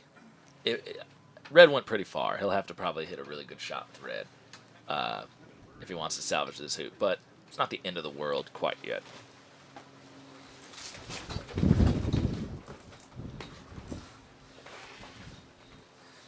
Very interesting that Khaled did that standard grip.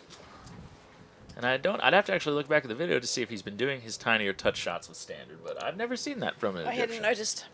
His top hand was in standard grip position, so that's very interesting. So maybe someone who is familiar with his play could let me know if that's a common thing that he does, or maybe he's experimenting. But I've never known any of the Egyptian players to switch from their normal grip. Big clearance, narrow miss on the right. Again, would love to see a little more pace on that. You're going for broke, you have to clear it. Yeah, I'm not sure what is. Looking at the angles here, it looks like whether black can actually see the hoop. Yeah. I don't know if it can see all the yellow. Can't see yellow. Yeah, he's looking at it. I think at best it maybe gets a piece. Yeah, he's looking at the hoop. Yep, he's asking for a referee to Bang it in. So this is a little bit inside of the 45-degree angle, but it's a little ways back. You know, we're kind of getting that flattening effect from the camera, but I would say this is at least 2 yards.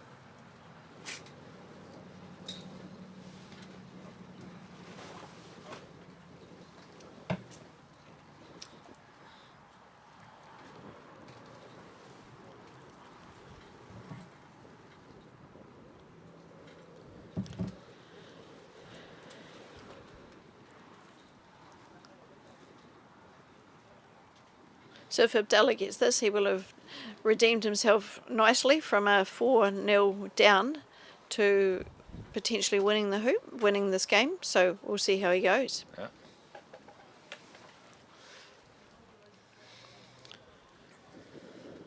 And even if this doesn't quite run, if it bounces off, there's a lot of positions if he hits near the middle of the hoop that are still fine. Yellow will get rid of blue and hold position, but red is on the back boundary, and haven't seen a lot of super strong clearances. See, he's even lining up standard. Oh, wait, he's just playing standard. And too hard. I wasn't looking close enough. He's playing standard grip just normal. That's very interesting.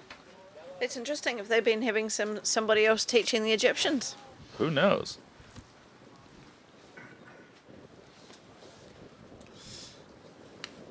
That position he bounced off was not one of the positions you wanted to get to, so he ricocheted well over to the west. A good stop shot here, and that's just not good enough. No, he's knocked himself to the side, but he has given Abdalla a nice potential hoop. Yeah. You got to go for this with where black is and where yellow and red are. You really can't lag in here. You're just giving red the opportunity to set, and yellow will have a cross-court clearance. But that yellow and blue ball were not that far apart. Have to be really careful. And I spoke earlier when I was on the commentary about there's one error versus another normally that's preferable. So in that, hitting it on the left-hand side would have been better than hitting it on the right-hand side. So by a slight margin. So, you know, if you're worried about hitting it dead center, maybe just aim fractionally left of center and hope that if you are going to miss, it's going to tend that direction. Yeah, he's playing standard grip. This is crazy. And he's missed. Missed it altogether. Good set here. If you don't overroll this is where it's better to be short than to be long. But a good set here will really put Abdalla on the back foot. Nash's just coming in nicely. Good position. We have quite the crowd I can see from outside the tent because it's threatening to blow away. We have quite a good crowd watching under our large party tent, sort of right behind where the camera is. You can hear the clapping. Well, this is the only game happening here at the moment because the whole next part of the draw, the knockout, is reliant on these 2 games. Yeah. All right, black did not go super far away. I couldn't see it before. Oh, he's done a lovely clearance. Yeah. It's still not the position that black and blue want. So yellow's just going to come in. So how far down the line did red go? Even if you march that back a few yards, it's still pretty far, almost halfway. Yeah, so. And again, this situation might have looked quite different had he successfully managed to hold position with yellow off that stop shot with blue. Probably would have forced blue to make that clearance back from the corner. So that's gone too far. It makes the black clearance with black a little longer, but it just doesn't put any pressure on the hoop. So, oh, that needs to go. Doesn't need to go there. Not there. So he's just helped Asher a little. Yeah. So now Asher is in position and blue is not. So pressure alleviated.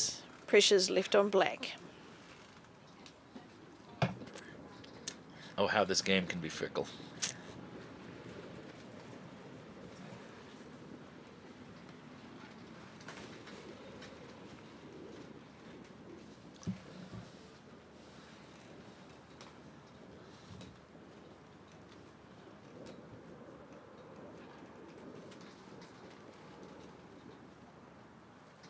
Oh, and he's a little bit wide too.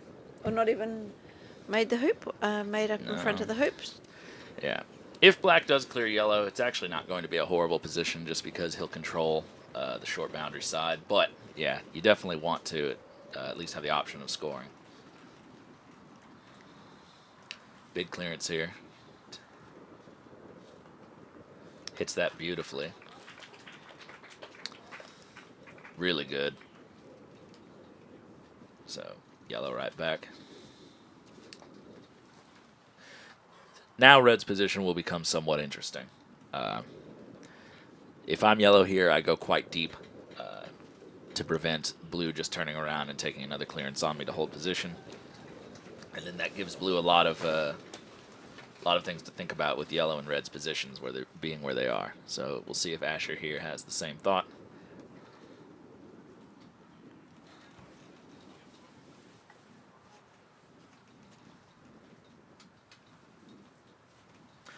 Whose performance so far in the tournament, Karen, have you been, I wouldn't say most surprised by, but, you know, that's been standout to you? I think that the young American boy, Simon, he's done absolutely amazing. Oh, yeah. He's 11 years old and has made the knockout and done amazingly well. His accuracy and his hoop running has been excellent. So at 11 years old at this tournament, I think he's going to be a force to be reckoned with in the future. Oh, that runs. All right. So Abdalla Khaled has, at the hook, conquered Asher Scantlin, who was up 6-4. And unfortunately, a string of wonderful shots from Khaled and shifting the momentum in his favor managed to unseat that lead. And Asher narrowly misses going into the next round of the playoff.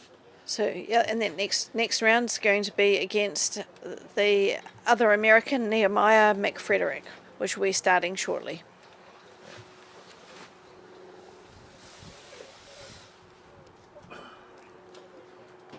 Guys, let's do the advertising. Oh, yeah. All right. Get a shot and hold it for like 30, 40 seconds. Give Tom time to talk. Don't move too fast. So really quick, while we're waiting for that next game to begin, we just want to remind everyone and thank our sponsors who help make events like these possible. We've had more and more in recent years, and we've had, I think, our best showing ever of sponsors for a USCA or a WCF event for the youth. So on the right there, you can see White Tie Croquet, who have a tent there now by Vicki Johnston, one of the official sponsors for the event. They sell high-quality white apparel that you can get custom ordered with your club or individual logos. My club is a user of them, and we're very happy. So please check out White Tie Croquet if you're in need of some club apparel. On the left there, you have Michael Saunders and Company helping to enrich the Southwest Florida croquet lifestyle, real estate brokers. Hans and Rebecca Peterson. Hans is the president of the Croquet Club and is also a local real estate broker who has facilitated the property acquisition of several croquet players in the area. And so we're very happy to have him coming out in support of that with his company as well. So thank you to Mr. and Mrs. Peterson. We'll have Brian do the mallet. And then we have our other three sponsors over here. These are our mallet and equipment sponsors. So on the left here, we have Diesel Mallets by Tate Russick. So this is a fairly new mallet manufacturer. I've seen Tate showcase these mallets on a couple of occasions. They're used by players such as Sharif Abdul-Wahab down here in Naples, Florida. So I've heard great reviews, very high quality mallets. Thank you very much to Mr. Russick for sponsoring this event. We have the quintessential American mallet sponsor, Oakley Woods, with his new Aero mallet. So helps with better aerodynamicy by reducing wind resistance while you're swinging, especially useful for those large casters like myself. Kyle Maloof is a proud user of the Aero mallet, so thank you again to Mr. Oakley for sponsoring this Under-21 World Champion event and for his continued support for the USCA and World Croquet in general. Okay, next. And finally, last but not least, we have PFC Croquet Mallets, Peter Cole's high-quality metal mallets from Australia. Vicki Johnston, who is involved with White Tie, is also the representative of the United States for PFC mallets. They're used by many high-class players. I believe Toby Savage in England is one of the high-profile people I can think of right off the top of my head, but they're becoming very popular. They've even started selling them in Egypt, which is very unusual. And I find Egyptians, a very good club mallet to get Yes. people started with. so they'll never break. They'll last forever, and you can sleep with it for the rest of your life as a special friend. So, thank you to Peter Coles for your continued support of American croquet and world croquet. So, thank you to all of our sponsors and to all the volunteers, the local club, the town of Venice, Sarasota County, for all that you do in support of this Under-21 World Championship event and making these types of things possible for us. So thank you to everybody. I don't know how long it's going to be. So we just get. So we got it So back. here you're going to get a lot of coffee. So it looks like Abdalla won the toss to go blue and black. All right, so off to the Where- races.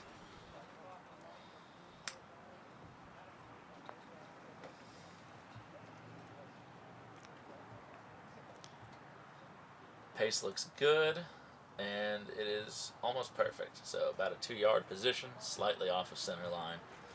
And if I'm in this position, and Matthew Essick will say this a lot, and he's sort of the person I got it from. He has the 70% rule.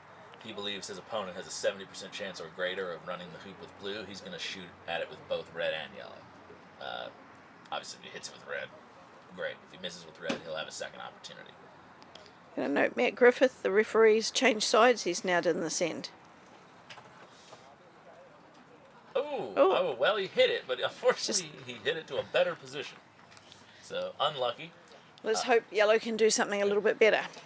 Yeah, if he can replicate a swing that good, then odds are if he can lay contact on it again, he'll get it off the hoop. So it would be very, very unfortunate to nudge it closer twice in a row from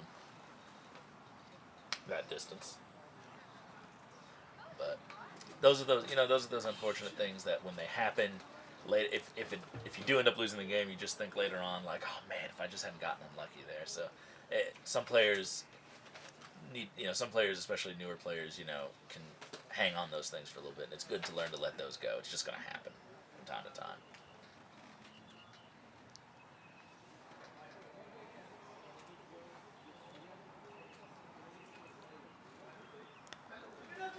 So Nehemiah is just another very tall American and has a longer mallet, but seems to manage. Oh, bunted at that one. No, missed on that one. So He's he one did. of the twin towers. Oh, so evidently there's two brothers. Is that right, Say Tom? what? Are they brothers? Is there two brothers? There's No, two. Lane, they- Y, and he are Lane- the twin tires because they're tall. Yes. So So they play doubles a lot, and they're both quite tall individuals. So they call them the Twin Towers. Okay. So. Yeah. But So that was a lovely first hoop by Abdalla. Yeah. So the score is 1-0. So, on that last clearance with yellow, you saw that he just didn't follow through.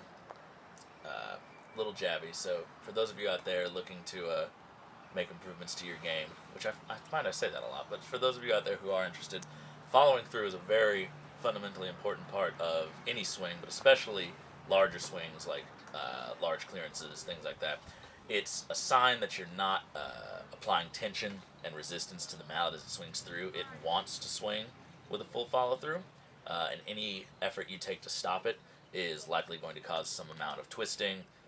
It's a byproduct of you just over-squeezing it with your hands and pulling back on it with your body and arms. So let the mallet do the work. Let it swing. So this cast is a good example of, a nice big swing, and you'd like to see that if the mallet comes back a long way, he lets it go through a proportionate distance that it naturally wants to go instead of stopping really low. So we'll see what he does here. Yeah, so see, there's just a little bit of, he hit that quite hard. Oh, good shot, though. He hit it quite hard, and you see that the mallet just doesn't really finish its follow-through. There's a little bit of a sort of a smack there that he's applying resistance. So though he hit that one straight, it just definitely can lead to those inconsistencies on those pressure shots that we would like to get out of our game as much as possible. So even though it looks like it's wide, Yeah, it it looks he's obviously going for the hoop. Nice. Good hoop. I still can't get over the fact he's using standard grip. That blows my mind. Well, when you saw him run the hoop, you could actually see the hoop move then. Yeah, 2-zip. So 2-0 to Abdalla. Red plays a good positional shot, slightly past the line of the hoop, but very makeable. You don't have to worry about it this game because I'll keep track. They'll tell me if I forget.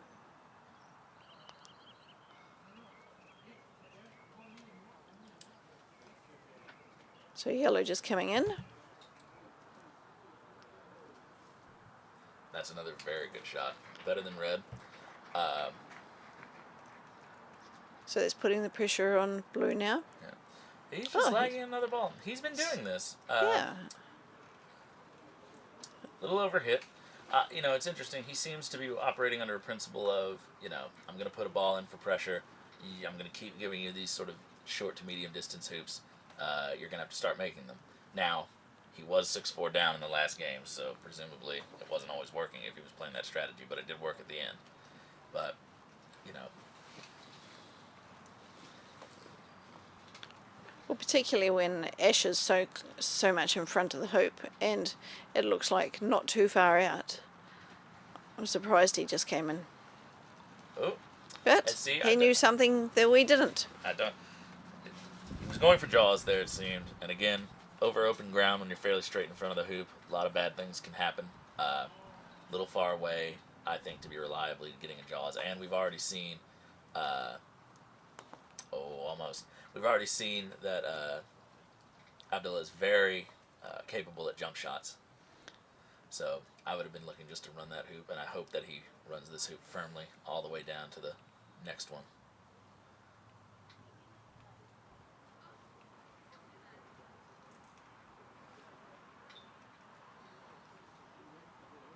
Nice and smooth. And once again, and see, this is the problem when you hit the hoops that softly. He did stop in the jaws for a moment, and then it trickled through. And now, not only do you not have an advantage at the next hoop, but you're also hampered potentially with the yellow ball from getting a clearance you might want. So if blue's in good position, and it is, it's going to really be up to red here to take care of that. So very important on odd-numbered hoops, especially, that we become confident running them with a fair deal of pace. Sometimes you will just catch a little extra wire anyway and barely trickle through, but we want to at least give ourselves a chance to run the hoop properly.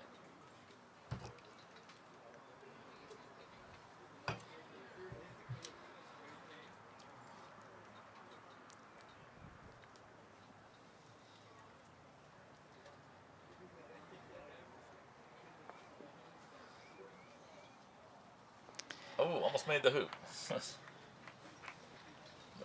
So now Blake's got a chance to have two in front. So it looks like he's setting himself back a little bit, or is he trying to do a little block there? Wait a minute, what's going on? And oh no, that's you, isn't it?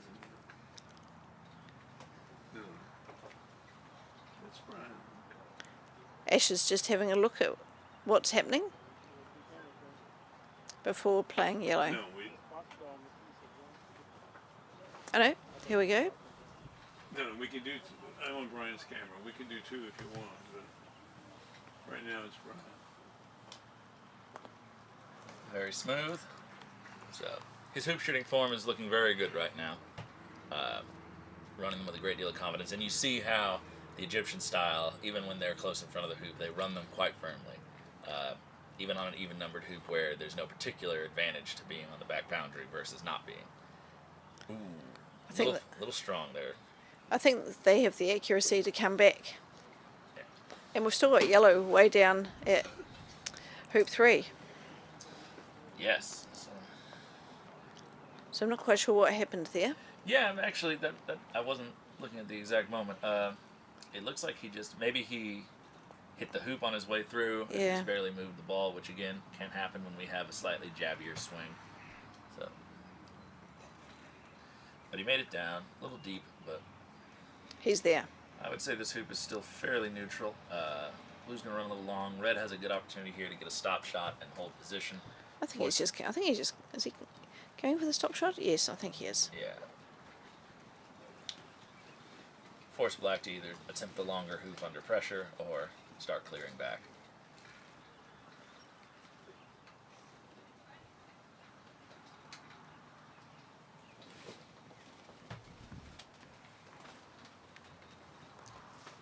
Very good shot.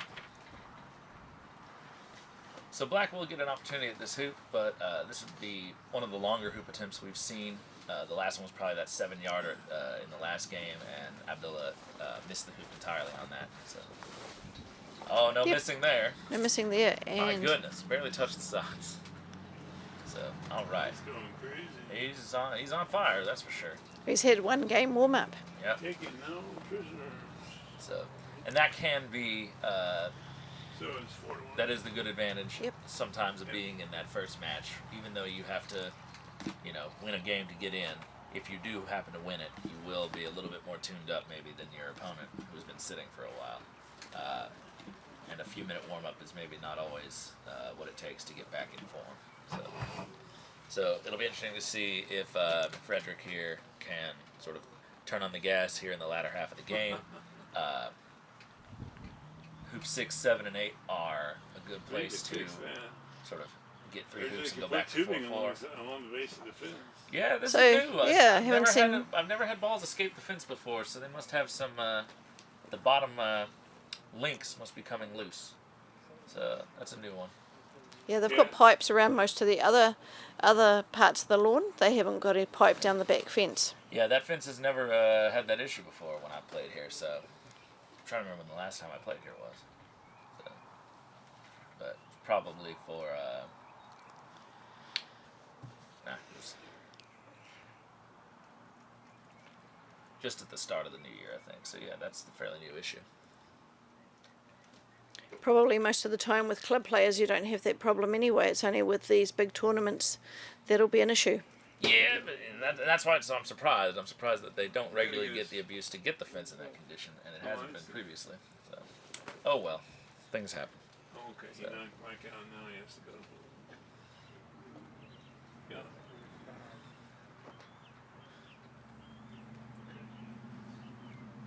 Black scored 5. Looks to be decent pace, good position, maybe a little bit close to yellow for his liking.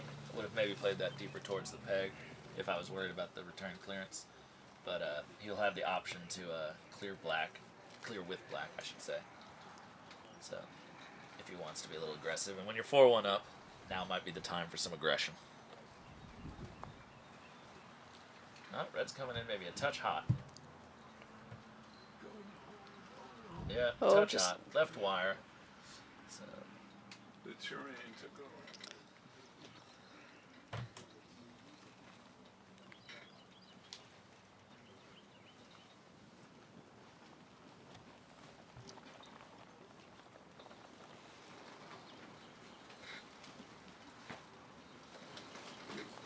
So Abdalla just electing to come in. Oh, I can see the chat, not fine with him. So.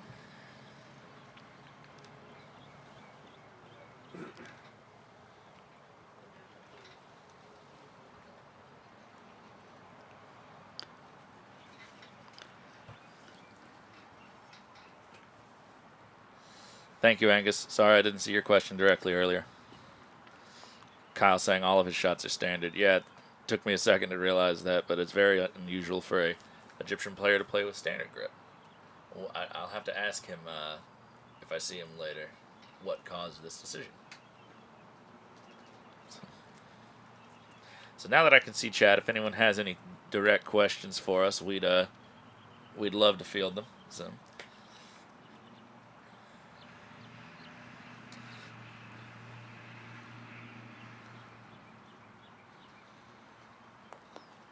A little bit off the right wire there. Hasn't been missing a lot of those, but, we're not all perfect. So, an opportunity here for McFrederick to potentially get control of this hoop and get the points started going for his favor.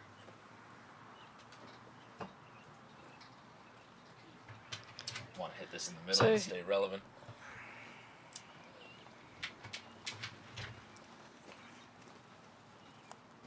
And he does. Hits it very well. Those seem to be particularly strong shots of his, those sort of medium-distance center ball clearances. He's hit several of those in critical moments that have really put him back in the hoop. Yeah, you can mark your ball in, buddy. Sorry. So, I've worked with a lot of these kids before, so, But Just telling them a little bit of advice on the sideline. Okay. So, Pity you can't hear you. pity. So, yeah, I don't have my two-way hearing aids in. But So yellow looks in a great running position, so Abdalla's just figuring out what to do. yeah, unfortunately, red came up very short. So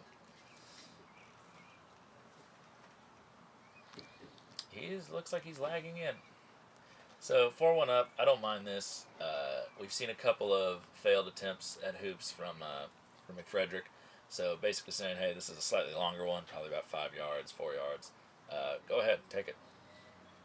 I'll have advantage at 7, 4-2 down. If you miss it, I'm going to take control of this hoop.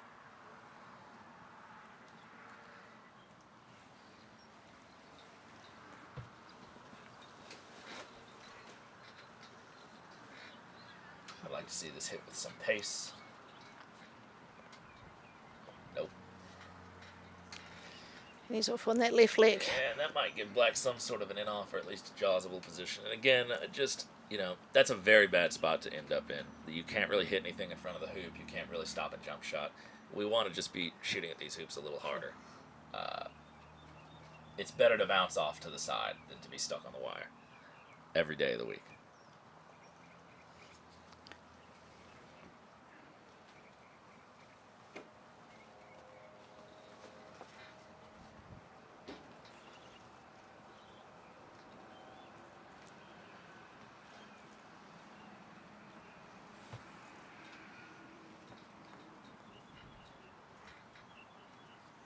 That will not do it.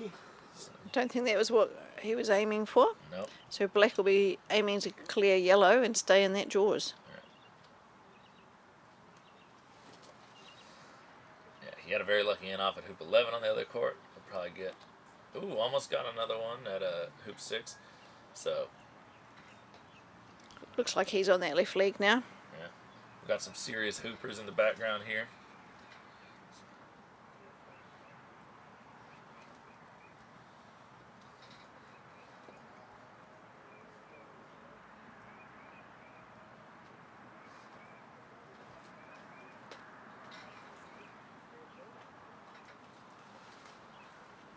Oh no.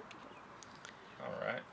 So, Now we can see where black is. It's off to the side. So yeah, be in good blue will position. be just coming in nicely. Yeah, I don't think blue blocked the clearance. Thankfully, that's the one thing you don't want to do. The one thing I tend to do a lot. Yeah, I think when you don't want to do it, you think about it and it's suddenly put in your head. Yeah, I can't block for my opponent to save my life, but, you know. But Black can see yellow. yep, I'd be clearing with something here. Blue and black might be giving me a double target of some sort, even if it's a single ball. I'm aiming at blue.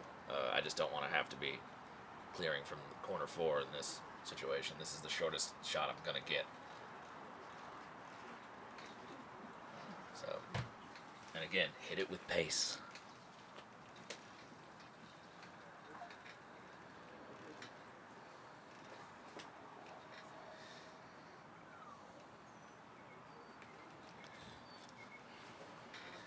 So, pretty wide miss. I think that went behind the hoop from our perspective. But so his next shot will be out of the corner 4 area if Abdalla has anything to say about it.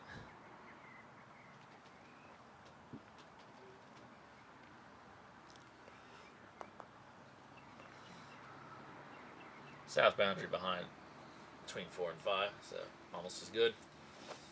Black has stayed somewhat relevant to the middle of the court, just in case this return clearance comes off. I doubt from this angle that there's any weird double or chance of fluking the hoop, so... And Abdalla might have intentionally played it sort of this direction on the clearance just so that wasn't an open option. There's also a chance that hoop 5 or the peg is somewhat in the way.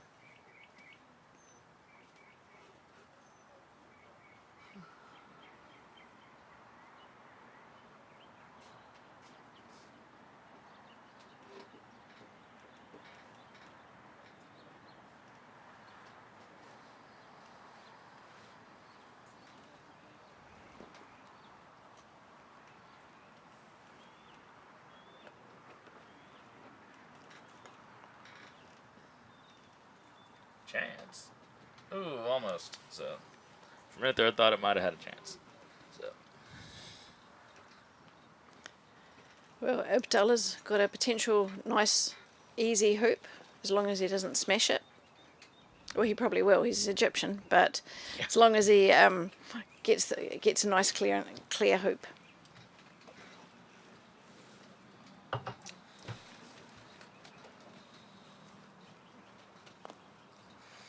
good hoop. 5-1. And McFrederick now is going to have to pull some tricks out of the hat.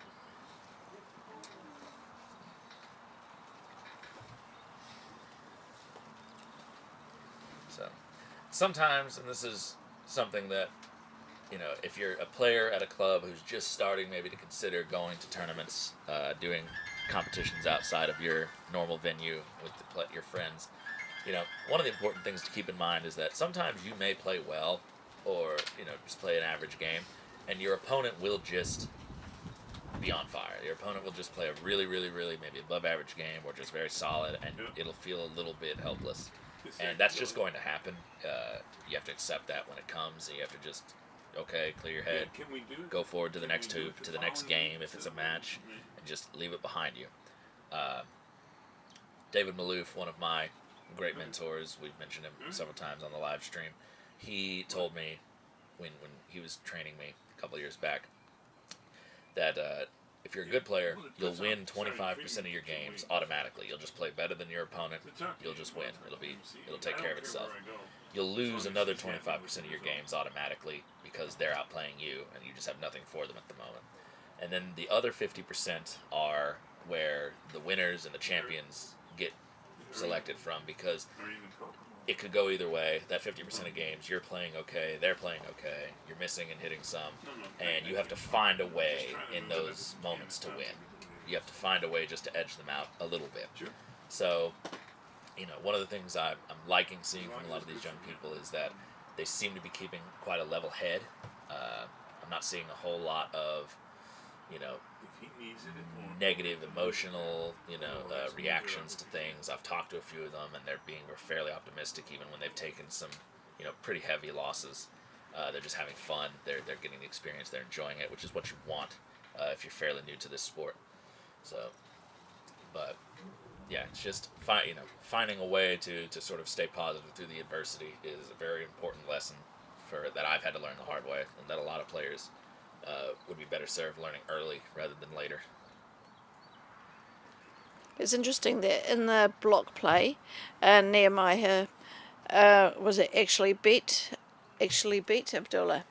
So it was a best of 3, and Nehemiah won the first and third.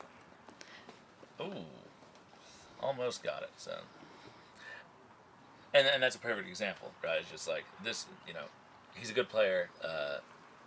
He's very capable of winning this game, winning, you know, a match. And on paper, yes, Khaled is the stronger player and would be expected to win more times out of 100. But golf croquet is one of those games. If you just happen to catch a hot streak, or if you're playing solid, that I liked the way he ran that hoop. That's what I've been wanting to see. Make 2. Almost. Very close. So almost better than being behind it.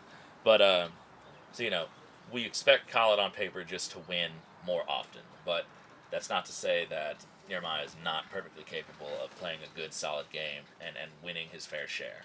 So you don't need to win, you know, 70 out of 100. You just need to win 1. Pardon?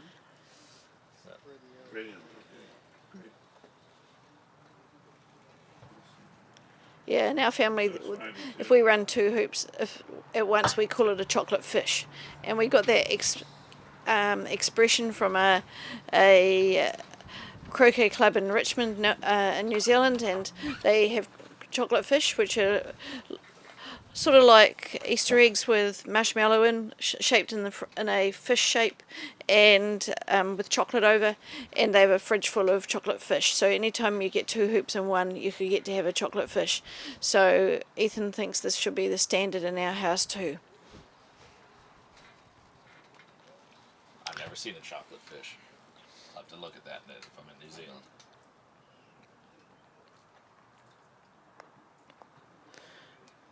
So, got the cut he wanted, but again, he just didn't play it with the pace required to make that shot worthwhile. So now Blue's going to have a really good clearance attempt on red. He can even be aggressive and shoot the hoop. It's not a horrible position. Oh. Really good clearance, unlucky in the result. But yeah, you know, if you're McFrederick, you just need to be thinking, what is the acceptable outcome of this shot if I hit it the way I want to, and you have to give yourself a chance to do that. So if you miss, fine, you missed. But what you don't want to do is hit and still not gain anything from it. That's a good shot. And he looked like a medium pace clearance, but he definitely hit black for a decent distance. So just black just rolling up. It's gone too wide. I begged Jeff to give him some simulation.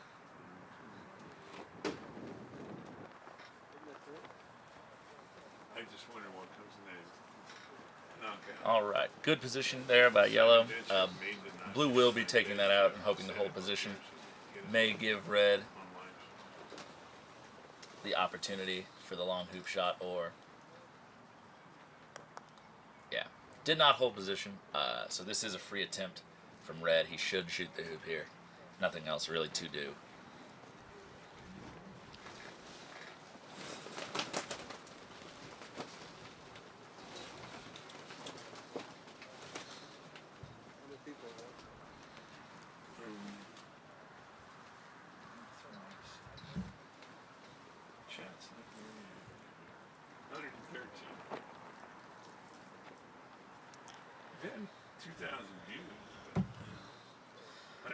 All right, looks like about a 5-yard hoop attempt coming up here. Maybe a little less, 4 yards maybe, but it's hard to tell sometimes. Well, one thing for sure, he's right in front of the hoop. He has to go for it.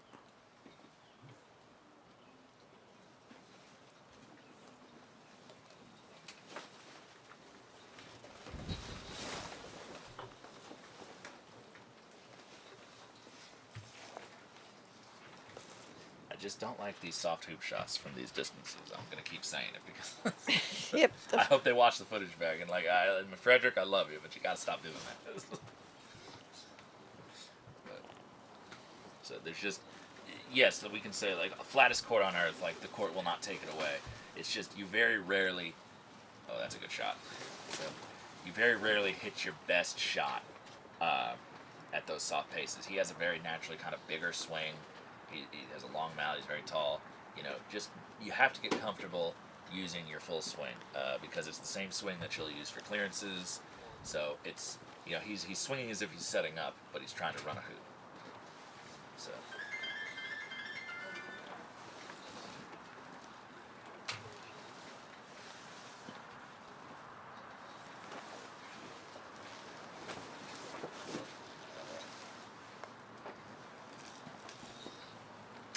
Missed wide right there. Not sure if he was. I think he was shooting hoop. That's what makes sense to me. I don't know if black actually runs without maybe a jump shot from that position. So, personally, with where yellow was, I'm surprised that black didn't set up a really good position and just rely on blue to cut clear it over towards corner 4. That would have been fairly straightforward for him. But blue is now also wired, as you can see there. If he just wants to slip past it, oh, shoe's untied. Tripping hazard.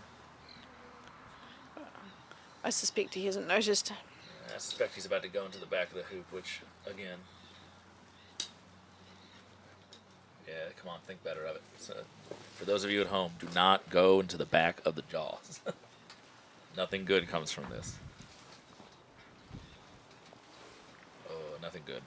So, let's say that he does manage to jump with one of these two balls, either black right now or if yellow misses, blue a little bit later. You are now hampering yourself to get to hoop 9. And the best case scenario for it was actually the one he just did, where he cleared you back to the back boundary and went to the side, which again is a weak position for red and yellow. The only thing that really flips this for him is if he does a good stop shot clearance here and actually stays relevant. And from 7, 8 yards, that's not very easy. And you have to hit it hard enough to get blue a decent distance so it doesn't just turn back around and hit you. Alright, that's okay. Black will have a down court clearance on yellow, so if blue sets up wired from red, red would seriously have to consider hitting black here. If you can see blue, obviously hit blue. That's a pretty good shot. I don't know if red should be able to see that. No, it's he's looking at it. Okay, yeah, I think he can just see it. He's just coming. He's just coming in. Oh, don't do it. Don't say anything. So. But he may. And yeah, but this is what's going to happen. That's going to go down to the far lawn. You got to go out swinging, guys.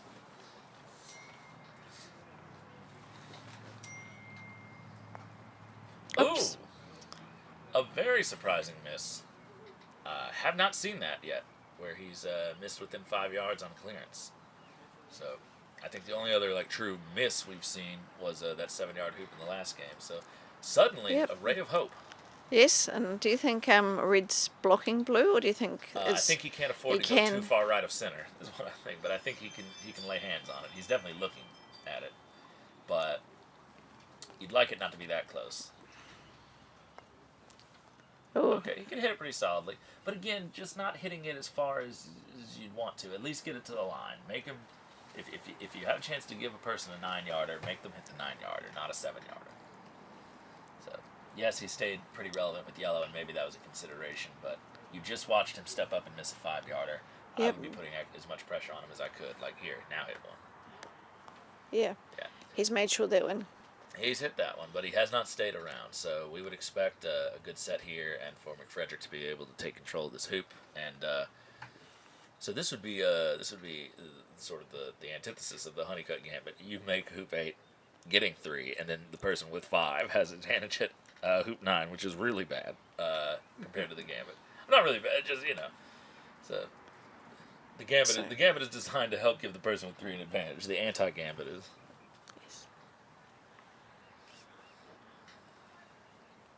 So black's on the far boundary. Abdalla's just checking out the position of the balls, and we'll see what he's going to do from here.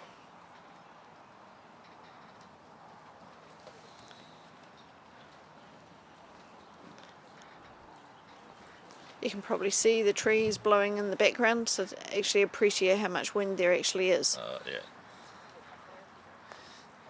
Hey, Paul. I'm here with beautiful Mr. Karen clearance. Bisley. Say hi, Karen. Hi there. Paul Hi, Warner is asking who we both are. So it's hard to read, but you can just see at the bottom of the screen our names there. I'd never realised. So somebody had to commentate, so I just got sucked into talk rather than having a blank screen and not looking at anybody or looking at somebody with no voices. So, Paul, you in New Zealand or Australia? It's the morning over there, I would assume. So, welcome to the stream. Thank you for tuning in. So, we're almost at 100 viewers, guys. Share the link with your friends. Make sure everybody is tuning on to us with their morning coffee over there on the other side of the pond. Yeah, there should be some exciting games starting shortly once the knockout is announced. Yeah, 4 o'clock here in the United States. Maybe some people here on the East Coast are starting to get done with work. If they're getting off a little early, maybe they can tune in. But people on the West Coast, it's about your lunch hour. So. And those English will just have to stay up. That's right. Yeah, put some caffeine in your tea and just ride it out. So he's taken quite a soft shot in. Yeah, so, and again, this is, obviously slight difference in tactical opinion. I'm confident enough in my clearing. I would believe hitting blue here is the right option, and then just betting on making the hoop with red. This is fine. Black is the more threatening of the 2 balls, but you're at risk of getting into a drawn-out clearance battle with Abdalla, and he's just been clearing better. Like, Absolutely. Yep. so when you have someone who you believe is clearing better than you, it's sometimes beneficial. Oh, he looks like he's He's taking on the going hoop. for the hoop. I Which would've- again, if you're out hitting a guy, like and you are 5-2 up, this is a fine thing to do. I might be personally tempted just to play it smart here, just to not allow the momentum to shift away from me. But yeah, here in New Zealand, all right. So thank you, Paul. But but yeah, just to we saw the momentum work for Abdalla last match when he was 6-4 down. You just don't want to take something too overly aggressive, give up an easy hoop shot, and then all of a sudden, especially because yellow ricocheted over towards hoop 9 off that last clearance. So I don't know where it is exactly, but it's that direction. Oh, but he got hoop. it. So what do I know? But, So hello, Mika. Malouf has stepped into the tent. I say hi, Mika. Hello. Yeah.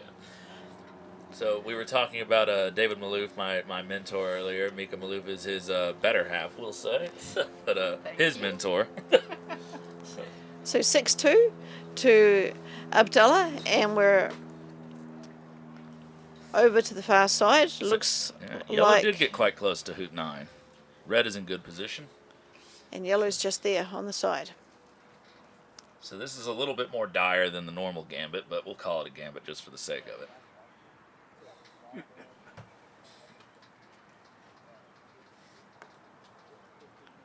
He's gone for red, but missed. So this is one of those moments where if you're going to set up anyway, it's okay to try to lay in the block. Sometimes, and we've seen it a couple times today, players will prioritize the block over actually getting position, and that is something that you don't want to do, because if you don't get the block and they hit, you now have no runnable ball.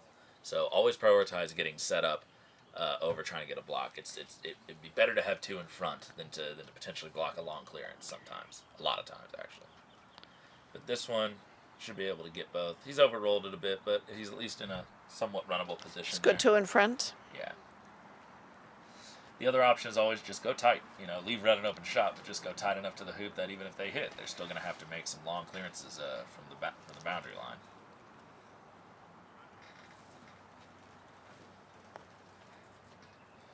Man, he cannot miss right now. So he recovered really well mentally from that short miss he had a few rotations ago. And you can just see maybe a little bit more experience there that he's had playing over in Egypt than some of these other players who are just starting their tournament debut. I'll say this, to be the 86th ranked player in Egypt may not sound terribly impressive, but knowing how many great players there are over in Egypt, it actually requires quite a bit of skill. So. Yeah, it does say he's just 16, and he's got the second place in the Egyptian under 21, so he's doing okay. Absolutely. So.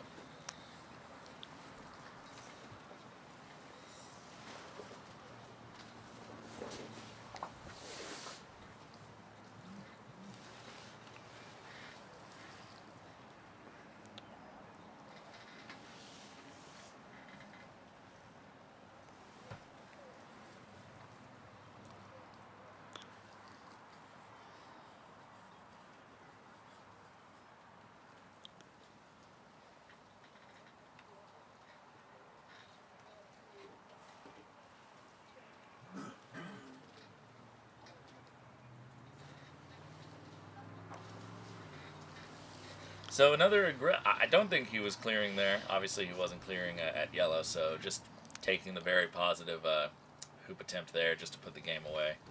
And that's fine when you're 6-2 up, and you've definitely been playing stronger than your opponent for the last few hoops. Be positive. Even if you lose this particular hoop, you're still odds-on favorite to take it home.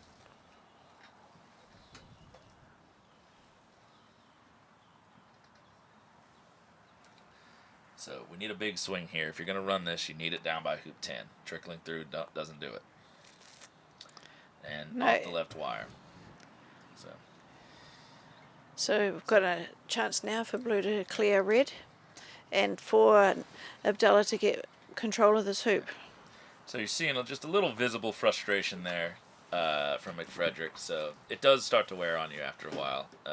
If he comes back and watches this, I would just remind him that, you're going to have good games, you're going to have bad games. Oh, a little bit off. Almost looked like he cornered that. Yeah, he looks a little confused about how that happened. I think he mishit that.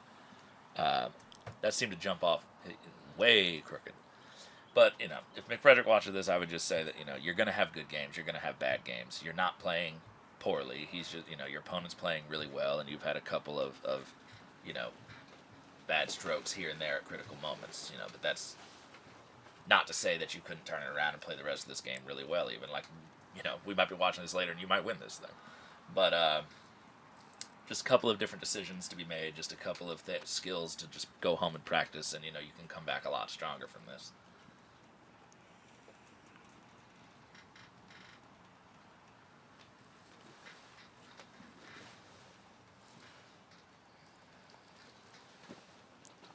Has that managed to not go through? I think there's just a slither still on this side. I think they... It says it's no, not through. Not through. So that's best case scenario for red and yellow here. Red going through would have been quite unfortunate. So this with a chance to now turn 6-2 into 6-4 with a couple of well-played shots. Black making sure it gets halfway. Now, when I'm down like this, I might even be tempted to take a clearance at yellow here and try to get up towards hoop 10. They would be extremely aggressive, but depending on the angle and the distance. But I definitely wouldn't go there. So.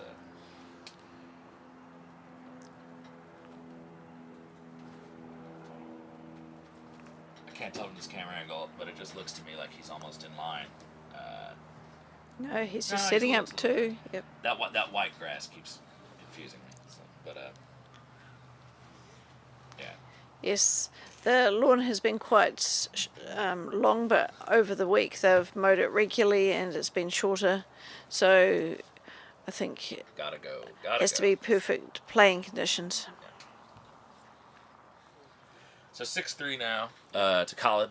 So still the favorite, like we said, but there's a chance here with some good play that we might see this go down the middle alley and even maybe for the spectators' benefit to the hook.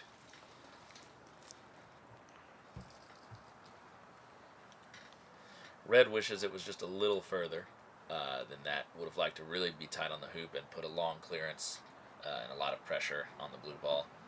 So I think blue will be fairly confident clearing this red ball all the way to the corner area. Playing a promotion there, it looked like, and that's just not the right idea. You're not going to promo red to any position that blue could not make a shot at it. You've potentially made its hoop shot worse and have neither ball really in good position. So set up with yellow, let blue clear, deal with the clearance when it comes to you.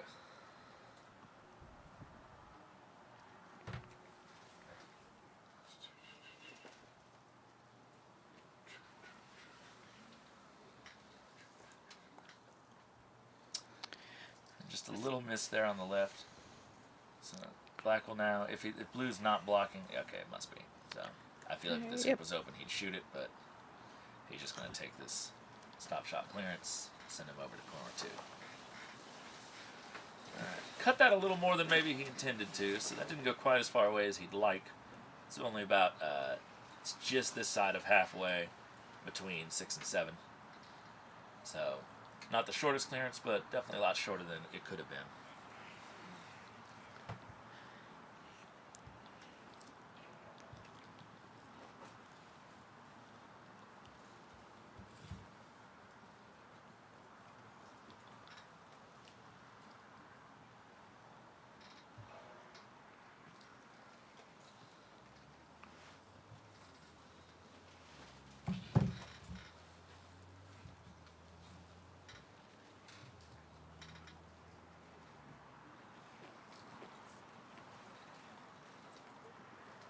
Big shot here, potential game-saving shot.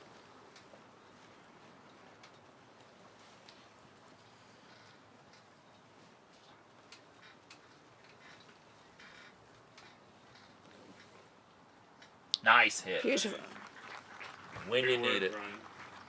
When you need it. Center ball, stayed relevant. Black is probably now regretting not hitting yellow more in the middle. just because it's gone a healthy distance away. So he looks like he's lining up to hit yellow, which is not a horrible idea if yellow runs. But a lot of bad things can come of this position. He hit that really well, actually. And he stayed beautifully in front of the... Oh, maybe he's off to the side. side. He Yeah, can't score, good but enough. he's controlling the hoop from the short boundary side, so that's about as best as you can hope for. Yeah. If I'm red there, I probably don't even try to get in front of the hoop. I probably go somewhere deep towards the side boundary, across from the hoop behind blue, just because I don't want him clearing me anywhere. I'm just going to hope that I can make a little clearance. There's David Malouf in the background. So, doing fence duty, it seems.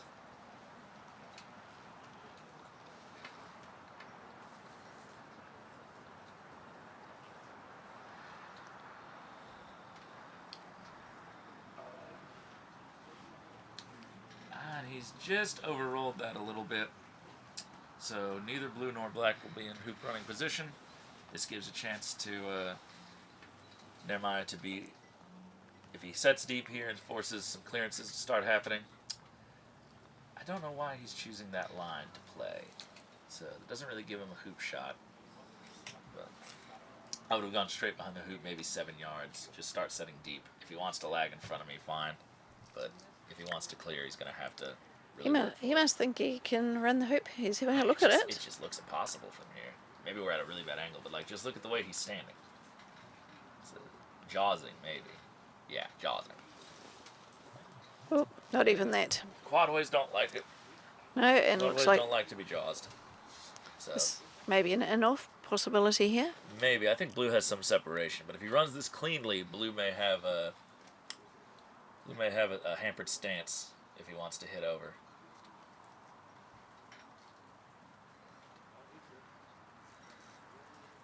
So again, there's a ridge here. I'd really like to see this hit with some pace.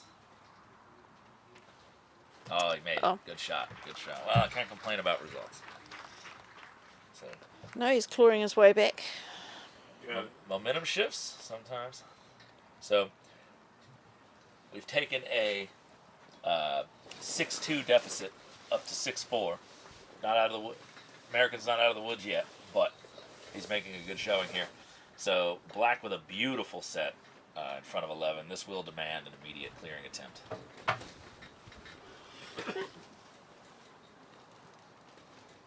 This one, medium pace is fine. Just move it off the hoop. Stay somewhere relevant.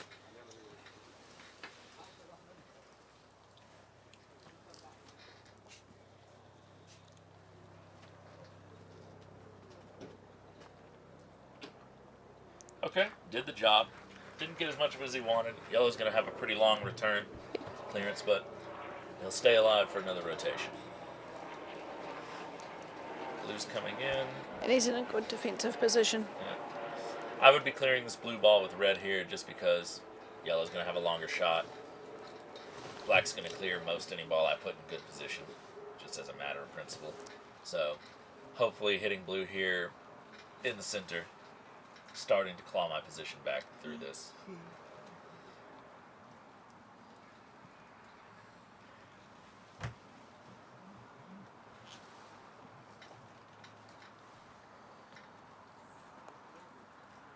Yep, that's what you need right there.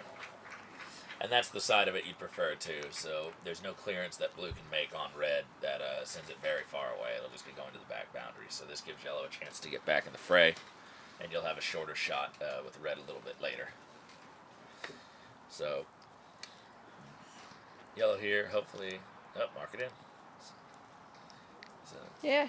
He's playing on the outside. He did that. He's done not on the before. lawn. Is that legal? By the letter of the law, probably not, but it doesn't advantage him in any way, so. It's one of those things that just, you get tunnel vision sometimes as a player. Heck, I've done it a couple of times and, you know, had to catch myself, but. So. Yellow didn't quite make it to where he'd want it to be. Deep is fine, but I think he's a little bit short. Blue has rolled a little long. It's makeable, but can't tell. It probably is a yard or more back. 30-degree angle. good clearance here with black. There's opportunities maybe for an in-off or just for hitting the jaws. Staying around. But just focusing on getting black a good distance away. Maybe giving yourself this hoop shot with yellow. Yeah, that's a good shot. That's a good shot.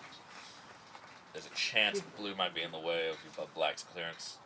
But, and honestly, the way he's been playing, I don't even think he'd attempt to clear it. I think he would I think he's just going to come in. I think he'd lag in and just say, shoot it, I dare you. All right, he's aiming. He's rolled long. He's rolled long. He was probably going for a block there, which would have already made it angled. And again, prioritizing the block over the set would have been the wrong thought process. So I don't know if that's what he was doing, but I'm surprised he overhit it by that much. No, and seeing him stamp down his mallet, he obviously didn't do what he wanted to. Big shot here. He's made a couple of really good center ball clearances. So.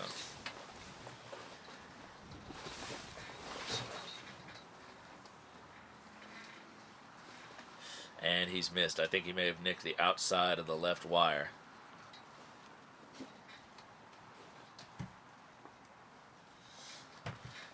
All right. He's going to have this hoop adjusted, and then this one will be for all the marbles.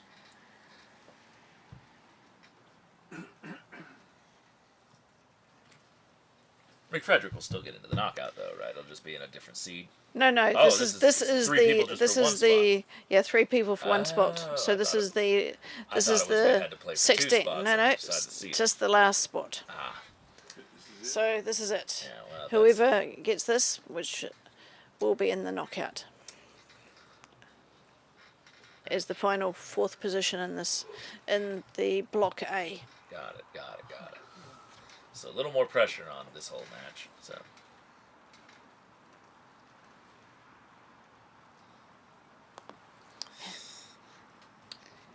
And he went where his mallet was going. Yeah. It is very common for the Egyptians to have slightly crooked lineups. You can see on videos across YouTube some very extreme examples, such as Ahmed Nasser and various players like that, and they have a tendency to cross themselves. Problem is, if you don't cross yourself enough, and you start swinging actually straighter, you typically miss on that side that you're lined up to.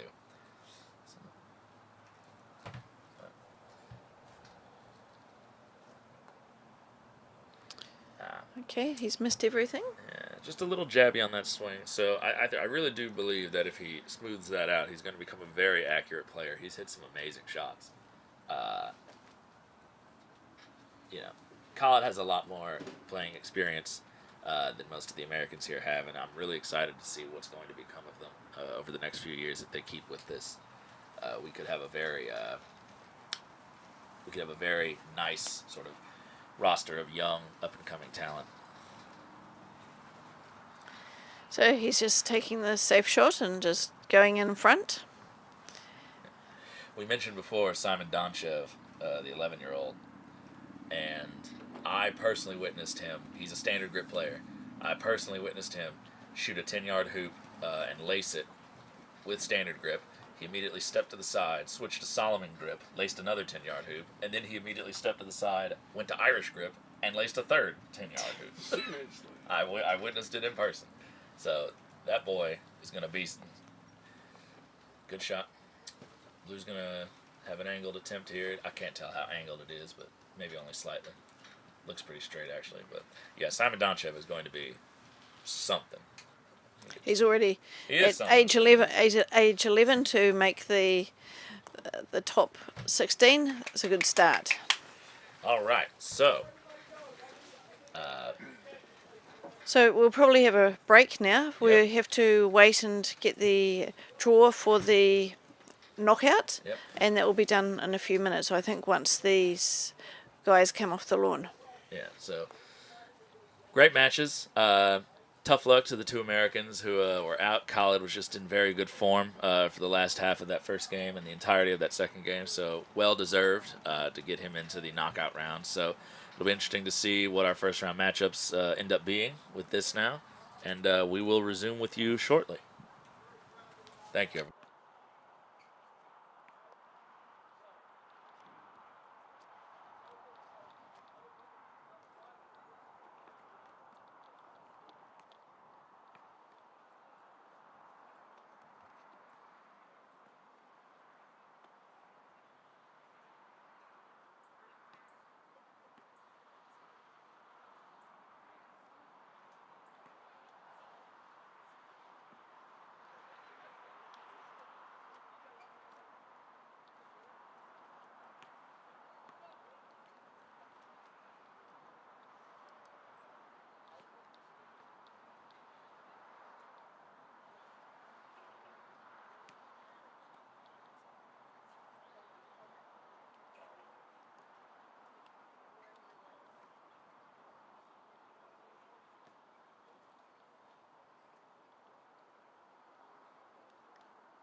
got a couple spots that are starting to stress. The courts themselves are okay, but around the edges are starting to stress.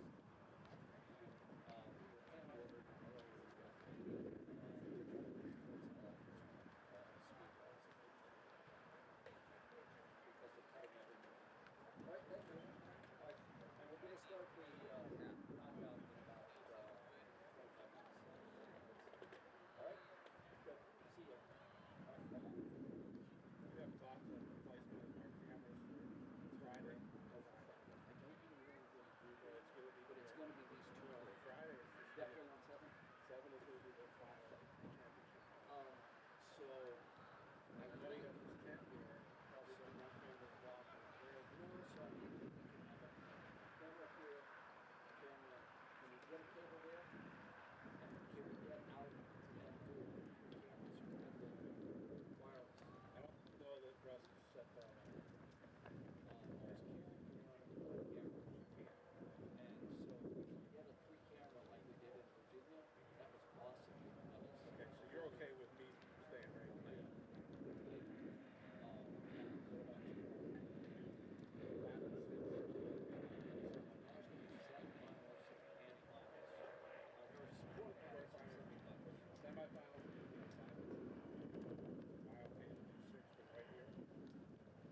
two guys are? I don't know them. No, but they're out on the court. I don't know who they are. Maybe you can tell by looking at them. Okay. One is Ian. The one from Australia is Ian. I think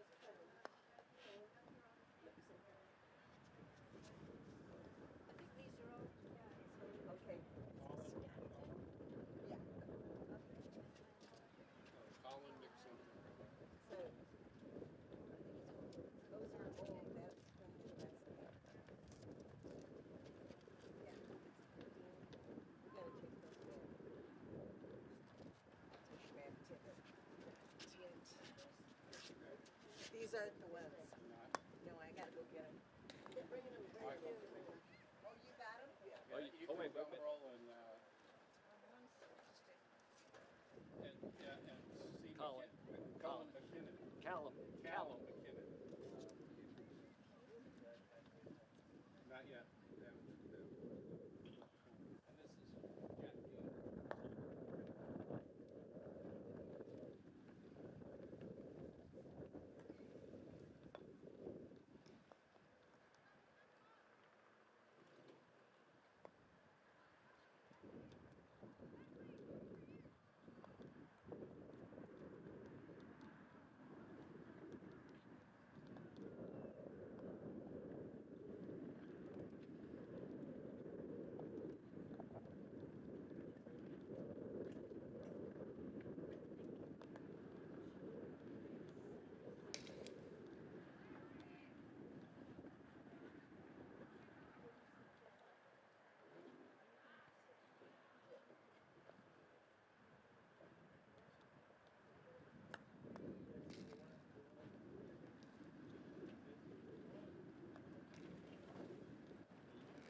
And this is Jack G2.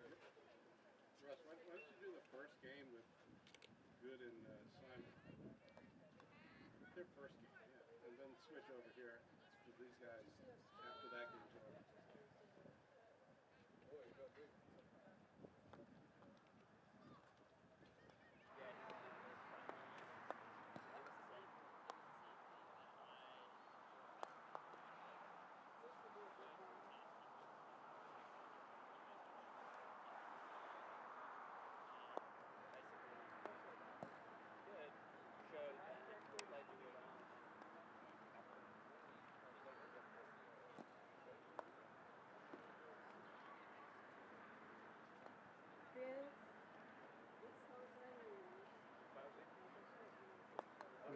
Yeah. Yeah, I'm doing 6. I can do either one, but 6 is the one that we want to get.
Turn your wing well.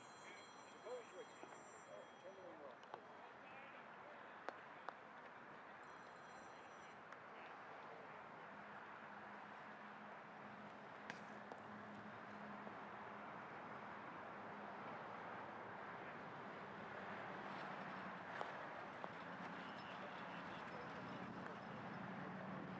You talking to me?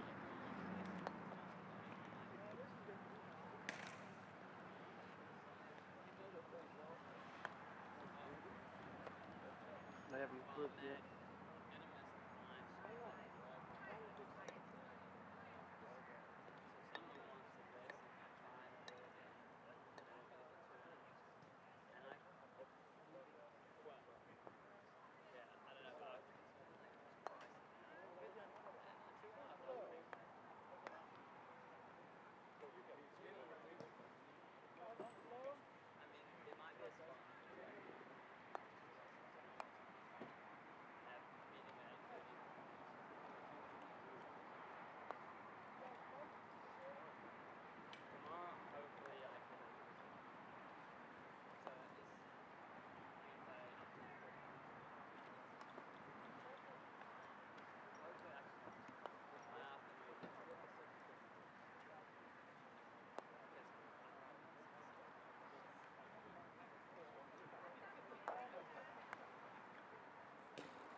Court 6 is about to start.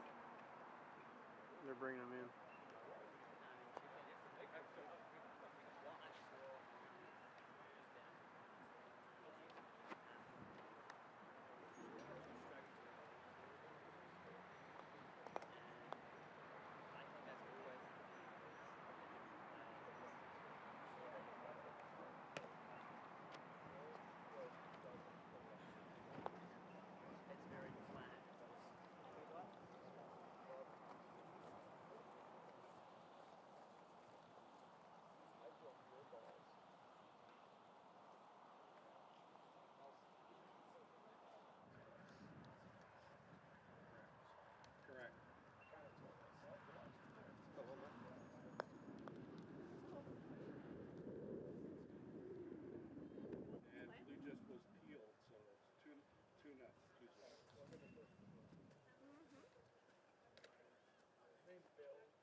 You're lying.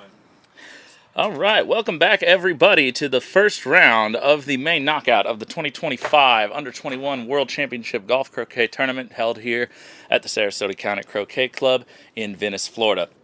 We're over here starting on Lawn 7. We have a couple of really good matchups for us. Here we have Ethan Gumbrell from Australia versus Callum McKinnon from New Zealand.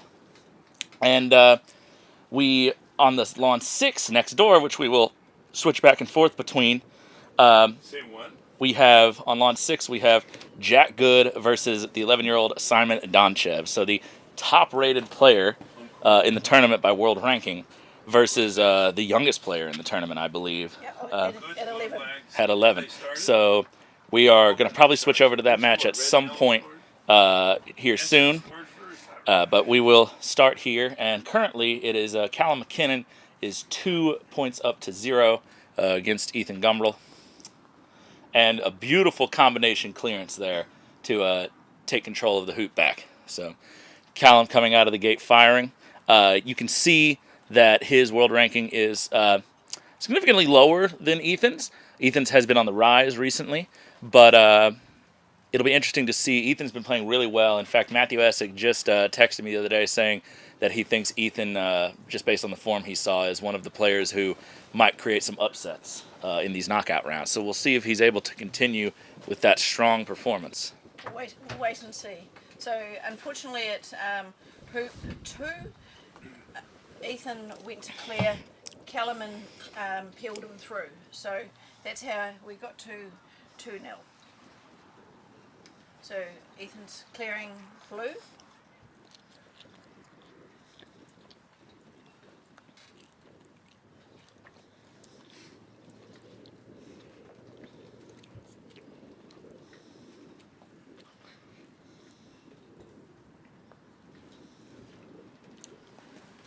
I'm going to put up the other score, too. Just so we know what's going on. Yep. So we're going to also have the score here for the other match going on, Jack Good versus Simon Donchev.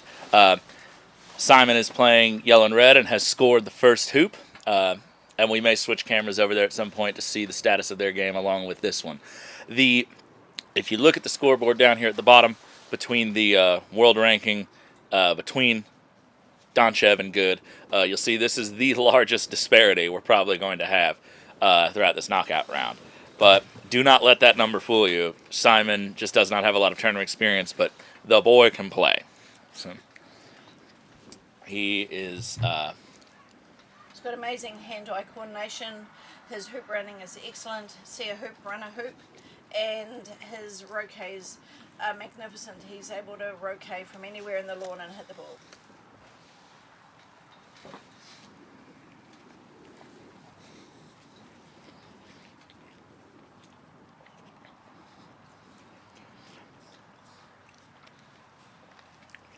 So Ethan here with a clearance on black. He'll be hoping to catch left half of this and send it all the way down the court.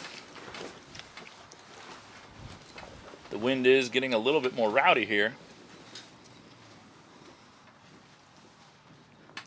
That's a great shot. That's a great shot. So, may not have made it all the way down the court. He hit that almost a little left center, but fairly in the middle. And we can just see from this pathway that Callum's walking that that will be on the side boundary. Just of, he's still going, still going.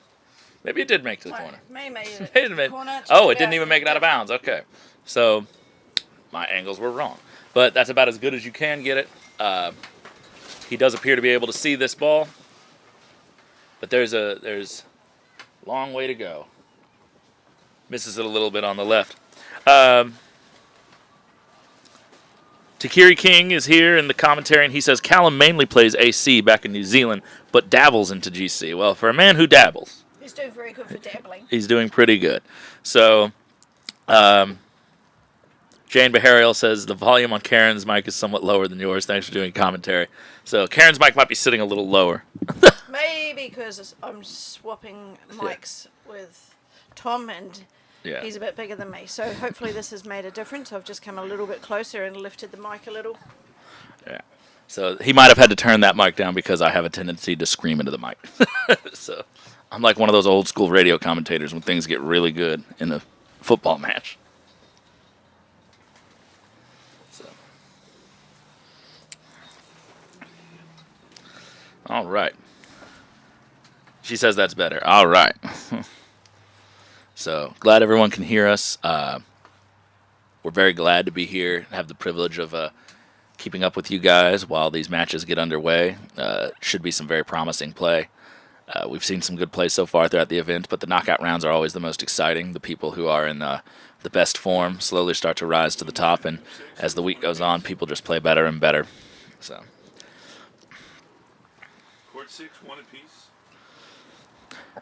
So we're getting a score update that Simon Donchev and Jack Good are now level 1 apiece. So Jack Good takes the second hoop from Simon, and Simon should have advantage over at hoop 3.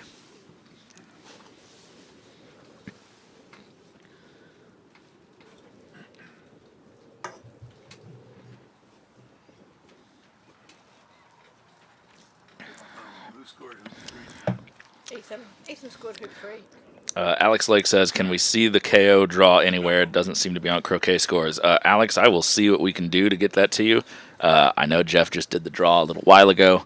Our tent is a little bit removed from the rest of the action so that we don't accidentally say anything that the players might hear in the course of their play or disturb them. So if someone walks by who might have that information, I will do my best to get it for you. But it may be being entered into Croquet Scores as we speak now that matches are underway. So hang tight and that may... Do you have it? I have got a copy, so I can try and... I've just taken a photo of it. Oh, so excellent. All right. Karen's going to give us a draw update on what the draw is. Try and do the draw, tell it, the draw as good as I can. Just let me find it.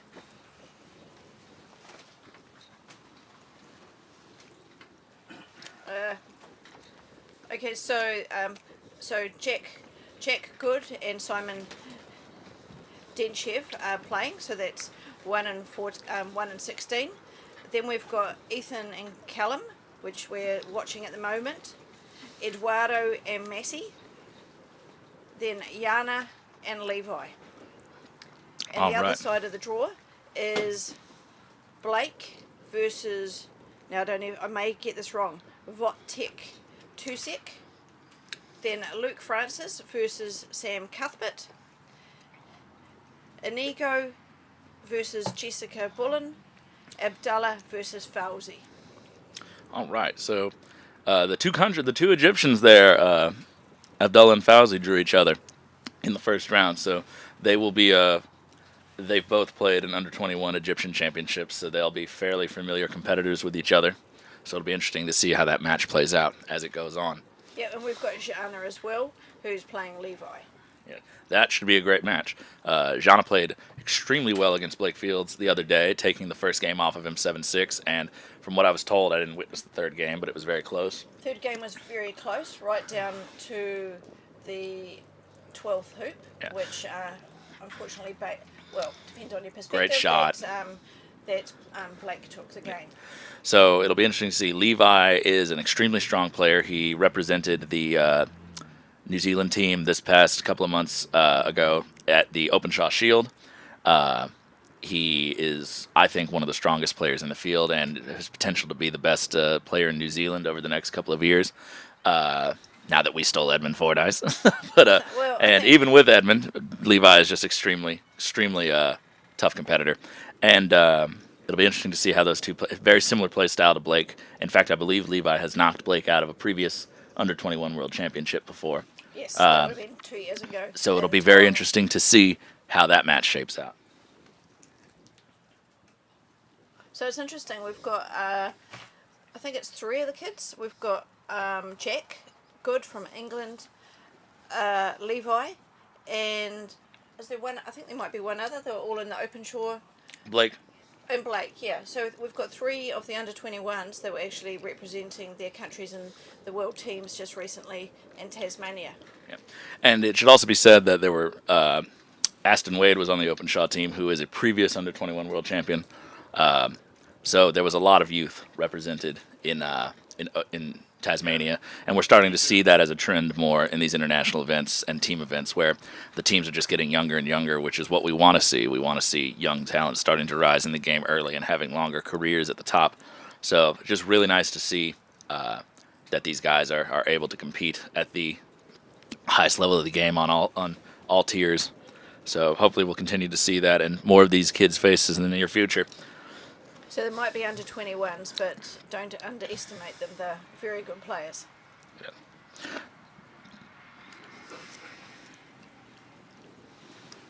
Do we know who Jana's playing?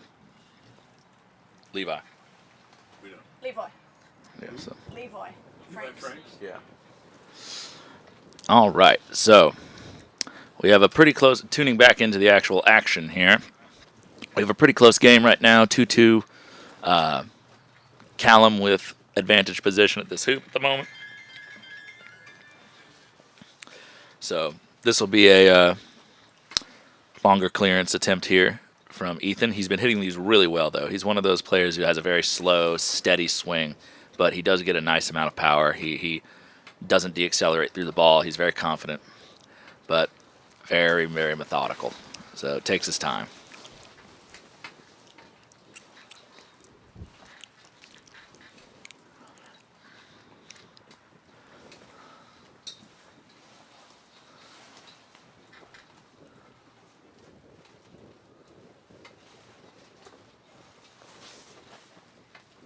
Beautiful, beautiful shot. So those are something he's very strong at.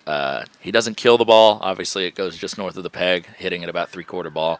But just very steady, constantly giving the opponent 10, 12-yard clearances, maybe even a little longer. And, you know, you're just going to miss a lot of those. In this instance, he doesn't have to clear, but he's going to be setting up from deep, and it's going to give Red the opportunity to hopefully clear black. Got a little bit of a, he might. He may have a block there. We'll wait and see. At least prevent from hitting center. Red would really love to hit that black ball dead in the middle and stay around the hoop, force black to the back boundary.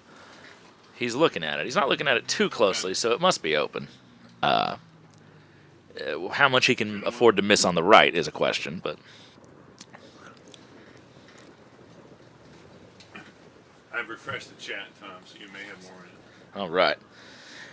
Carl Brown says, question for you, Tom. I've heard some top players use different mallets for AC and GC, usually a lighter mallet for AC. Is this something you do and or could comment on? Thanks for the commentary. Carl, it's a very interesting question because it's something I've gone back and forth with. I know that Robert Fletcher uses different weighted mallets. I'm trying to think off the top of my head if I know anyone else who does. There's probably a list of them. I'm just not aware. Most players use just one singular mallet because it's the mallet they become most comfortable with. It gives them the best feel when they're having to do their long hits and things like that. I have found playing AC that I probably do need to move to a lighter mallet. If I played only GC, I'd probably go heavier. But I am in search of a better stop shot because mine is not so great. So yes, so there are some players who do it. It definitely has those benefits.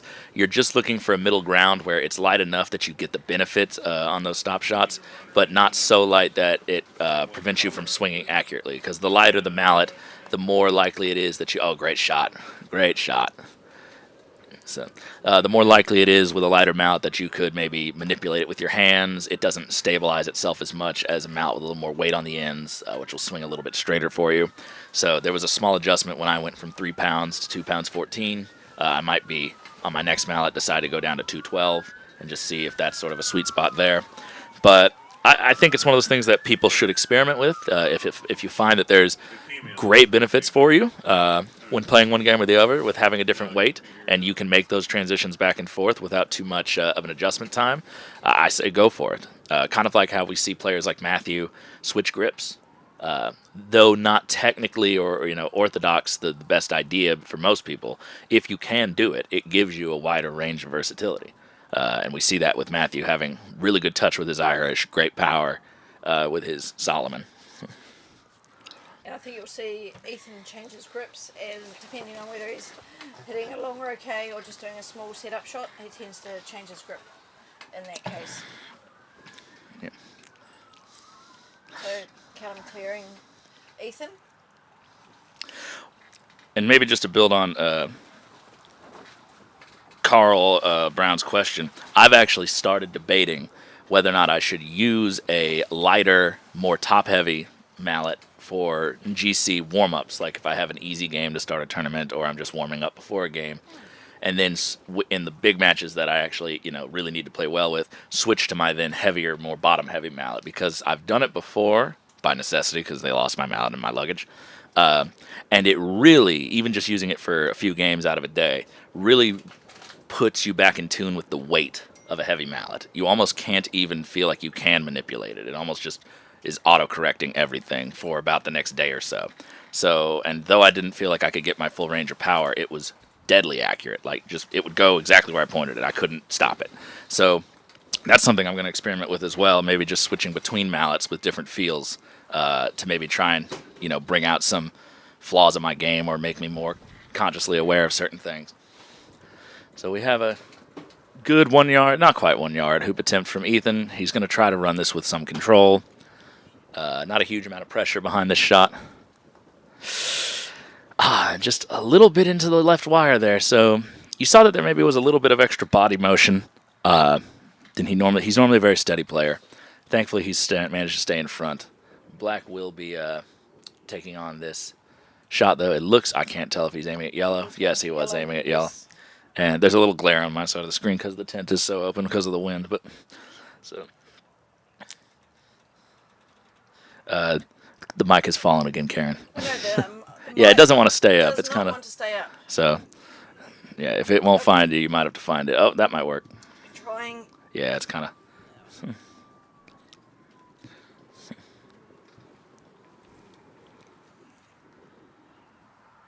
So I suspect, I'm not sure whether Ethan's just going to be coming up in front. It looks like just a nice, easy-paced shot at the moment to get in front of the hoop.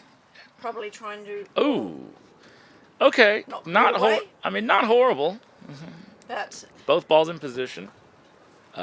Leaves an open hoop shot for blue, though. Looks like Callum's going for the open hoop. Yep. And he makes it. Beautiful, smooth stroke. Oh, we lost our screen. Russ. So we just screen this here for a minute. So when we hopefully just working on some technical things, it should be back in a moment. I'm scared of the dark. But it's still up on my phone, so I don't know. We just have lost maybe our screen connection on this monitor, so I'm going to sort of watch this on my little phone screen where I'm reading comments. Yeah, Ethan's just hit his red ball up in front of hoop 6. Yeah. We have the Tenerife Club de Croquet come to Tenerife to play with us. Yes, I have not been, but I've heard very good things. I one of these years I'll get over there. So you guys got to start putting more tournaments in November. And so now Ethan's got both red and yellow in front of hoop 6. Callum's going for the clearance. We actually don't have any TV view at this moment, so we're doing our best to tell you, and it looks, yep. I think he missed the clearance, but you guys at home will probably be better than what we are here. Yeah. I'm pretty sure we've got red and yellow still in front of. No, he just hit red. Oh, you hit red? Yeah. Okay. So. Yeah, and Alex, I don't want this comment to pass by. For what it's worth, I find a higher drive ratio with PFC versus trimmer, and I prefer the latter for AC. So yes, different mallets will obviously have different effects based on a variety of factors. The biggest factor, though, is how much peripheral weighting they have. So a mallet that's kind of more solid throughout, like a wooden mallet or an old school style, is going to have a better stop shot. This is why you can see players like James Deeth, who has used an old sort of solid wooden mallet for a long time, get incredible stop shot ratios. But these new peripherally weighted mallets like the trimmers and everything definitely push on the ball a lot more, so you don't get as good of a ratio, which is why going lighter is sometimes a necessity. Any chance of switching to watch a match on court 6? Yeah. Yeah. So we are gonna switch over. So we're gonna leave this game for a little bit. So apologies for those of you in Australia and New Zealand, but we will come back to it. But we just want to make sure that we get in a good look at this match on court 6 between Jack Good and Simon Donchev. So we're still waiting for our main monitor to get turned back on here. So I'm trying to see what I can see through the phone. So but it looks to me like Simon is preparing a clearance over here at hoop 5. And narrowly misses on the left-hand side. So black will be attempting this hoop, more likely than not. It's not the easiest hoop shot ever. Jack Good is up 3-1, so has the advantage right now. No, we've got no vision. What? We've got no vision. No monitor. No monitor. What the fuck? Monitor. You screwed up that plug then. It was on a minute ago. I don't know what happened. This plug is intact. Mess with those So plugs. Try to turn it back on again. And Jack Good narrowly misses that hoop. Kind of popped out of the middle and spun just a little bit to the left-hand side. Side of the monitor, and the bottom one is the power. There's nothing was touched there. Okay, what you guys are going to have to do is come over here. I have it on my phone. I can see it. Okay. So can you pull it up on your phone on the live stream? So But there's a delay. on so- YouTube. Shit. Well, there might be a slight delay, but it's what they see, right? Okay. So, but Nothing's moved. all right. It's the monitor. Small technical difficulties. Our main monitor is sort of acting up, but we can see it here on our phone stream. I'm going to turn my brightness up so that I can see something. So I can see you guys' chat. I can see the monitor. We're still trying to get this main monitor to behave itself again. Some of the plugs may have just come loose, or there's a lot of wires going around this tent. So, but so Simon looking like he's lining up another long clearance at the center. Connects with that one. Only catches the right hand edge of it. And Jack will now be left with this fairly easy clearance. He can hit right half of this, send yellow back over towards corner 4, leaving blue a medium length hoop shot. He's decided to go for the softer center ball hit.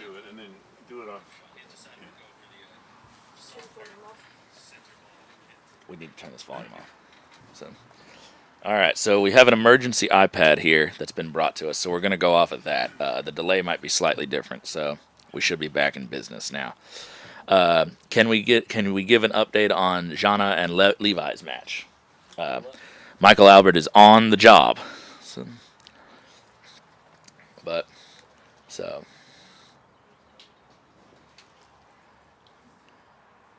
All right, so it looks like, sorry, we looked away for just a second, but it looks like Simon has... so it's 3-1 to Jack. And it looks like Simon attempted maybe to set in tight, maybe overhit it slightly, maybe he was lagging at the hoop, but he's ended up sort of on the outside of the left-hand wire, so not the best position to defend this hoop with.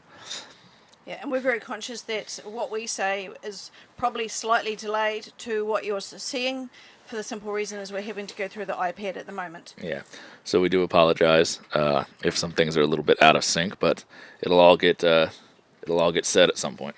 So. Oh, almost made that hoop again. So the same sort of effect, hits the middle of the hoop, spins out, and just goes slightly to the left. So you're going to lose your scoreboard for a bit. That's fine.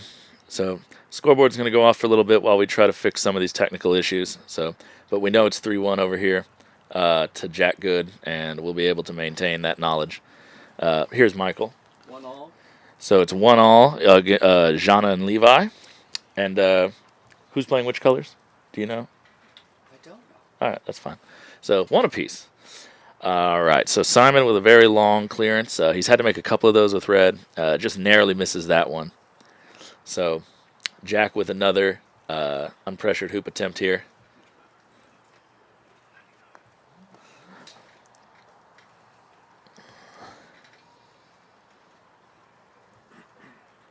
So, all right.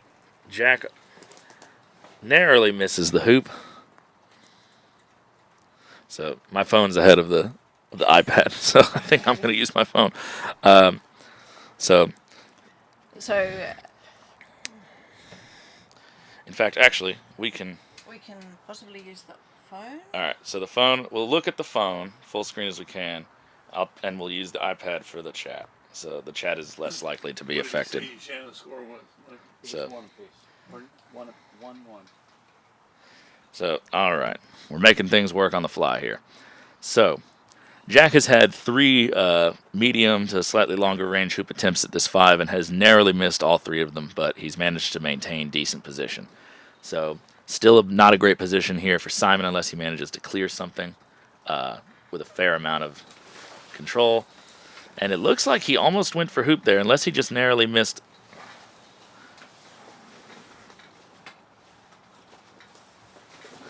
Unless he just narrowly missed the blue ball. Sorry, I was adjusting my brightness. So we're making this work, folks. Just bear with us. But scoreboards are back in action. So as you can see there at the bottom of your screen, we're going to try to keep up as many scoreboards as we can for you. We know that there's people in various corners wanting to keep up with a lot of different characters. Say what? So,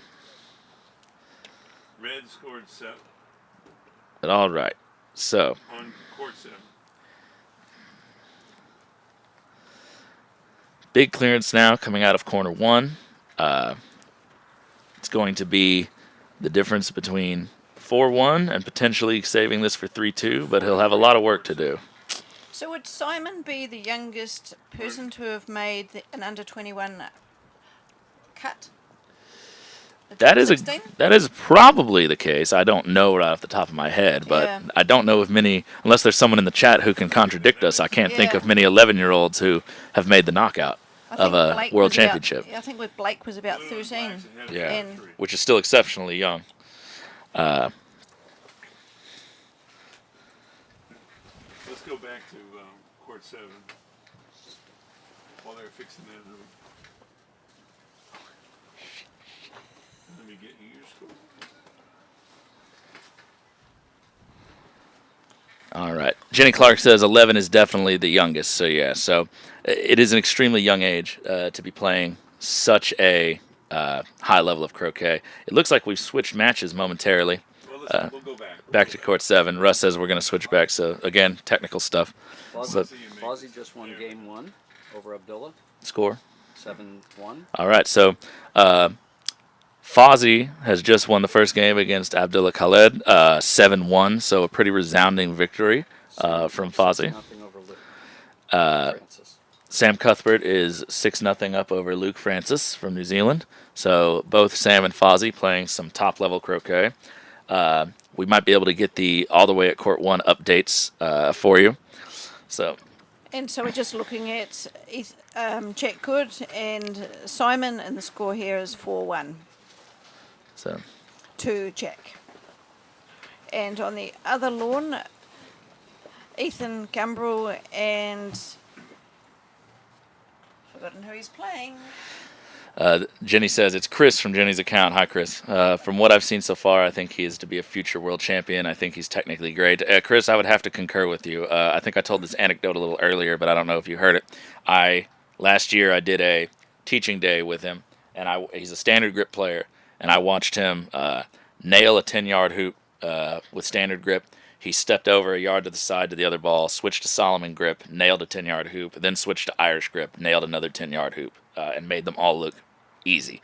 He is a tremendous athletic talent and just seems to have a natural aptitude for the game and what it takes. So I've been nothing but impressed with what I've seen from him. So as he gets a little older and testosterone does its thing and he gains a little size, and he's going to become an absolute powerhouse on the croquet court. He's going to be another Blake Fields, maybe, just an absolute terror to those he faces. And he's such a nice kid. I think that's the really important thing. He's a really nice kid. Being a terror is more important. Let's be honest. We rule through fear in croquet.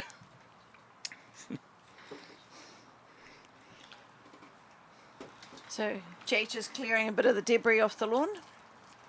And that white stuff around the edges is actually shells. So there may have been 1 or 2 shells that have just been pushed onto the lawn by the wind. So he's just clearing that, and now he's having I'm assuming a hooper tent. So Blake has taken the first game off Vojtech, 7-4. So Blake Fields has won the first game against Vojtech 7-4. And Jessica and Inigo are at the hook. And Jessica and Inigo are at the hook right now in game 1, 6-6.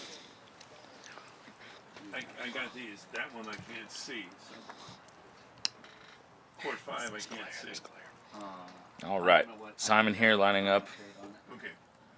These Really two big is no shot on problem. hoop It's 6 that one. and misses it just There's narrowly nothing on the else. left. It's just these three. It was a long one, but an important one.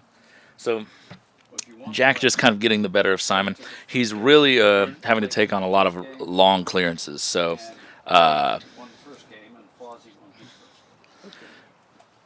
first. it's you know, Simon is playing well. He's swinging well, but it just looks like Jack is sort of forcing him into these sort of low percentage situations a little bit better. And that's probably just, again, you know, you're playing someone who has played at a top world level, represented his country. He has a lot of experience, even for someone who's only 18. So, you know, Simon's going to have a hard time just getting through this match with just physical talent, even though that it is an incredible amount of talent. So this is, I do believe he, you know, could play just well enough, perfectly well enough to turn this around, and there is still a lot of croquet left to be played. Ooh, all right. So jump shot opportunity here from the young American.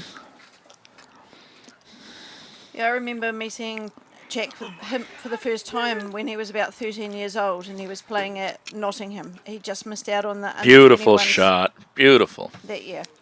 And again, I'm sorry if we're a little bit behind whatever you guys are seeing, but I'll try to keep my mouth shut. but this is you know, the best we got right now while this monitor's out of whack. So beautiful jump shot there from Simon. He'll be a little bit, you know, less than thrilled that he kicked Black back out and maybe made it possible for him to get over to hoop 7. But at this point, with the position he was in, he'll gladly take it. So Chris says the ability to use Irish grip is rare with someone of his height. Looks like he uses Irish for position and standard for firmer strokes. Yeah, it just seems that he's I know he's practiced all 3 grips. I know he's just, you know, he's done training with a lot of different Americans. We've all at different times when we've encountered him, got on the court and worked with him. You can see a lot of influence in his standard swing from Kyle Maloof. At least I thought so a year ago when I saw it, because Kyle has worked with him. He's been, he's worked a little bit with Matthew. Yes, Matt. 3-1 to Levi. 3-1 currently to Levi Franks over Jana Saed. Who scored 8? And but as I was saying, I just think that he has gotten a lot of influence from a lot of different corners. He's taken the best of it for his game more often than not, and he's just going to have a very versatile approach to the game, I think, as he gets a little bit older. So it's going to be very interesting to see if he develops as another sort of Matthew style, where he's using these multiple grips to their sort of highest effect.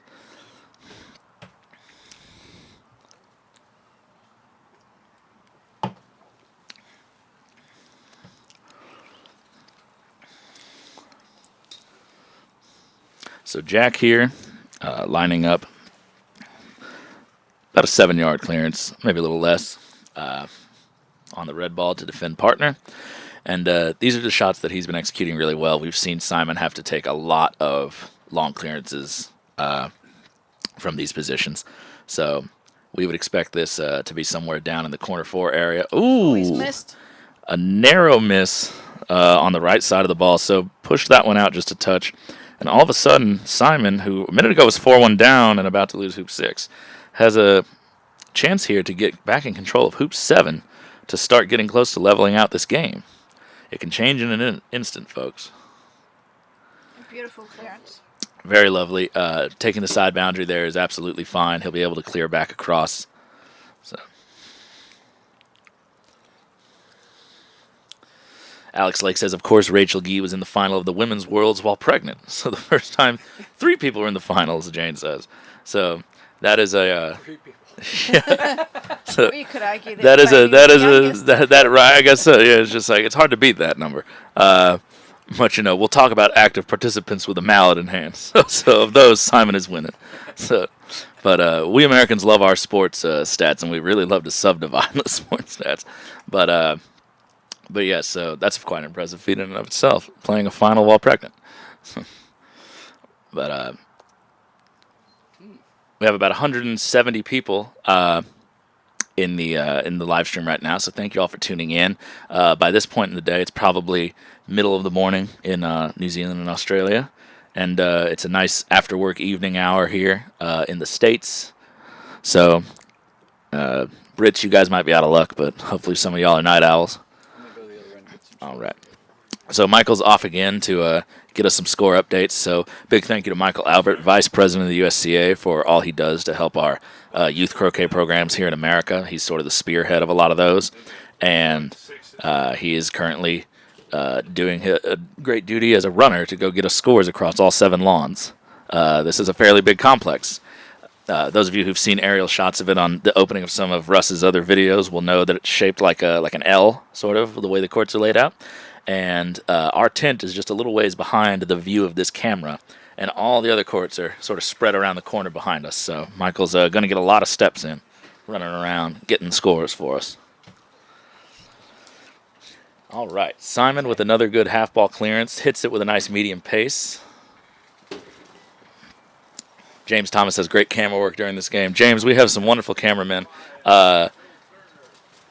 They have been filming a lot recently, so all of Russ Dilley's videos in recent years have been the work of 2 cameramen, John Graney, who is the newest camera person, and Brian Hovis, who many of you will know, who has done some commentary on Russ's channel for some of his edited videos. So they have become quite expert and with a great intuition of when to zoom and what to show us, and got a little quick on the draw, so for those long pans. So big shout out to them and the work that they do as volunteers. Tasnim Muhammad says, can you get an update on the Jana match? Yes, Michael just went off out of the tent. Oh, and a beautiful hoop from Jack Good. Rockets through hoop 7 all the way down to hoop 8. So that will make it 5-2 Yep. to Jack. Let's go to court And 7, guys. we're just heading over to court 7 now, which is Ethan Gumbrell and Callum McKinnon. Yep. So.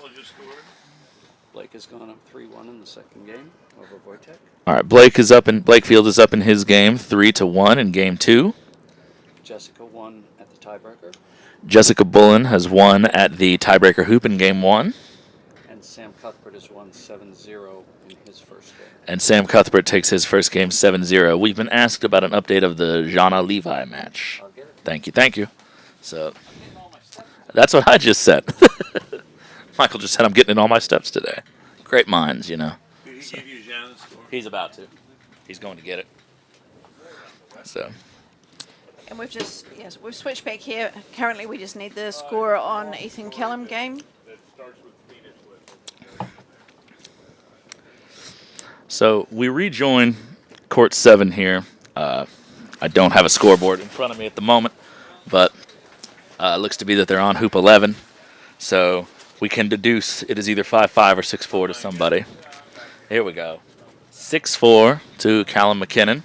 So Callum just having slightly better go of it this game so far, but one good clearance here on blue can turn the whole ship. All right, so game 1. All right, so for those asking, that's a great shot. Great shot. He's just been doing those so well, keeping himself in this. So for the question of Jana's match, Levi is currently up 4-1 in game 1. So Levi's up 4-1. So, all right. So big return clearance here from Callum. This red is in very good position. Definitely can be ran with control. And, you know, it's just amazing in golf cricket, these high-level matches, how few errors. Ooh, narrow miss on the right-hand side. So this is a little angled, but it's not horrific. So, I'm sorry, I keep looking at different screens there at different delays, so I hope I'm not behind on you guys. You guys are probably like, Tom, keep up. But, because on my phone right now, he's stalking this shot, and on the iPad, he's like just now backed up. So, but all right. On my phone, he's casting, so he clearly must have done that because we can't look into the future. So, one of these is right. And he just catches a little bit too much right wire, and he's trickled through by about no more than a foot. probably a little less, and he's really going to be kicking himself for that. Yellow is down far enough to defend hoop 12, but it's just not the advantage he was hoping for. He's going to be on the back foot a little bit for this 12th hoop. You know, you're permitted in these high-level games when people are playing well so few unforced errors, right? And what I mean by that is we saw Ethan earlier at hoop 5 with a good 1-yard shot, and he tried to run it with control down to 6 when they were 2-2, and he failed it. And Callum ended up running that hoop. Yes. And now when you're seeing the score 6-4 to Callum, it makes you wonder what the score would be if you had not made that small error. Now, Ethan shouldn't be thinking about that or taking it with him, but just in a general sense, you know, we have to pay just as much heed to those easy shots as we do to these longer clearances or those cross-court shots, because it's very easy to lower your great clearance, good shot, neutralize the hoop. So hit that roughly in the middle, a little bit right, so he'll be down behind the hoop. So it'll be a tough ball to get in, but Callum would love to have a wire on that yellow ball with where red is. That would pretty much guarantee him the hoop if he gets into good position. It's come in. I doubt that's wired. Yellow went slightly this side of the hoop as it trailed down the court, so I would imagine that's open. The big question here is what kind of a shot. Yeah, this is looking a little suspect. So, can we zoom into this shot? It's a very difficult Can he zoom into position. this shot real quick? I can't hear you. Can he zoom in to this shot real quick? Zoom in. To him, to red. So Ethan's looking a little bit hampered. John, they want you to zoom in. Oh, never mind. So I was trying to get a little zoom in if he was going to do a hampered shot there. But. So black just coming in. Callum. Callum's in a strong position with 2 in front. No, I don't know what they wanted. I couldn't tell. I'm watching now. That's fine. Tell me when you want it. We'll do it. It's over. The I moment know, has passed. But in the future, So, just yeah. tell me. So. I'm going to cut to Jack Good's about to win this game. Okay. So we're about to change over. Jack versus Simon, and Jack is about to win this game. So we'll be changing over in a minute. So we'll see what Ethan does, but we've moved over to the Jack has 1 hoop, and this may be the final hoop. He just made it. So now we'll go back. Hoop 10 has been scored. Jack Good wins game 1, 7-3. So getting the best of young Simon there in the opening game. Simon obviously made some really good shots, but he just was, of the 2 players, you saw him having to take cross-court clearances a lot more than Jack was. So just, he was forcing Simon into positions where even if you're hitting really well, you're unlikely to hit everything. So we'll see if maybe in game 2, Simon makes some adjustments to maybe his positional play, or maybe hits a few more critical clearances in the center, and maybe can flip a few hoops around in his favor. Yeah. And it looks like Ethan may, he's got blacks in front, and I'm wondering if he's going for a jump shot here, or unless he can see I'm not sure if the hoop is open. I think it's a double of some sort. He might just be clearing black. Follow that with your camera until because we might use it.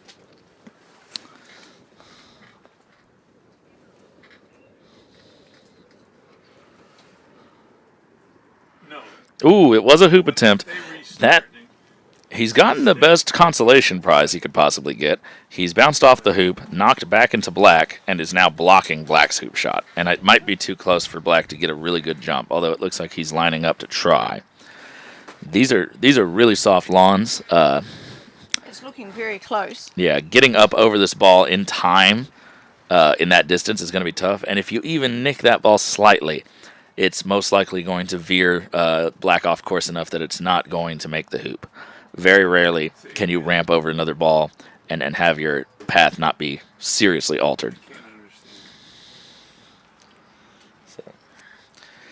So these balls are less than a foot apart because that ball did not come off the hoop very far before it nicked into black, and it did not move black very far off that spot. So we are going to... referee just coming out to mark the balls or look at the balls. And this is a very critical spot. Did you know the the score? for Ethan. He's down 6-5, so. Tell me again. I can't. Who scored? Who? It was 1-4. What is it now? Any idea?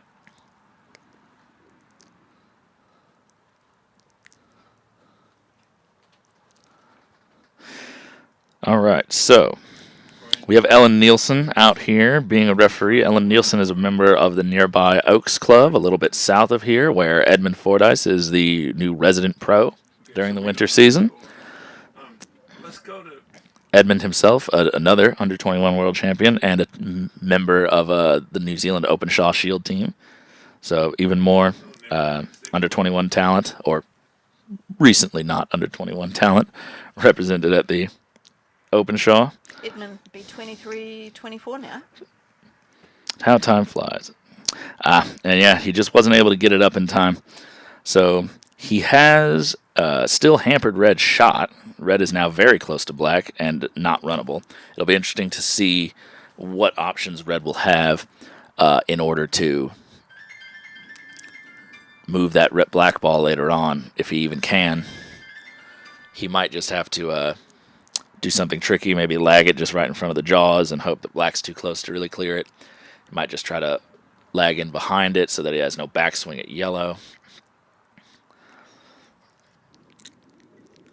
So yellow here taking the clearance on blue, hoping to hit center or slightly right of center to hold position.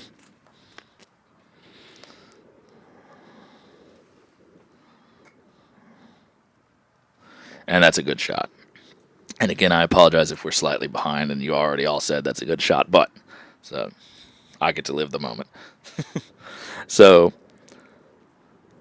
yeah, this is actually looking, depending on what blue does here, depending on what position it gets, this is actually looking okay for red and yellow. It's not out of the woods yet by any means. I just don't think there's enough room that red has to really do much with black. He may be able to hit this hard with a super glancing blow, sort of aiming straight away where he's pointed currently, but there's no guarantee that it gets that far. Well, actually, the wire's in the way. He can't even do that. So what do you do? If it's me, did he just pass? Okay, he must have just passed. Not a horrible idea.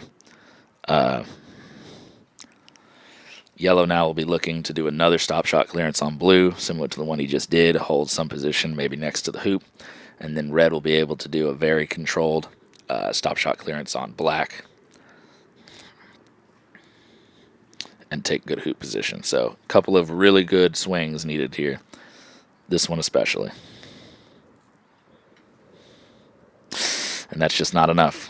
So, and you can see sort of the look on Ethan's face there and the body language. He's not thrilled with that outcome. He's sent himself to the fourth corner. Blue will be lagging back in, and unless there's some combo allowed here, which Callum should hopefully go very wide of that. And yeah, this is smart. Just go deep. So, no combos. Just be defensive. You'll have a shot on red. So Ethan's having a look here, just seeing what his angles are, whether he can see black. Do you think he's sitting, where is he sitting? Is he sitting on the far leg or this side? He's sitting on the far leg. He might just be, well, no, I can't. What would he be looking at? If he's touching the stanchion, there might be some question about a potential crush if he's trying to play this very close to the parallel. Right, and Ethan, I can tell you from experience, is a very careful, very methodical player. And so if there was even a slight doubt in his mind that something questionable might happen, I think he would want referee supervision. I thought at first maybe it was he was in an old hole or a depression next to the old hoop. But it doesn't seem to be what he was getting on the ground and lining up. It doesn't seem to be his contention. I think it's very tight by the looks of it. Yeah. What good video quality we have. You can almost see the sweat, the nervousness sweat beating down his neck. So it's hot out here, I'll tell you. The tent flap is currently open enough that the sun's on our backs, and I got to tell you, I've felt better. Just gone up 3-2 over Fawzy in game So we're getting a score update from around different corners of the club. Khaled is now 3-2 up against Fawzy in Game 2. Do we have any other updates, Michael? You're seeing... We're seeing Ethan and Callum. And a minute ago you had... We had Simon and Jack. No, their game was Sorry. in break. Jenna and Levi have new updates? They were at 7 when I walked over here. They were at Hoop 7, Levi so... was up 5-1. Okay, so Levi is up 5-1 in the game against Jana. Is it 5-1? Yeah, for Levi. So... And Ethan is still contemplating the hoop at the moment. We've got the referee looking on. There's a little discussion happening. There seems to be some maybe disagreement between what Callum sees and what the referees are seeing. We have a second referee. So, with those lovely neon green military armbands. I have one in my pocket right here. So Halloween's going to be fun this year.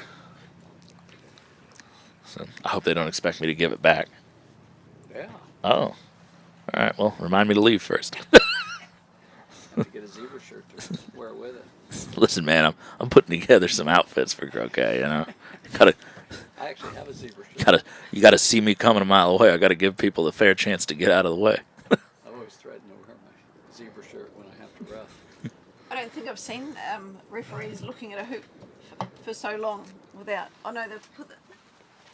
Oh, He's got the mallet. he might be. Maybe he's just requesting. I think what this might be is he's asking for the stanchions to be pounded down so that the carrot is level with the ground, maybe.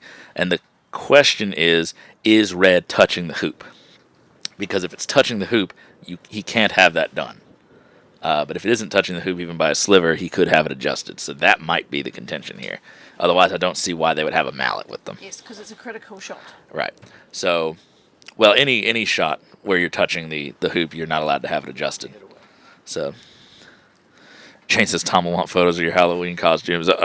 I would disagree. I don't think you want those, but you can get them if you are brave enough.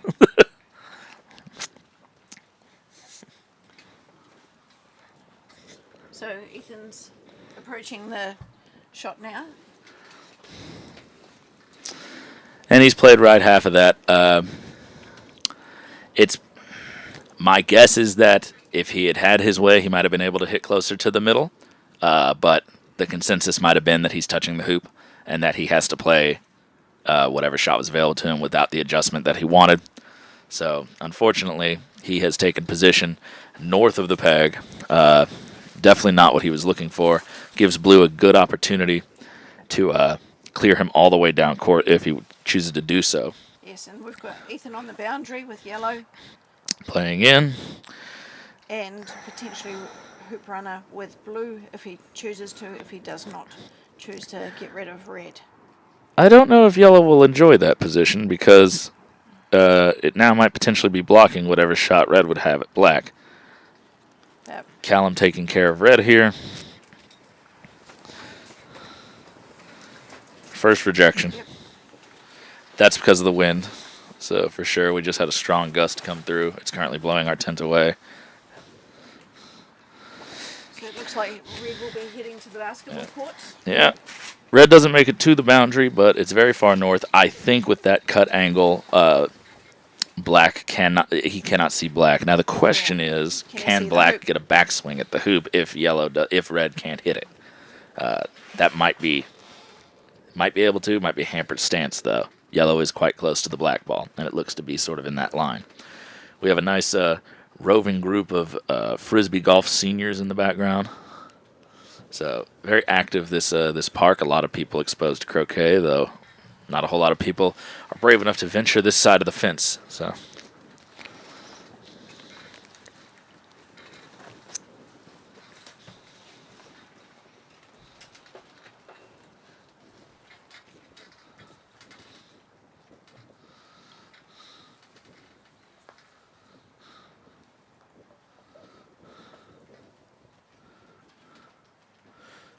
Big shot. Oh, but wait, he hit his own ball into the jaws of 12. But unfortunately, black's there for a jump shot. Yeah, well, this is a big one. putting yellow through here would be disastrous.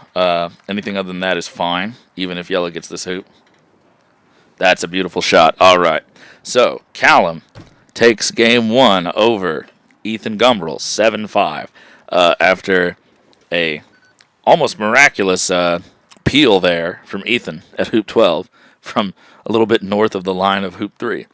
So, that game is done. We'll be resuming game 2 in a minute of that match. So we may switch courts now to go see what's going on. What's the So, score? 7-5 to Ethan. No, to Callum. Callum versus Ethan. Brian, what's the score? 7-5. It's And over. looking at this, We don't know the we've score got- on good score. Red and yellow? we're now looking at the game. Holy shit. Jack All right. Hood versus Scoreboard's Stephen Ditchy, and we're up to the second hoop, and the score. correct. Simon scored it. Simon scored hoop Simon 1. Scored hoop 1. We'll update that scoreboard for you momentarily. Levi's at 6-1. All right, Levi Franks, I've been told, is at 6-1 against Jana. He's playing. Fawzy has just gone up 4-3. Fawzy has recovered his lead 4-3 in game 2. And Luke is up 2-1 over Sam. And Luke Francis. Luke Francis is up 2-1 over Sam Cuthbert in game 2. So finding his form there in the second round. Simon up here addressing this yellow ball, looking for a clearance on blue. You can see how nice and straight his backswing is. Very good technical form. And, ooh, well, a little luck never hurt nobody except the opponent, because that worked out well. Oh. I don't know if yellow is on the wire. I want to say it's not, but it might just be runnable. So, if it is runnable, my God, that is going to be very tough for Jack to fix. He's going to have to dislodge yellow. He could go for red. It's a much longer clearance. If he misses, though, red is going to push black to a very wired position. So, and red is still deep enough. I would be going for this yellow ball here and just try to get it off the hoop. But Simon's very good at running hoops from a distance too. Yeah. Well, sometimes you got to make them work.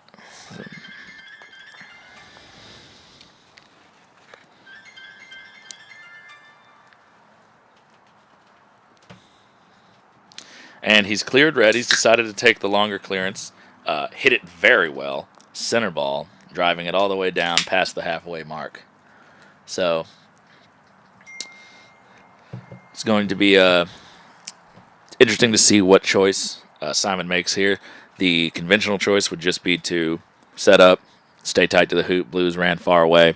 If black doesn't have an easy in-off opportunity out of this. If black has any sort of reasonable in-off opportunity, a clearance on black, though much more aggressive, is the warranted play here. And anywhere you hit it, it's most likely going to be hampered unless you happen to cut it over to the right too much. But any sort of center ball hit. And he did go for black, and he missed that one fairly wide. That missed by at least a foot or more. So Now Jack's got an option of Yeah. black onto yellow with a potential in-off. yeah, I don't think there's enough room. If he hits left half, he may not get in the hoop, but there's not enough room for him to get around the hoop, so it'll stay pretty close. So it'll be a very natural backstop to keep him relevant. And I don't think Simon spent, and again, this might go back to youth and just inexperience, I don't know if Simon spent enough time looking at black's shot to really decide whether or not the in-off was he did. So he made the right choice. I don't think it was wrong, but so it's 1-1. But he has promoted use yellow that. somewhere in the distance over to the next hoop, hasn't he? Oh, not quite, no, to the boundary. Oh, So to the he's- side boundary. So Simon doesn't have too far to come back. Yeah. So once again, just like game 1, we're 1-1 at hoop 3. With Simon scoring the first hoop. This is the point in the game where Jack sort of started the runaway in game 1. So we'll see if Simon is able to sort of rally here and keep things even, or maybe start a runaway of his own.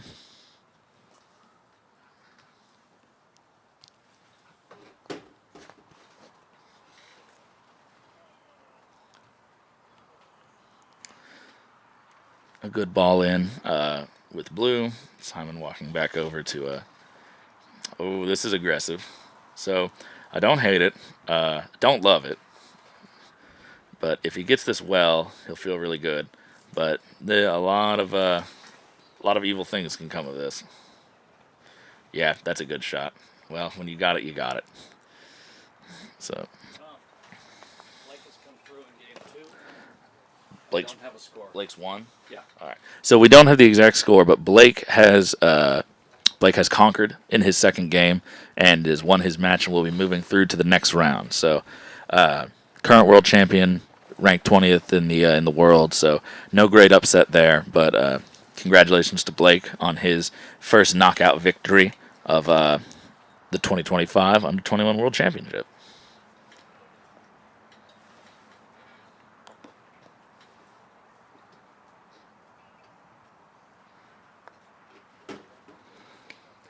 Jack Good with a very long attempt here. Fires it off.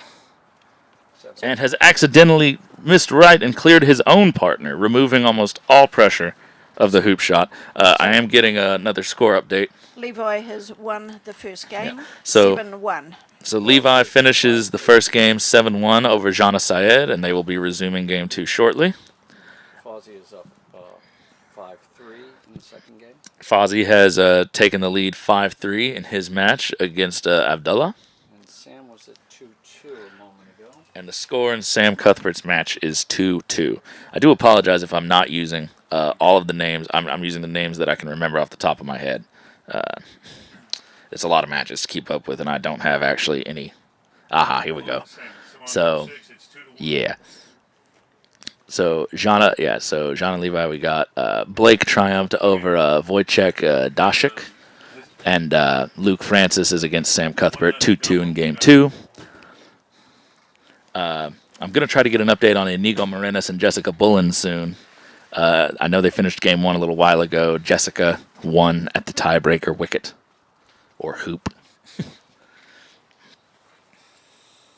Yes, why do you call them wickets? Well, it's a hold. So the American rules game is called by many American rules 6 wicket. So we abbreviate it 6W, and so that was the primary version of the game here in the United States for many decades until golf croquet has exploded in the last few years. So most croquet players in this country just sort of grew up calling them wickets. I don't know exactly where it originated from. I know probably once upon a time the English called them that. I'm sure we didn't invent it. But we use the term wicket for cricket. Right.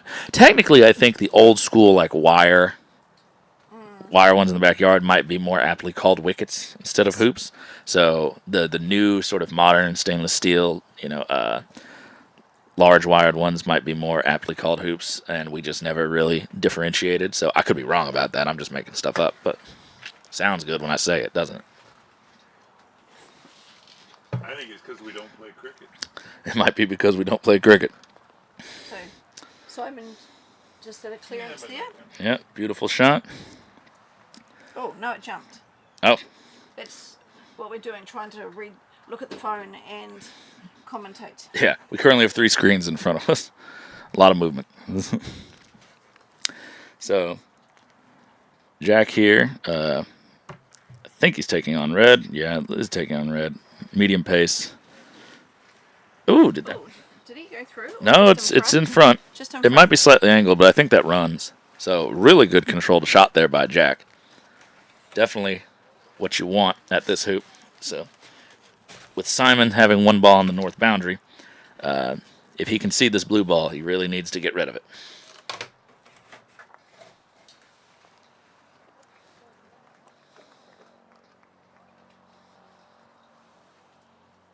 That's a great shot, honestly. His yellow ball was on the north boundary, my apologies. But, so he has managed to dislodge blue. Red did not stay around, but you do what you have to do to save the hoop.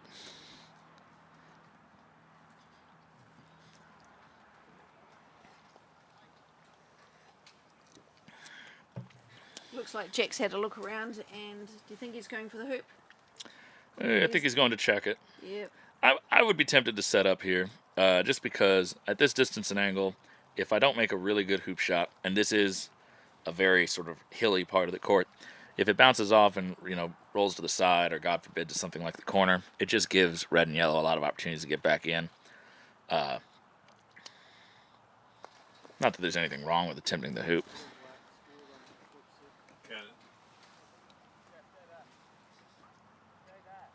Scores 2-2. So that looks like he ran the hoop.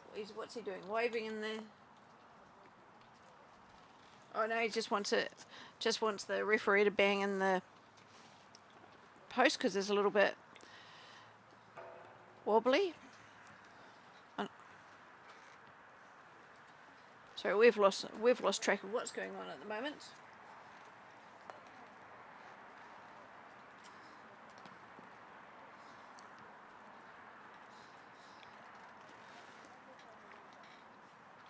So Simon's having a look at his options. And they still for hoop 2 on court 7. So Jack is just laying in tight here.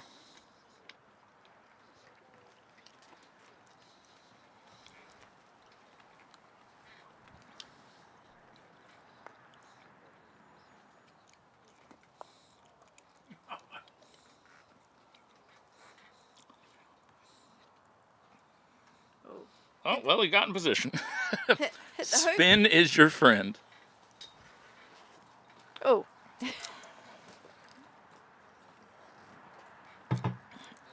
So Jake's just having a look at the position of the ball.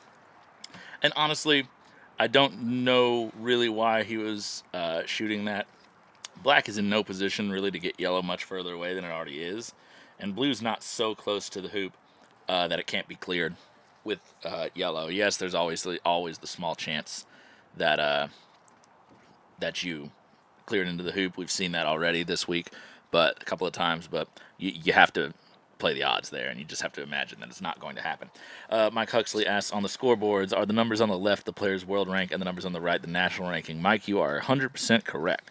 So when we're looking at Jack Good over here, we see some quite impressive numbers that he's 15th in the world and 3rd in the country of England versus Simon Donchev, who, and the number's so small I can barely read it, but something like 2,430 in the world and maybe something like 280 in this country. Those numbers might be wrong. These screens are very small we're dealing with. So. It's really challenging our eyes here. We're following the game on a phone. Oh, that is unlucky. So he did clear blue really well, but it ran right into red, which was just next to blue. So again, had he just elected to set up a decent ball, maybe a little bit further back with red, he would have actually made a really good clearance on blue there. Not the end of the world. I don't think blue runs it from its position. It may not even be able to really get in the jaws. He's just looking at taking a position. All right, so we have our second final result coming in. Fawzy has won game 2 over Abdalla, 7-5. So congratulations to Fawzy on his way through to the first round of the knockout, and commiserations to Abdalla on his loss. So currently we have at the bottom of the bracket, well, I'm sorry, they're both at the bottom of the bracket. We have 2 of the matches on the south side of the bracket finished. We have Blake Fields and Fawzy Helmy, and the 2 ones were... Jessica's down 1-6 behind Inigo. So a flip from game 1. We had a tight game 1 with a 7-6 finish, but Inigo is currently getting all of game 2 against Jessica Bullen. Aligo Morenas is up 6-1 against Jessica, and we'll be hoping to shut that out fairly soon and go to a tiebreaker game. And Sam has managed to take a 2-2 tied game on our last update to 4-2 lead over Luke Francis. So this bottom side of the bracket here, some very exciting results coming up. So still these 2 matches that have yet to finish, still anybody's game. Jessica's a game up, but Inigo is in very strong position in game 2. And Sam Cuthbert and Luke Francis still close enough in hoops that who's to say. But Sam Cuthbert does have a game advantage. Simon here with a long clearance. Oh, gets the wrong one. Clears black to the back boundary, but does not manage to move blue. So blue will be happy to take on this fairly short, maybe 2-foot hoop shot. And just looking at the distance, Ethan Gumbrell versus Callum McKinnon, and Ethan has got a 2-0 lead in the second game.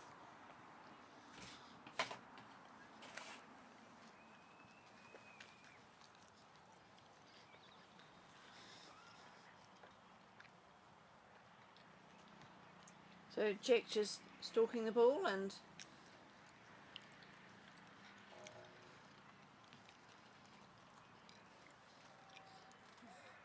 So he's standing very close to this. I wonder if he's going to play this with a little jump. I'm not familiar with his norm. Yeah, I think he's going to play this a little jump. It might be slightly angled for his taste. I can't tell though. I'm not 100% familiar with his stance. Yeah, he did want to play that with a little hop, so sort of a baby jump. Unfortunately, catches a little too much of that far wire, hits back and spins into the jaws. Similar situation as what we had last game at Hoop 6. So it looks to me like Simon will have another similar jump attempt. Made the last one really well. Let's see if he can replicate in a critical moment of the game.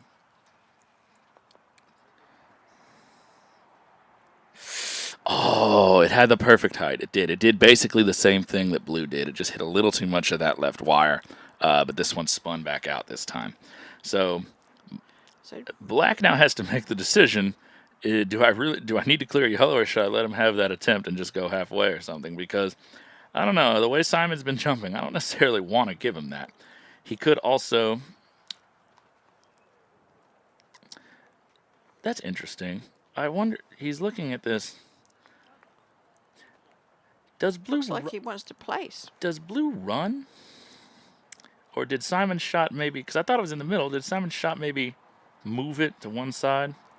It's hard to tell without unless we zoom in. It looks like it's in the middle, so I don't know what his... He's looking almost like he wants to get black on the wire spot, but that doesn't make any sense. Oh, he might be looking to... for a place to push. Yeah, I'm not sure what he was looking at over there. Yes, Simon and Solomon mode. So, Alex, you'll find that even for those players like myself who just use one grip, I'm a standard grip player for all of my shots, set shots, clearances, hoops. Oh, great shot, and promotes himself down towards hoop 6. So, I don't know if there's enough of blue sticking out of the front that Simon... it looks like there is. Simon may be able to dislodge this, and if he does, he'll be very happy with that outcome. Particularly with red sitting there. Yeah, it's going to be... It's going to be very difficult to dislodge this shot from 14 yards away. But the young boy is full of confidence. But, Alex, as I was saying, most players here in America switch to Solomon grip for their jump shots just because we do have softer courts, and Solomon does grant you the highest amount of sort of leverage and power for your backswing. So most of us are inclined to switch to Solomon, including myself. Narrowly misses it on the left. Looks good for a minute there. So he'll be frustrated with that. That was that jump shot / clear, and then the clearance were both decent opportunities to maybe take back that hoop. But Jack keeps positioning his mount. I don't know if Jack is... He seems to be at an angle at this, so he's not going to maybe run it cleanly all the way down. He might have been... He's definitely looking, isn't he? He might have been telling Simon that, hey, I think I can run it cleanly to here. That's my idea. I'm not going to hit it that hard. Are you okay with this? And so Simon and him might be having a small discussion about whether or not this warrants being watched, because he's not going to bang it. Yeah, so that's what he was doing. So he was slightly angled on that, and that was very clearly a clean stroke. I didn't see anything that looked suspect there. But always good to confer with your opponent and just see what they feel about the situation. Better that than there being some sort of resentment later on if they feel that you tried to get one on them. Simon has a beautiful red ball up to the next hoop. I can't hear you. It's 3-2. I had already put the 3 in. That's why I was confused. It's 3-2. Yeah, so Jack looking like he's lining up a clearance shot. Oh, no. I can never tell. He's Yep, there it is. Oh, and a narrow miss on the left-hand side. So maybe took a little less time on that than I think he's used to taking. So he's normally quite a sort of slow, methodical player. And though he didn't go fast, he definitely just didn't take as many casts as I think he normally does. So it's fine to play fast. It's not fine to play quick, is what I always like to say. So fast is, you just walk up there, you do your routine, however short or long it is, and you hit the ball. I, in particular, have a very abbreviated routine. However, establishing your rhythm and making sure you do your routine the same every time, the same, amount of time, the same number of casts or whatever your rhythm is important. And it just looked to me there like maybe he got a little bit quick in his routine. So always important to stay in the pocket. Graham Good says, Jack just asked Simon if he wanted it watched. Yeah, that's what I figured. It's always good just to have a little conference. So Luis Alvarez Sala in the chat. Hello, Luis. Simon will be a great player for sure. Oh, yes. We're all quaking in our boots over here. He's 11 now, so we got to get our wins in before he gets to be Blake's age. So did he just run the hoop then? No, he missed. No, okay. did not. So he definitely had a go, but very difficult to tell. So Simon's feeling the hoop, and he's obviously very confident that he can run this. Hi, Luis. One of these days I'm going to get over to Spain to play with you guys, but like I said earlier to the Tenerife Club, put more tournaments in November. So, beautiful hoop. Ran that with a nice medium pace. Didn't feel like he needed to kill it. So, but all right. So this is a much more even game than the last one. So we're here with a 3-3 score here in game 2. Simon seems to have settled in a bit. We've seen a couple of mishits from Jack and a couple of close ones that didn't go. Simon getting a little unlucky at hoop 5 there with that combo clearance. So there's some interesting back and forth. Yep, and just looking at the score over in hoop 7, we've got Callum, McKinnon and Ethan Gumbrell, and the score is 1 Callum, 3 Ethan. Yeah. Luis, I'd love to come to the Spanish Open, but September's not a great month for me. I think that's when you guys have it. But next time around, I talked to Nico about it. I do want to get there. Everyone raves about it. So I got to brush up on my Espanol.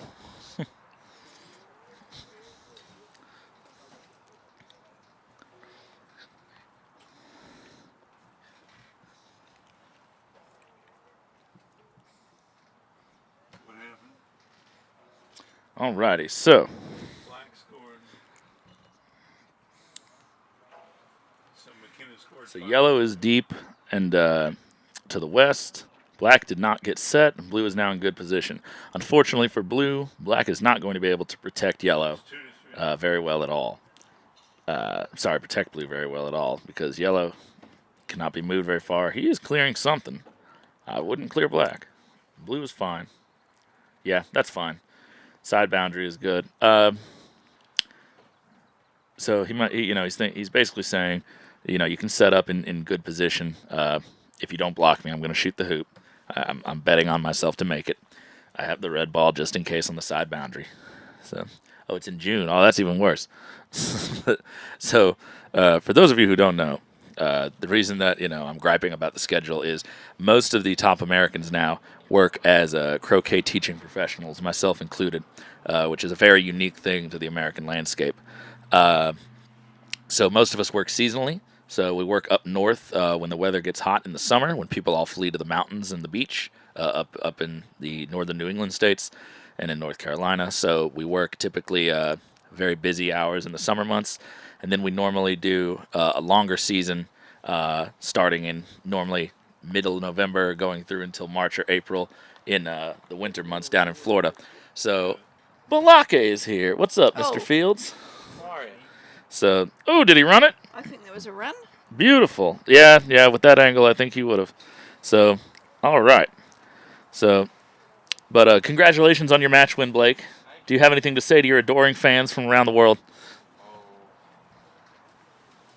We got to watch out for the Czech guys. I take about 4 years, some more training, and we're going to have a lot of these Czech players. I think the under-21 guys are going to continue to progress. Excited to see the rest of this match with Simon and Jack. Simon's playing really well, so excited to see we got some youth here this week starting to develop. But yeah, hopefully everyone can make it down to Sarasota to come watch this week. Thanks for the support, everyone. Thanks for coming to the live streams and checking in. And we got a lot more coming this week, so thank you. All right. Thank you, Blake. So always good to hear from the reigning world champion and the American player who hit the winning shot for America's first team world championship at the Openshaw. So what a run for Blake. Blake is playing here this week, and if he wins here this week, he will have won 3 world championships in less than 6 months. So this would be as close to a grand slam in croquet as you can probably get, in golf croquet at least. So, yes, Luis, Brian is one of our teaching pros up there in North Carolina in the summer. So it's busy work. You know, the members at our clubs, you know, expect very good from us, and as they should. But we do try to get away when we can for high-level competition. So just certain months of the year are a little bit out of the question for us, more than others. So typically we get some off time in the spring and the fall going into the winter. So as one season transitions to the other. So it's all just a matter of timing for a lot of us. Yeah. So I'm thinking, Blake being 18, he gets another under-21 world championship before he's too old. And Simon, if he continues to play, he's got an option of 4 more under-21 world championships. Yeah. Ewan Burge says this guy is brilliant. Thank you, Ewan. I assume that's in reference to young Simon here, and he is brilliant.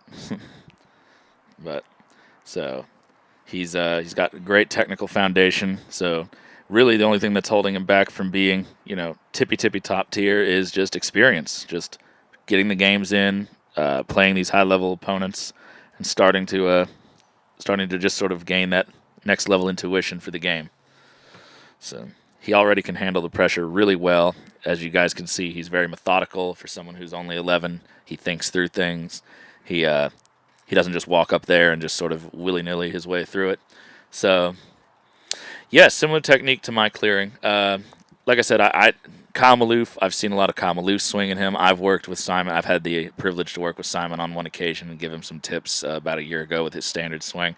So his form is sort of a hodgepodge of various of the top-level players around the United States, but he's sort of combined a lot of things and made it his own, and it's working out for him very well.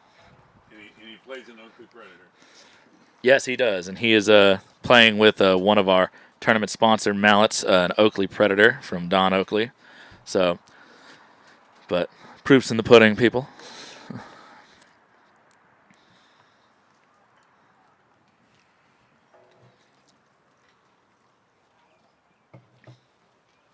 And looking at that, that's the flatter head that he's playing with. It's the more rectangular than the typical square head. Mm-hmm. That's the more popular of the Oakley mallets. So. Is this a jump shot? He seems to be standing really close to this. It is. Ooh, and just a narrow miss on the left-hand wire there. Kind of hit the ground again right as it reached the hoop. So, feeling the pressure there to steal that one. So, Simon here with no other ball in front has the option to just shoot this hoop pretty free of risk. Could set up, but Simon's a very positive player. And that's the risk, though, from those longer distances. Just a little tweak and goes right by the hoop. So, with blue being where it is, you know, and again, as mature as he is and as good, you know, you might be thinking, okay, I don't know how far away black went off of that bounce. It looks to be at least further than the line of hoop 5. You know, a setup there with a wire is probably the prudent choice. But just with what blue can do to red here. But, again, nothing wrong with being a positive player. If you think you got it, get it. But sometimes, if you don't get it, so you live by the sword, you die by the sword. Yep, so looking at that, Jack's nicely in control of this hoop, and now Simon is having to clear. Yeah, so... And I'm curious to know if yellow can see blue. Yeah, it just went a little by it. So I'm curious to know if yellow could see blue. I think it can, actually. And black went very far. Oh, no, actually, black's right there. I didn't realize it had made it to the boundary line. I thought it had bounced off a little more at a right angle to the hoop than that. But I just, if I'm that confident in my clearing, that I'd be willing to undertake that. I would probably set up with red in good position and then clear blue with yellow. At the very least, then blue doesn't just get a pressure-free hoop. They have to clear me. They're only clearing me back to the back boundary probably. I'm probably going to get a shot at black. So, and that's only if I miss. If I hit, then I'm in really good position. Hitting with red there didn't really win him any advantages at the hoop unless he hit it dead center. All right, and a near miss on black there. Just trying to get back in position on this hoop, trying to get control of it back again. So, and again, you were forced to clear. You know, you knew that if black set up, you would be forced, and you missed with red, you'd be forced to clear with yellow anyway. Slightly shorter clearance, granted, but you're going to have to clear down the court. So, and if you miss, you're out of position. So, again, just one of those small little tactical things that I think he'll remember this, hopefully, and shore those up as he goes forward. If black were much closer or yellow were much further, yes, what he did was fine. But, so.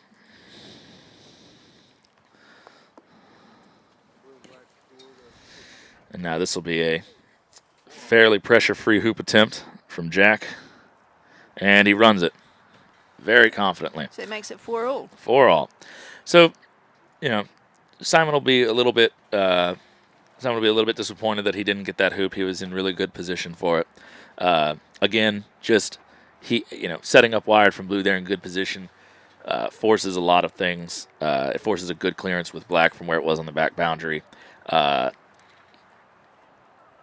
He could only send red to the side boundary if he wanted to stay in position with blue, as we saw, which gives you the opportunity just to set another ball back up.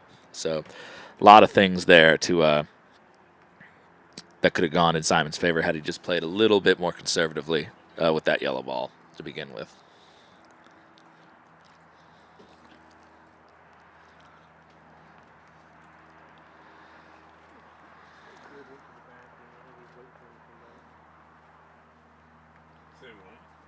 Good, went to the bathroom. I think he's waiting for him to come back. Who went to the bathroom? Good. Oh, good. So Simon's waiting for something. We just don't have enough view of the rest of the screen to see what's happening at the moment. So why don't I go But back to... we can see... He's looking at the other court. Someone might be attempting a shot in his direction, and he might, out of respect, be standing still. I can't quite tell. Sometimes it's good if someone's just pointing in a general direction, not to be doing too much moving around. Oh, Jack Good went to the restroom. All right, well, that clears it up.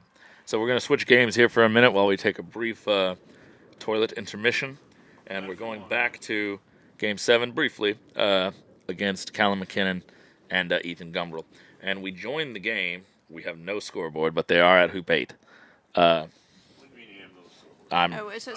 at the moment it says Ethan 4-2. Oh, why am I that thinking this can't is be game? Right. That's because we're up to... Yeah. Up to... I had 2 to 4, which is obviously wrong. Yes. Yeah. So... So the 2 to 5. 2 Got to it. 5. So, all right. So the updated score, the correct one, is 5-2 to Ethan Gumbrell. So Ethan seems to be rallying here in Game 2. He was playing quite strong in Game 1. Just again, what could have been different had he made that Hoop 5 and maybe some other shots that we didn't see. But he was in very good form, and it seems to be showing through here that he's now up 5-2 in Game 2. Really good clearance, though, from Callum, who has also been in very strong form. This has been an absolute grudge match. Tasnim Muhammad asked for an update on the Jana match. My court score runner has disappeared, but I will try to get you that information at the earliest possible moment. Last we left, I believe Levi Franks had won the first game, and they probably are about in the early stages of Game 2, maybe moving into the middle of the game. But so my co-commentator, Karen, has graciously taken off to go get those score updates for you. So hang tight. So...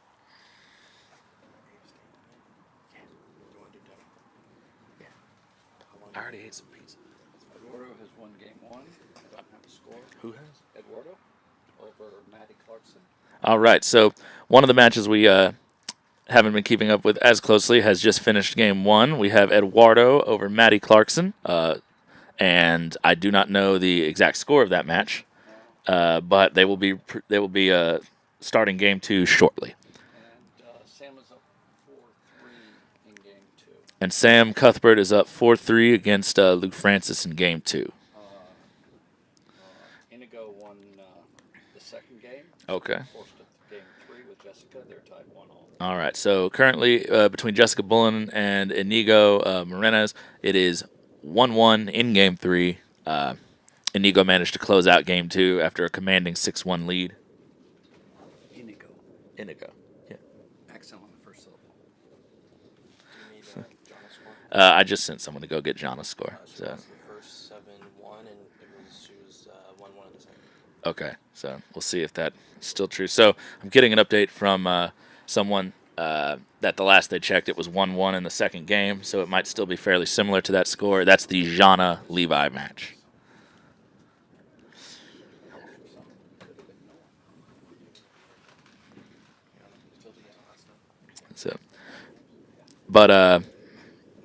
So zooming back into the match at hand here. So Ethan is scraping his position back together. So, and we have a current update on the Jana. So the score with the Jana versus Levi, it's 2 each. 2 apiece in game 2. Levi took the first. So, all right. So we have a good, mostly center ball clearance there from Callum. He's been hitting those really well. So Ethan will be looking to sort of return fire here with a center ball clearance of his own, holding position.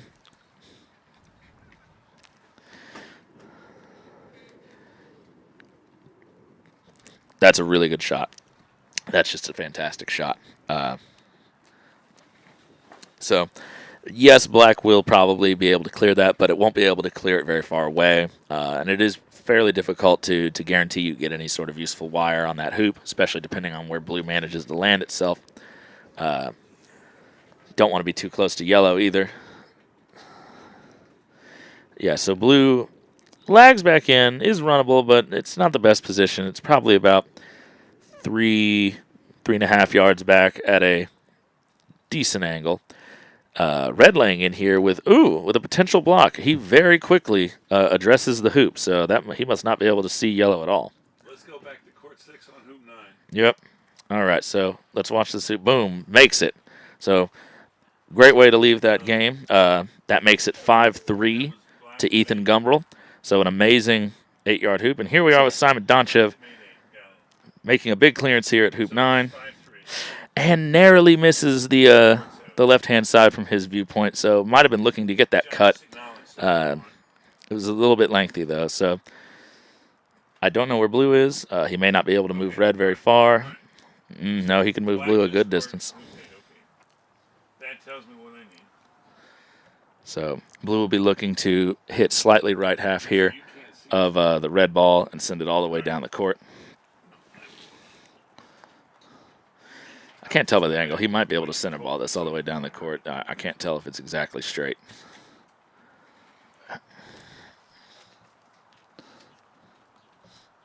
Yeah, catches the right half there and sends that one screaming down to between hoop 10 and 11.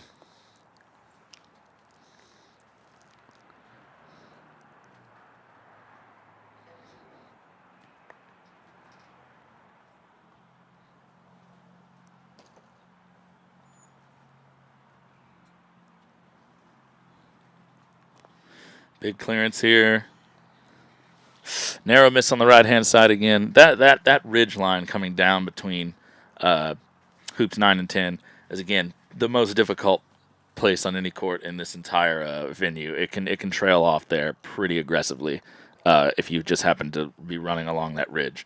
So very, very difficult to hit from that position at that distance, even more so than usual. But we have a question here. How did Simon get into croquet? I have a fairly good idea. So his father, Evo, Denchev, works as a director of sports, rackets, things like that at various country clubs. And normally that department oversees croquet programs if the club has one. So I'd have to ask Simon and his father directly about how it exactly came to be, but Simon has had exposure to the world of tennis and croquet from a very young age. He plays both. He's a very good tennis player as well, I've been told, and has just been brought up kind of around the game and has taken a liking to it. Yes, I think his father was a tennis coach, and as I recall, Simon has been exposed to some of the top level players, so has had a lot, been able to get out and play with people, probably like you yourself, Tom, and whoever else, and so has developed an interest because these guys have let him play with them. Yes, so it's good to have this young exposure. It's very similar to Matthew. Matthew's family got into croquet when Matthew was extremely young, as young as 3. So wish we could have more young people in Canada with that opportunity. It does not really happen. Yeah, it's very rare in the United States. Red with a long shot. Oh, in the jaws. All right. Apologies again if we're behind, if everyone already saw that and didn't care what I was saying just a second ago. But so Red going for what I assume was a clearance on black, maybe blue as well, but there might have just been a really big double or triple target there, and has gotten lucky by getting into the jaws of that hoop. Almost ran it. So last time we saw an update of Jessica Bullen versus Inigo, it was I believe 1-1 in Game 3, or that I might be getting my wires crossed, but they're very in the early stages of Game 3, so we will attempt to get a number to you here in the next few minutes. Good clearance from Jack there to push Simon all the way to the back boundary. This will be with how good Jack's been playing, especially with his jump shots, because I saw, we all saw earlier today he made that amazing 10-yarder at Hoop 5. His jump shots have been quite good. Simon will be thinking this is a must-hit shot here.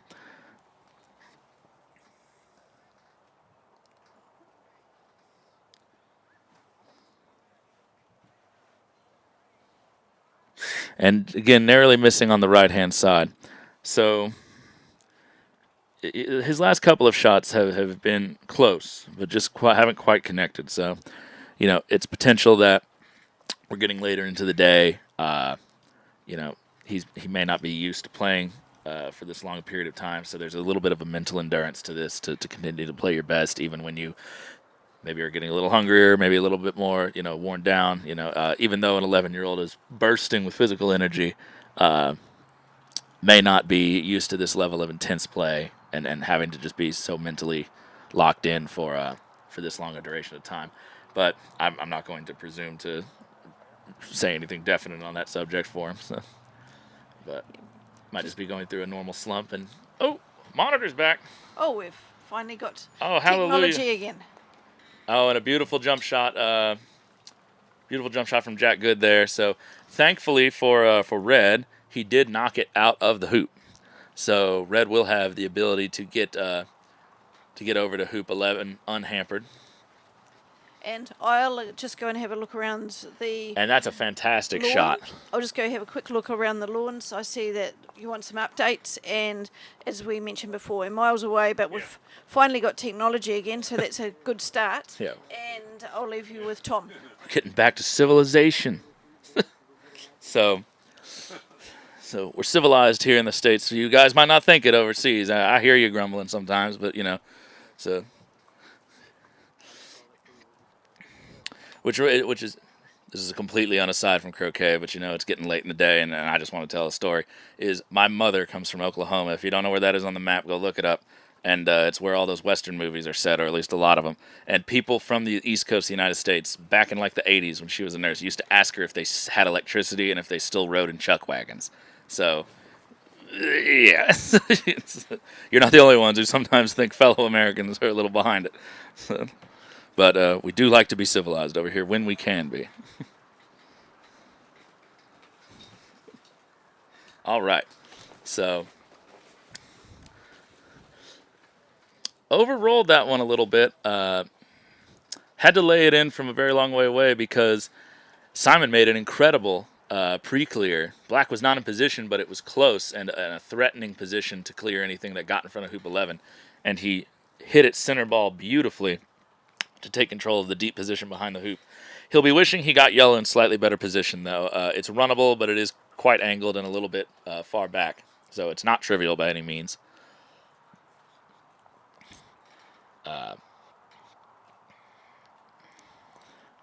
I would think we're going to see him take on this hoop.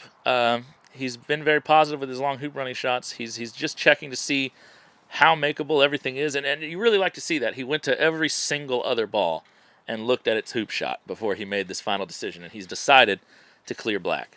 And again, you like to see that from someone so young, not just walking up there and giving it no second thought, just really going through that's unfortunate. So went for the big clearance on black, and again, almost missed it on the right. So whatever he's doing in his swing currently, he's just pushing it to the right just a touch.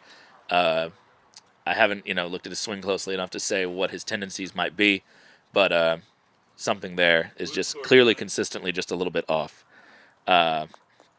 So that's unfortunate. He'll be wishing that he could have that one back, but still, I can't take away from the fact that even at 11 years old, he looked at more things than I probably would have looked at.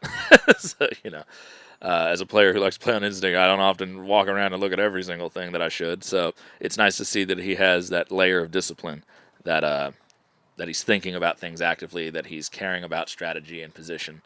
So that's only going to continue to develop, and we expect really great things out of that. So that's really good discipline for someone so young.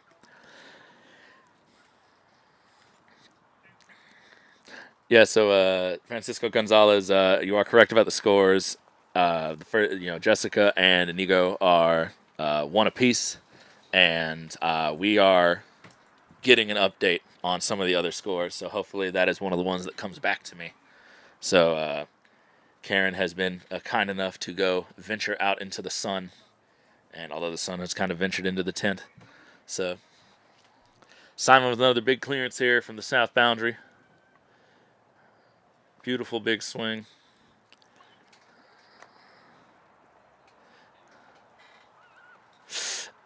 Oh, well. Second prize almost. Almost. That's not going to really help his case if black clears yellow down court, but almost hit blue. A little bit off that hoop there. So he doesn't miss by much, even at 25 yards, this kid.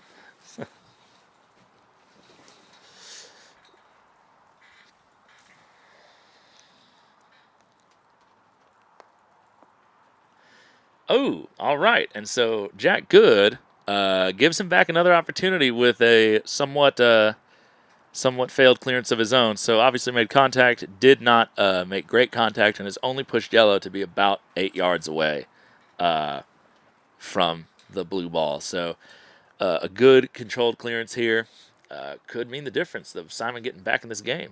We'd love to see a game 3, just from a spectator's point of view. So. And again, just a little bit off to the right. I would be very curious, as just an instructor, as someone who likes to, analyze swings, of what it might be that's causing him to sort of just tend these to the right.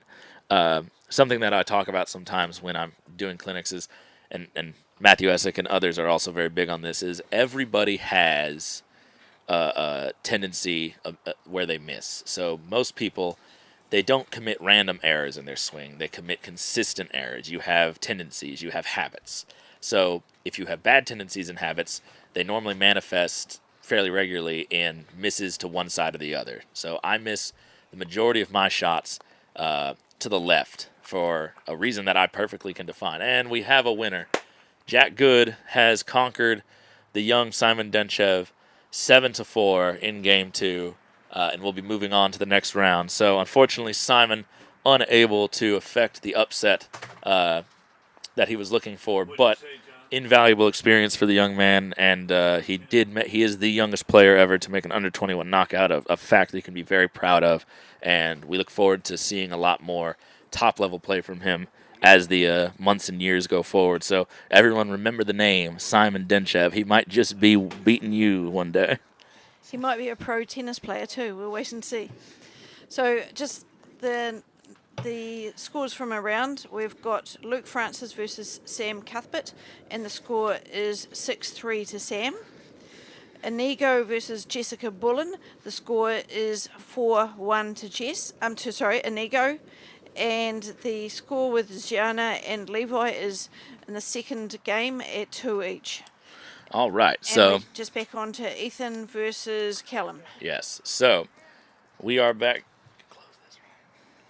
Well, we have the chat, so that's fine. So we join Court 7 in a very tense game too.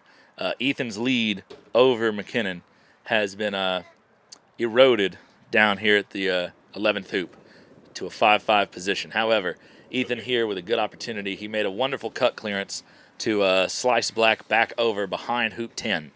And Black will now have a 10 or 11 yarder roughly to take this back. Well, the hypotenuse is probably a little bit, yeah, it's more like 11 or 12, but like whatever. So it's been a while since I've been to geometry class, so don't hold me to it. So, and you could see that even off the mount. He just looked like he pushed it a little bit. So missing slightly to the left. And kind of going back to what I was just saying a minute ago before they finished that game, everyone has tendencies. And right-handed standard grip players, I find, have a very big tendency to miss left. Because your right hand, if it's your dominant hand, doesn't like to be in that sort of bent forward position. It wants to sort of turn back to a neutral position where the palm is facing sort of into your body. And it's very easy, if you're not careful, to let that hand twist the mallet head in that direction. So, whereas it's a lot less natural for that wrist to want to twist outward. So, beautiful smooth hoop by Ethan. Runs it with nice control, getting down just inches past the peg, but and be in good position to defend hoop 12, 6-5 up. So if you're aspiring to fix your game, to improve your game, one of the biggest things you can do for yourself before you ever even actually fix anything is identify what your errors are, identify what your tendencies are, identify, do I miss, are 90% of my misses or a very high percentage of my misses on the left or the right? Oh, no. That's a pretty bad position for Ethan. He's got yellow. No. And you can see it in his body language. He cannot believe himself. That is the kind of stuff that just eats you alive. Now, is it world-ending? No. Red should be on sides from that position. You have to be 100% over the line to be offsides. I cannot exactly tell from here. But he can play yellow over just a little bit. And then if blue runs the hoop, what he can do is he can put yellow in a position to maybe hamper black's shot up to 13. So I would actually be playing this the opposite way. Is red offsides now? It's hard to tell in this angle. I just wonder if it is, but Callum's going to be... So, I mean, this might be smarter given the idea that, like, Callum is going to turn around and clear this and try to flick up. Oh, that's actually a pretty darn good shot. So, yeah. So Callum playing the aggressive line to get back up to hoop 13.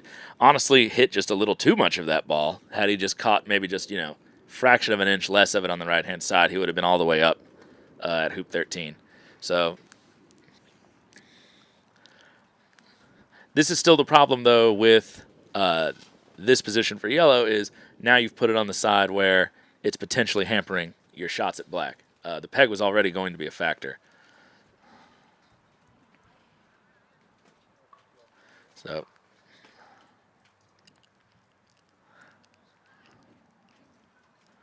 yeah, Ethan's gonna wish he had that lag in with red before back, but if he hits this, he'll let himself get some relief.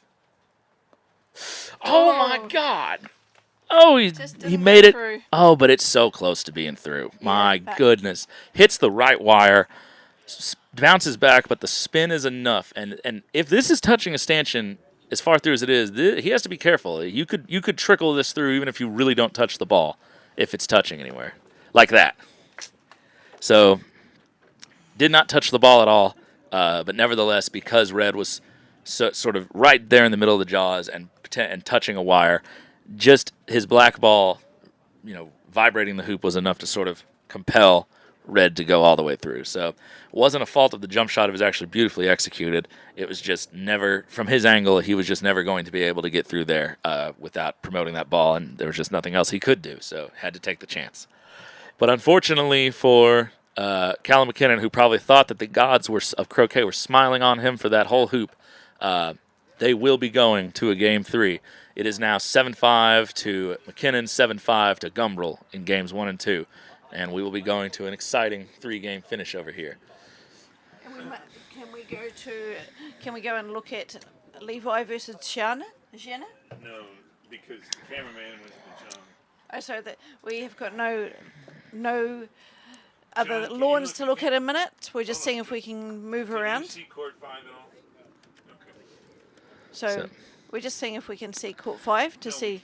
No. All right. So this So this camera that we are operating with currently is unable to see court 5. However, our other cameraman, who's taken a brief restroom break, once he comes back, might be able to pan over from his position at court 6. He won't have the best view of court 5, but if he zooms in, he should be able to see some of the action. No, he can see 5 just fine. He can see 5 just fine. Tom, what is the mallet that McKinnon is using? Never saw that at all. I'd have to look at it closely. I know it has that colorful head. It almost looks like something like a Transforma mallet. You can get those in sort of those various colorful metal heads. So I'd have to look at it a little more closely. But Transforma is a fun brand. Stephen Morgan here in the States uses one. Has for many years now. He actually uses one of the older prototypes that he really likes. But they're starting to gain popularity here in the States. But yeah, so I think that's a Transforma, if I had to guess. Aeneas Adelphus asked for any Spanish results. So last time we checked, Inigo was up against Jessica Bullen 4-1, I believe, or something of that like. And if he's managed to maintain that lead, then probably something in a similar position. But Karen just ran out. She might be going to get us some score updates for you guys. So big shout out to Karen for volunteering to go run around the courts and make sure that we can all stay updated. One day, we could have camera coverage on all 7 lawns in a venue, and that would be lovely. And I would just have little buttons that I would press to look at each one. So, Spanish players haven't been streamed in any of the 3 days. Something going on with them. Why? Aeneas, I can't answer that. So the only camera footage we have right now, or have had set up, is on lawn 6 and 7. Jeff Sue obviously is the one allocating lawns. I don't know what his process is, but I can assure you that it's perfectly impartial. So hopefully we'll get them going at some point, the ones that are still in. So there's a lot of players here. Unfortunately, some of them we just don't see that much of. So.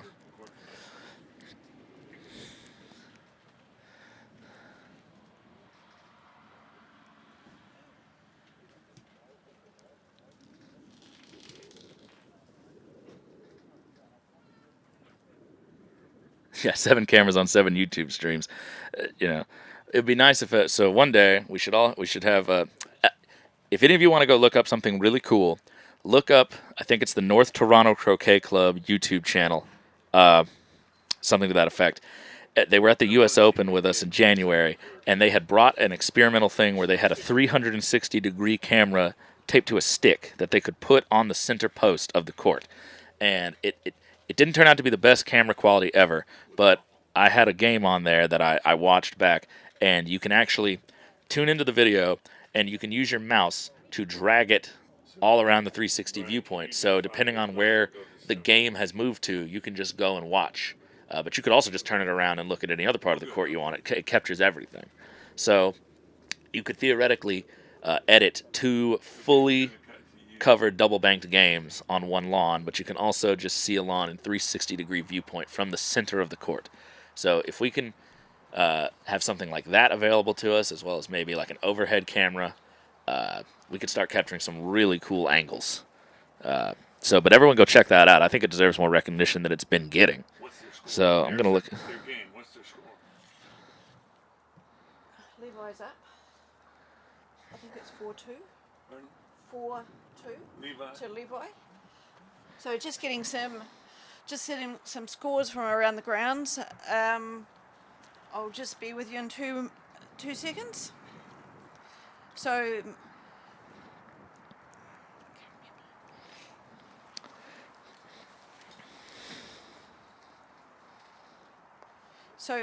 Inigo and Jess Bolin. Inigo's up 5-3. Guys, we're going to do court 5 for 1. All right, so we've panned over here to court 5. The much asked about game 3 match, or sorry, game 2, between Levi Franks and Jean Saed. Levi had all of the play in his favor over in game 1, 7-1, but a little bit closer of an affair so far in game 2. Levi still does have the advantage, but he is up 4-2 only going into hoop. Actually, have they made hoop 7? He's offside. So we might need a slightly updated scoreboard. So, and from Eduardo and Mattie, Eduardo looks like he won the first game, and it's 2 each on the second game. I don't know who scored hoop 7.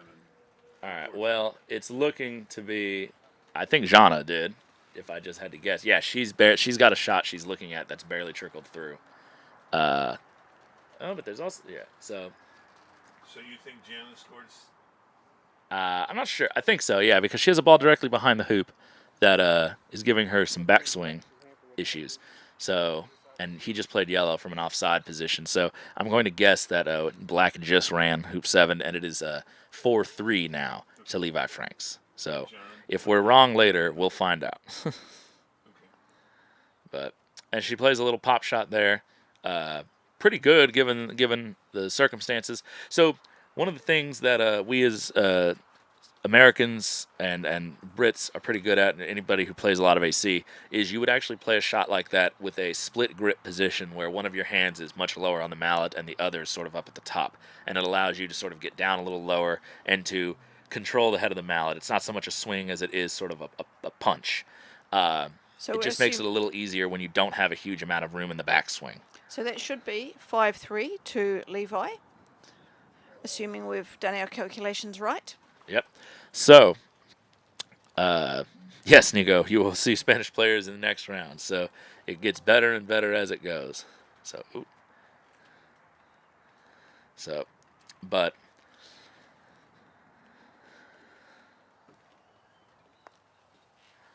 all right. Jana playing into a tight position here, trying to get in front of 9, and she absolutely perfects it. So less than a 1 yard position there in front of hoop 9. Going to put a lot of pressure on Levi with this red and yellow to clear. So obviously red much closer, close enough to justify the pre-clearance. These are shots that Levi excels at. Levi with one of the more interesting swinging styles, very wide stance. Oh my goodness. Well, when you're lucky, you're lucky. He did not stay in the jaws and may honestly not be able to run from there. But, I mean, instead of bouncing away and being on the side boundary somewhere north of the hoop, he has stayed in great relative position. So, but as I was saying, if you watch Levi's form, very interesting swing, very unorthodox sort of style. He's uses a rather tall mallet for his height comparatively, and just generates a whole lot of power with that Solomon grip, but incredibly accurate. I've been lucky enough to play him a couple of times, and he'll go through periods where, I mean, he just doesn't miss. I mean, 20-yard, 25-yard clearances, he's going to hit you over and over and over. So it can be very demoralizing when you feel like you're doing everything right and you just still end up bashed across the court.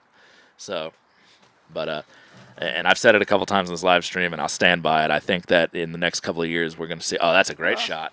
Great shot. Just a little nudge, and yeah, she's got him away. Nudge. Has freed up red enough that blue's angle for its clearance can now probably send it well down court. Yeah, can send it to the side. It's not. The hoop is still in effect here that you could just hit it clean into the hoop, but it cannot jaws, it cannot run. So guys, I'm telling you, if we had the camera coverage to stream them, we would. But all the courts we're filming, the other courts are behind them, and there's some tents and everything in the way. So there's just no camera coverage. on those other courts. So we do want to get everybody on the camera as much as we can. So, as less and less players remain in the knockout, we'll be able to get more of them all in one day on the stream. Hopefully, all of them by tomorrow. At some point or another. So I know you guys want to see the hometown heroes, and I wish I could bring them to you, but just can't do it right now with the way we have things set up. So We've got cameras on 3 lawns, but yeah, there's 4 more that we haven't got covered.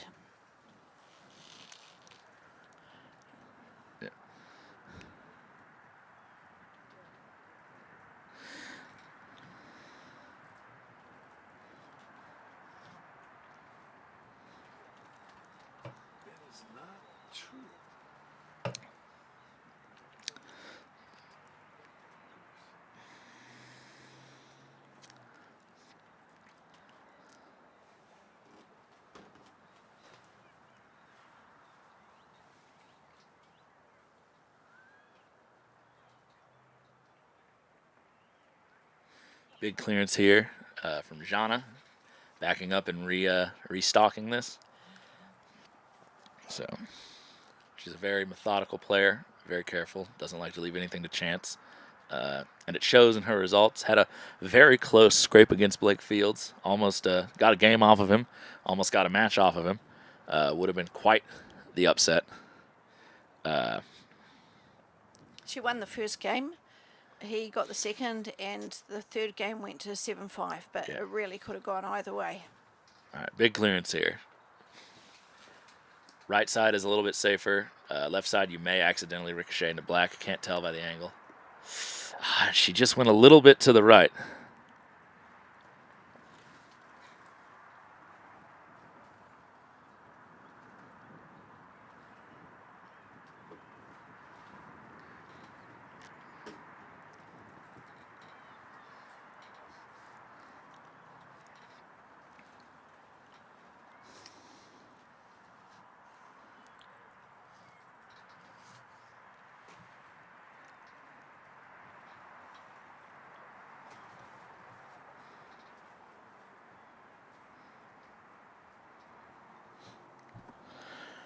Alrighty, so he's probably just looking for a place to put this where you obviously don't want to just give them an open 7-yarder. With blue out of position, they're going to shoot it, and those are not the types of hoop shots you want to give a player who feels like their back's a little against the wall. So he has two options here. He can either attempt to cut this to his right to maybe get it off of a hoop running position or put yellow in the way. Or the other option, if he wants to hold red in position, is attempt to hit it at just the right angle that red kind of drifts into the path of black's hoop shot, which is very difficult to get right. That's what he's attempted to do. Red has just drifted a little far, though. That's an open hoop. And he might have also blocked yellow's hoop attempt. So even if that is true, black might have a little less pressure to make this if blue can make a saving clearance.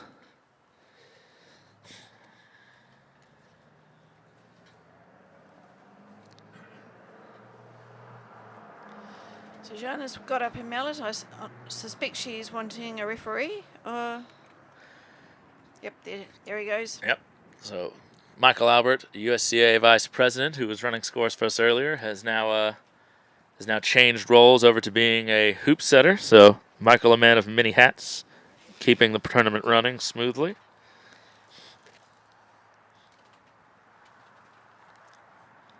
So, just looking at the far lawn, court 7, and Callum is 3-0 up against Ethan.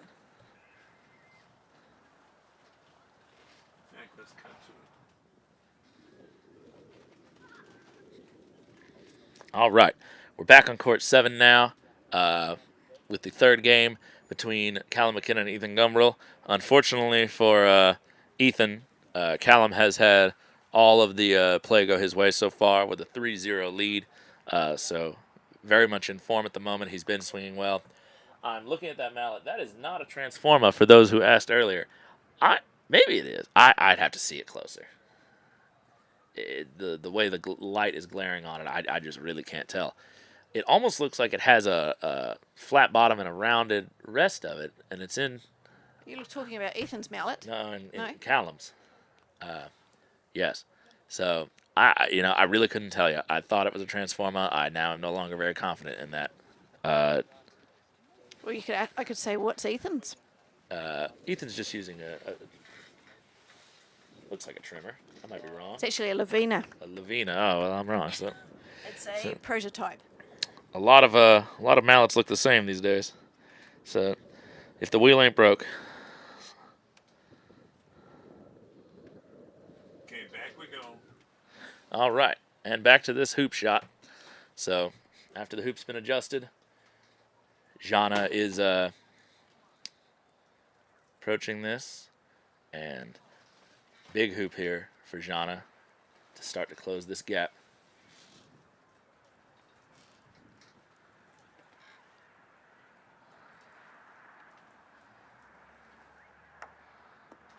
Oh, beautiful. I don't even think she touched the sides of that. That was a perfect hoop shot. Perfect. So the very steady player, leaves nothing to chance and just hits consistent great shots. And I'm actually curious to see how hampered Yellow is getting down to the next hoop. So he might not get great position out of this. So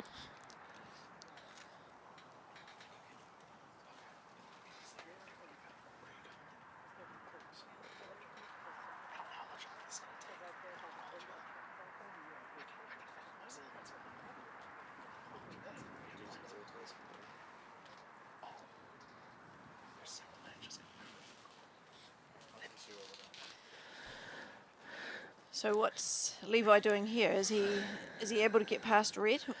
Oh, yes, he has. Yeah, he might have had to play. Yeah, he's had to play a little bit wider than he wanted to. As you can see, he's going down. He's slightly left of center line, but he's hung it back a little bit to where he will remain in good position. So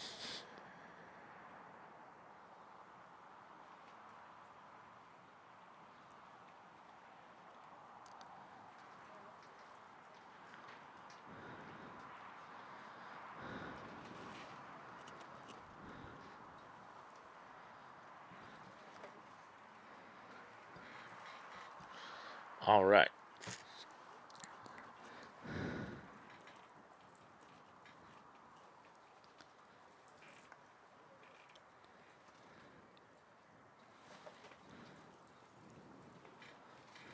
So Jenna is a bit short there too. Yep. As the shade starts to go across the lawn, it just gets a little slower. So the players are going to have to start adjusting as things get a little bit more dusky. So.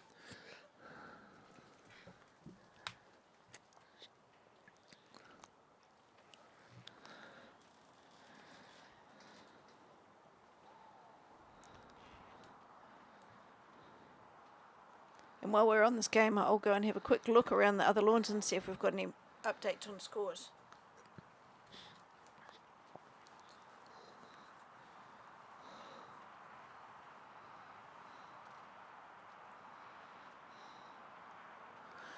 All right, so we got a cluster of 3 right here that's getting a little interesting. So Yellow's going to try to break up that cluster, maybe with a clearance on blue.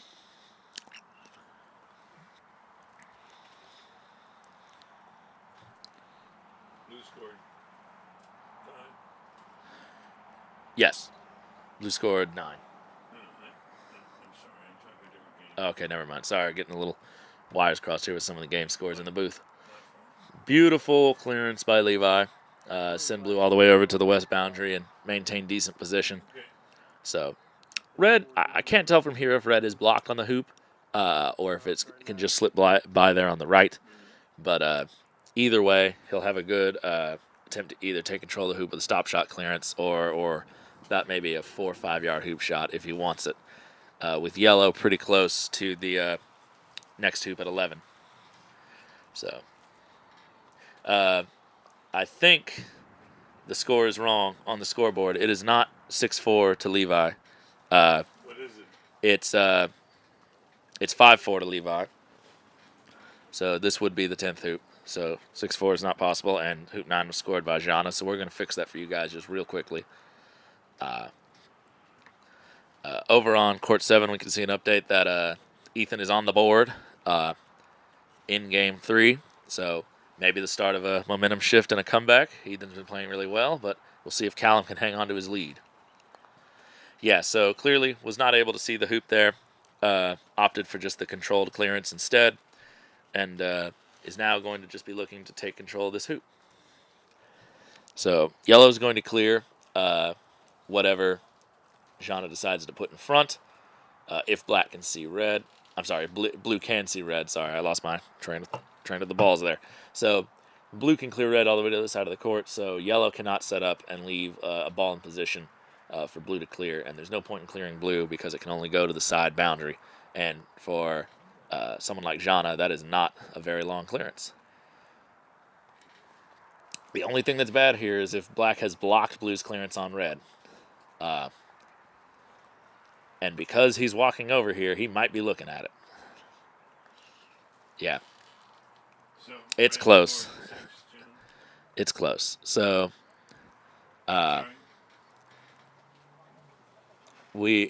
So, if blue cannot see red, or at least not see a whole lot of red where it can't send it very far away, that'll let Levi off the hook a little bit. He can decide to set up yellow. Blue's going to have to clear yellow, but then red will just take a stop shot clearance on black, and we'll kind of be back to a similar position here. Yeah, so he's just going to set in. He might be trying to block the rest of it. And red is runnable, I think. I don't think he rolled so far off the line of the hoop that he can't run with red. So he might be thinking that, okay, I just need to get this hoop shot off with red here, even though it's a little angled.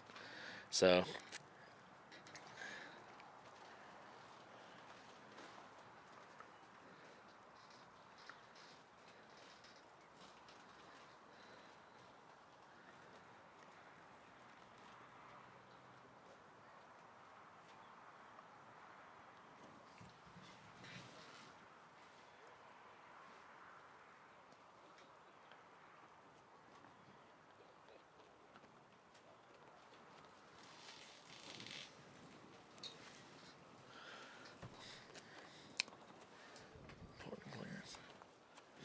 okay, so unable to get the combo. I think she was going for a yellow-red combination there. I might be wrong, but so would have made the most sense. So here we are. Levi checking the hoop. He's going to attempt to go up 6-4 in this second game. So just got some scores from around the lawns. It's now 5-2 to Callum over Ethan.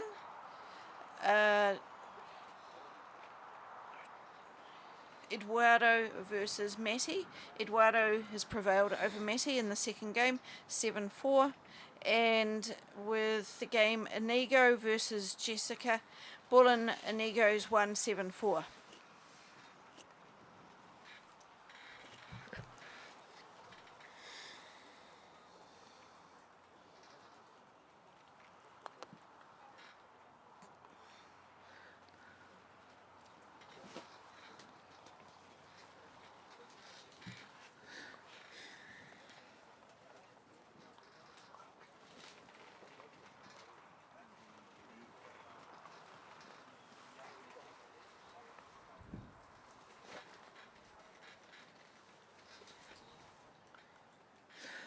All right. So red has failed to run. Actually, I think red took a clearance. Sorry, I looked away for a second. I've just sort of looked something up here. So I understand the frustration of some of our Spanish compatriots at the lack of exposure. However, Inigo did have a match on the live stream on Tuesday at about, you can see them playing Hoop 5. I have it here at about the hour and 50 mark on that stream. So I know it's not been an equal distribution of the live stream time, but we are attempting to get a mixture of players on the back sort of show courts. And remember, we have 7 courts running. We can only show 2 at a time, back and forth, and maybe get coverage on a third if a camera's positioned properly. So I do understand the frustration. We are trying to get everybody on the live stream. They are having fantastic events, and we hope that we will be able to show them more prominently in the next coming day or so. And they've also been trying to play the kids on each lawn, so they're not playing on the same lawn twice. So they've been very careful in their selection of lawns to make sure that they try and get different lawns each time. Court 7. All right, we're back to court 7 here. Ethan desperately attempting to claw back and level this game. He's down 5-2 right now.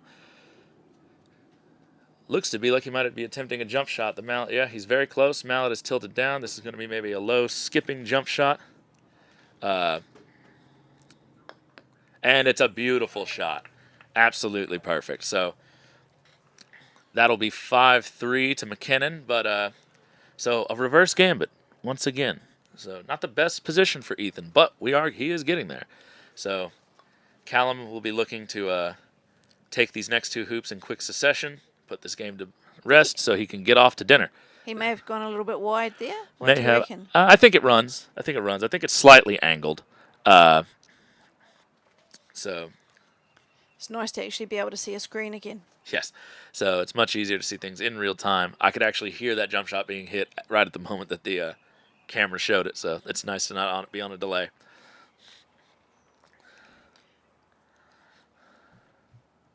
So blue and black are looking awfully close together. I wonder if black may have stymied. I think blue is clear though. We'll find out in a second.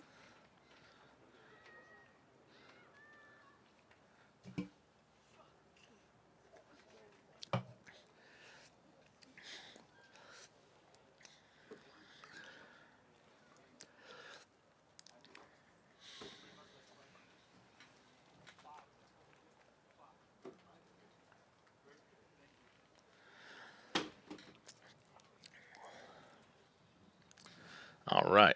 So Ethan here playing a big clearance to try and dislodge blue from its set position.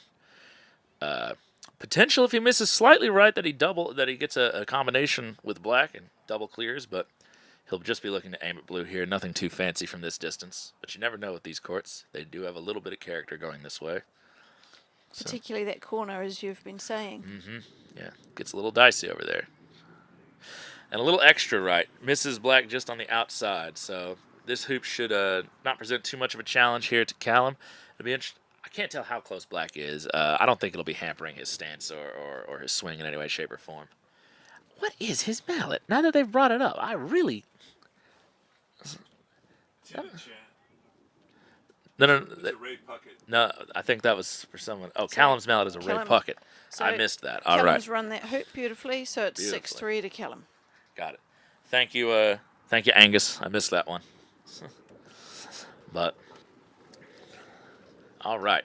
So Callum now in a dominating position, 6-3 up in this deciding game. And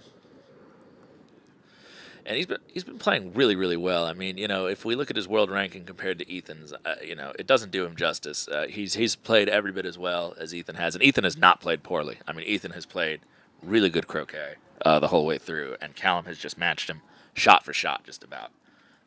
Obviously, it's not won yet. He still has to finish this out, and many games have been flipped from this position. We saw Abdalla Khaled earlier, 6-4 down, finish a wonderful game from this position. So nothing's guaranteed, but Callum has just played incredible croquet this entire match.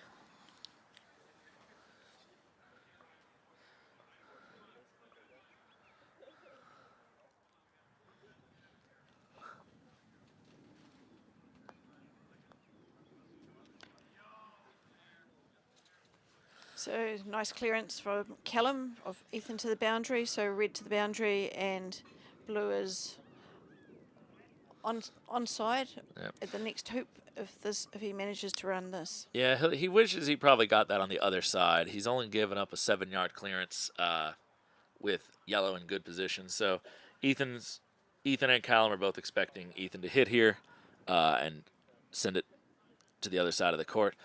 There's always the outside chance if he strikes it just luckily or really well that he ends up over by hoop 11. If you hit slightly right of center here at these angles, you may not be in front of hoop 11, but you'll be in proximity to it, which would be incredibly strong if he can run hoop 10. But from this distance, he's not going to try to hit a particular angle. He's just going to be looking. He's just for a wanting center to ball clear. hit. All right, and we have Jana here taking hoop 10 on, and unfortunately just misses on the left-hand wire and bounces to the side. So good opportunity there to equalize things with Levi Franks and just could not quite connect. And we're back to Ethan. And we got some kids tumbling in the background. So. We do play soccer in this country. See, everybody? So.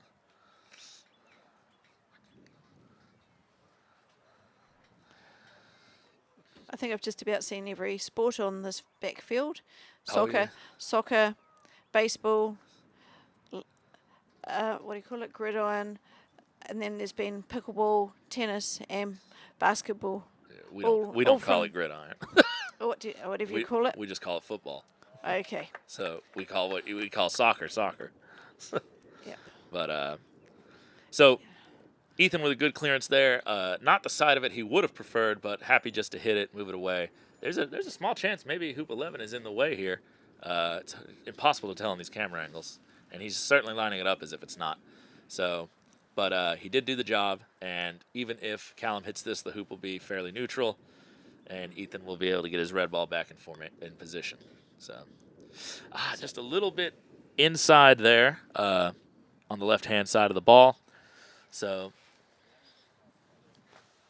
Ray puckets used to be pretty popular in New Zealand, but you don't see them very often anymore. There's a handful of RPM mallets still existing in the United States. They don't look like that. They're some of his wooden mallets, but there's still a handful of them here and around that you see from time to time. Some of the older croquet players still hang on to theirs. Ethan here with a 2-yard shot, maybe just under 2 yards.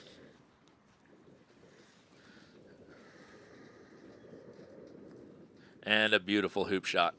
So straight through to the boundary. And Ethan now has brought the gap to just 2 hoops, 6-4 down. And with a little momentum and some good shots on his side, he might be able to take this all the way to the hook. Yes, but Blue's in a very good position there. Yeah. So this is a shot. If you're getting to that level in golf croquet where you're feeling a little bit more confident in your longer hitting, and you want to just sort of get some strategies to go to the next level, this shot at hoop 4 to 5 and 10 to 11 is extremely important to be confident at. This boundary line clearance from where yellow is to where blue is. Setting a ball up in front of the hoop, clearing with that boundary ball, and just forcing them to start making really long clearances from down the court, potentially getting a wire if you cut it the right way. A lot of good things can happen. But so these are game changers. So if you hit this, you can, win the next 2 hoops in quick succession. You can either win the game outright or take it to the hook if you're down. And like in this case, if you miss this, it normally means, disaster or whatever situation. So. Don't mention that word in front of Ethan. But Ethan, trust me, Ethan knows. But he's been hitting these well, and you have to bet on yourself to hit these. Yeah, you're going to miss some, you're going to make some, but you only need to make one right now. So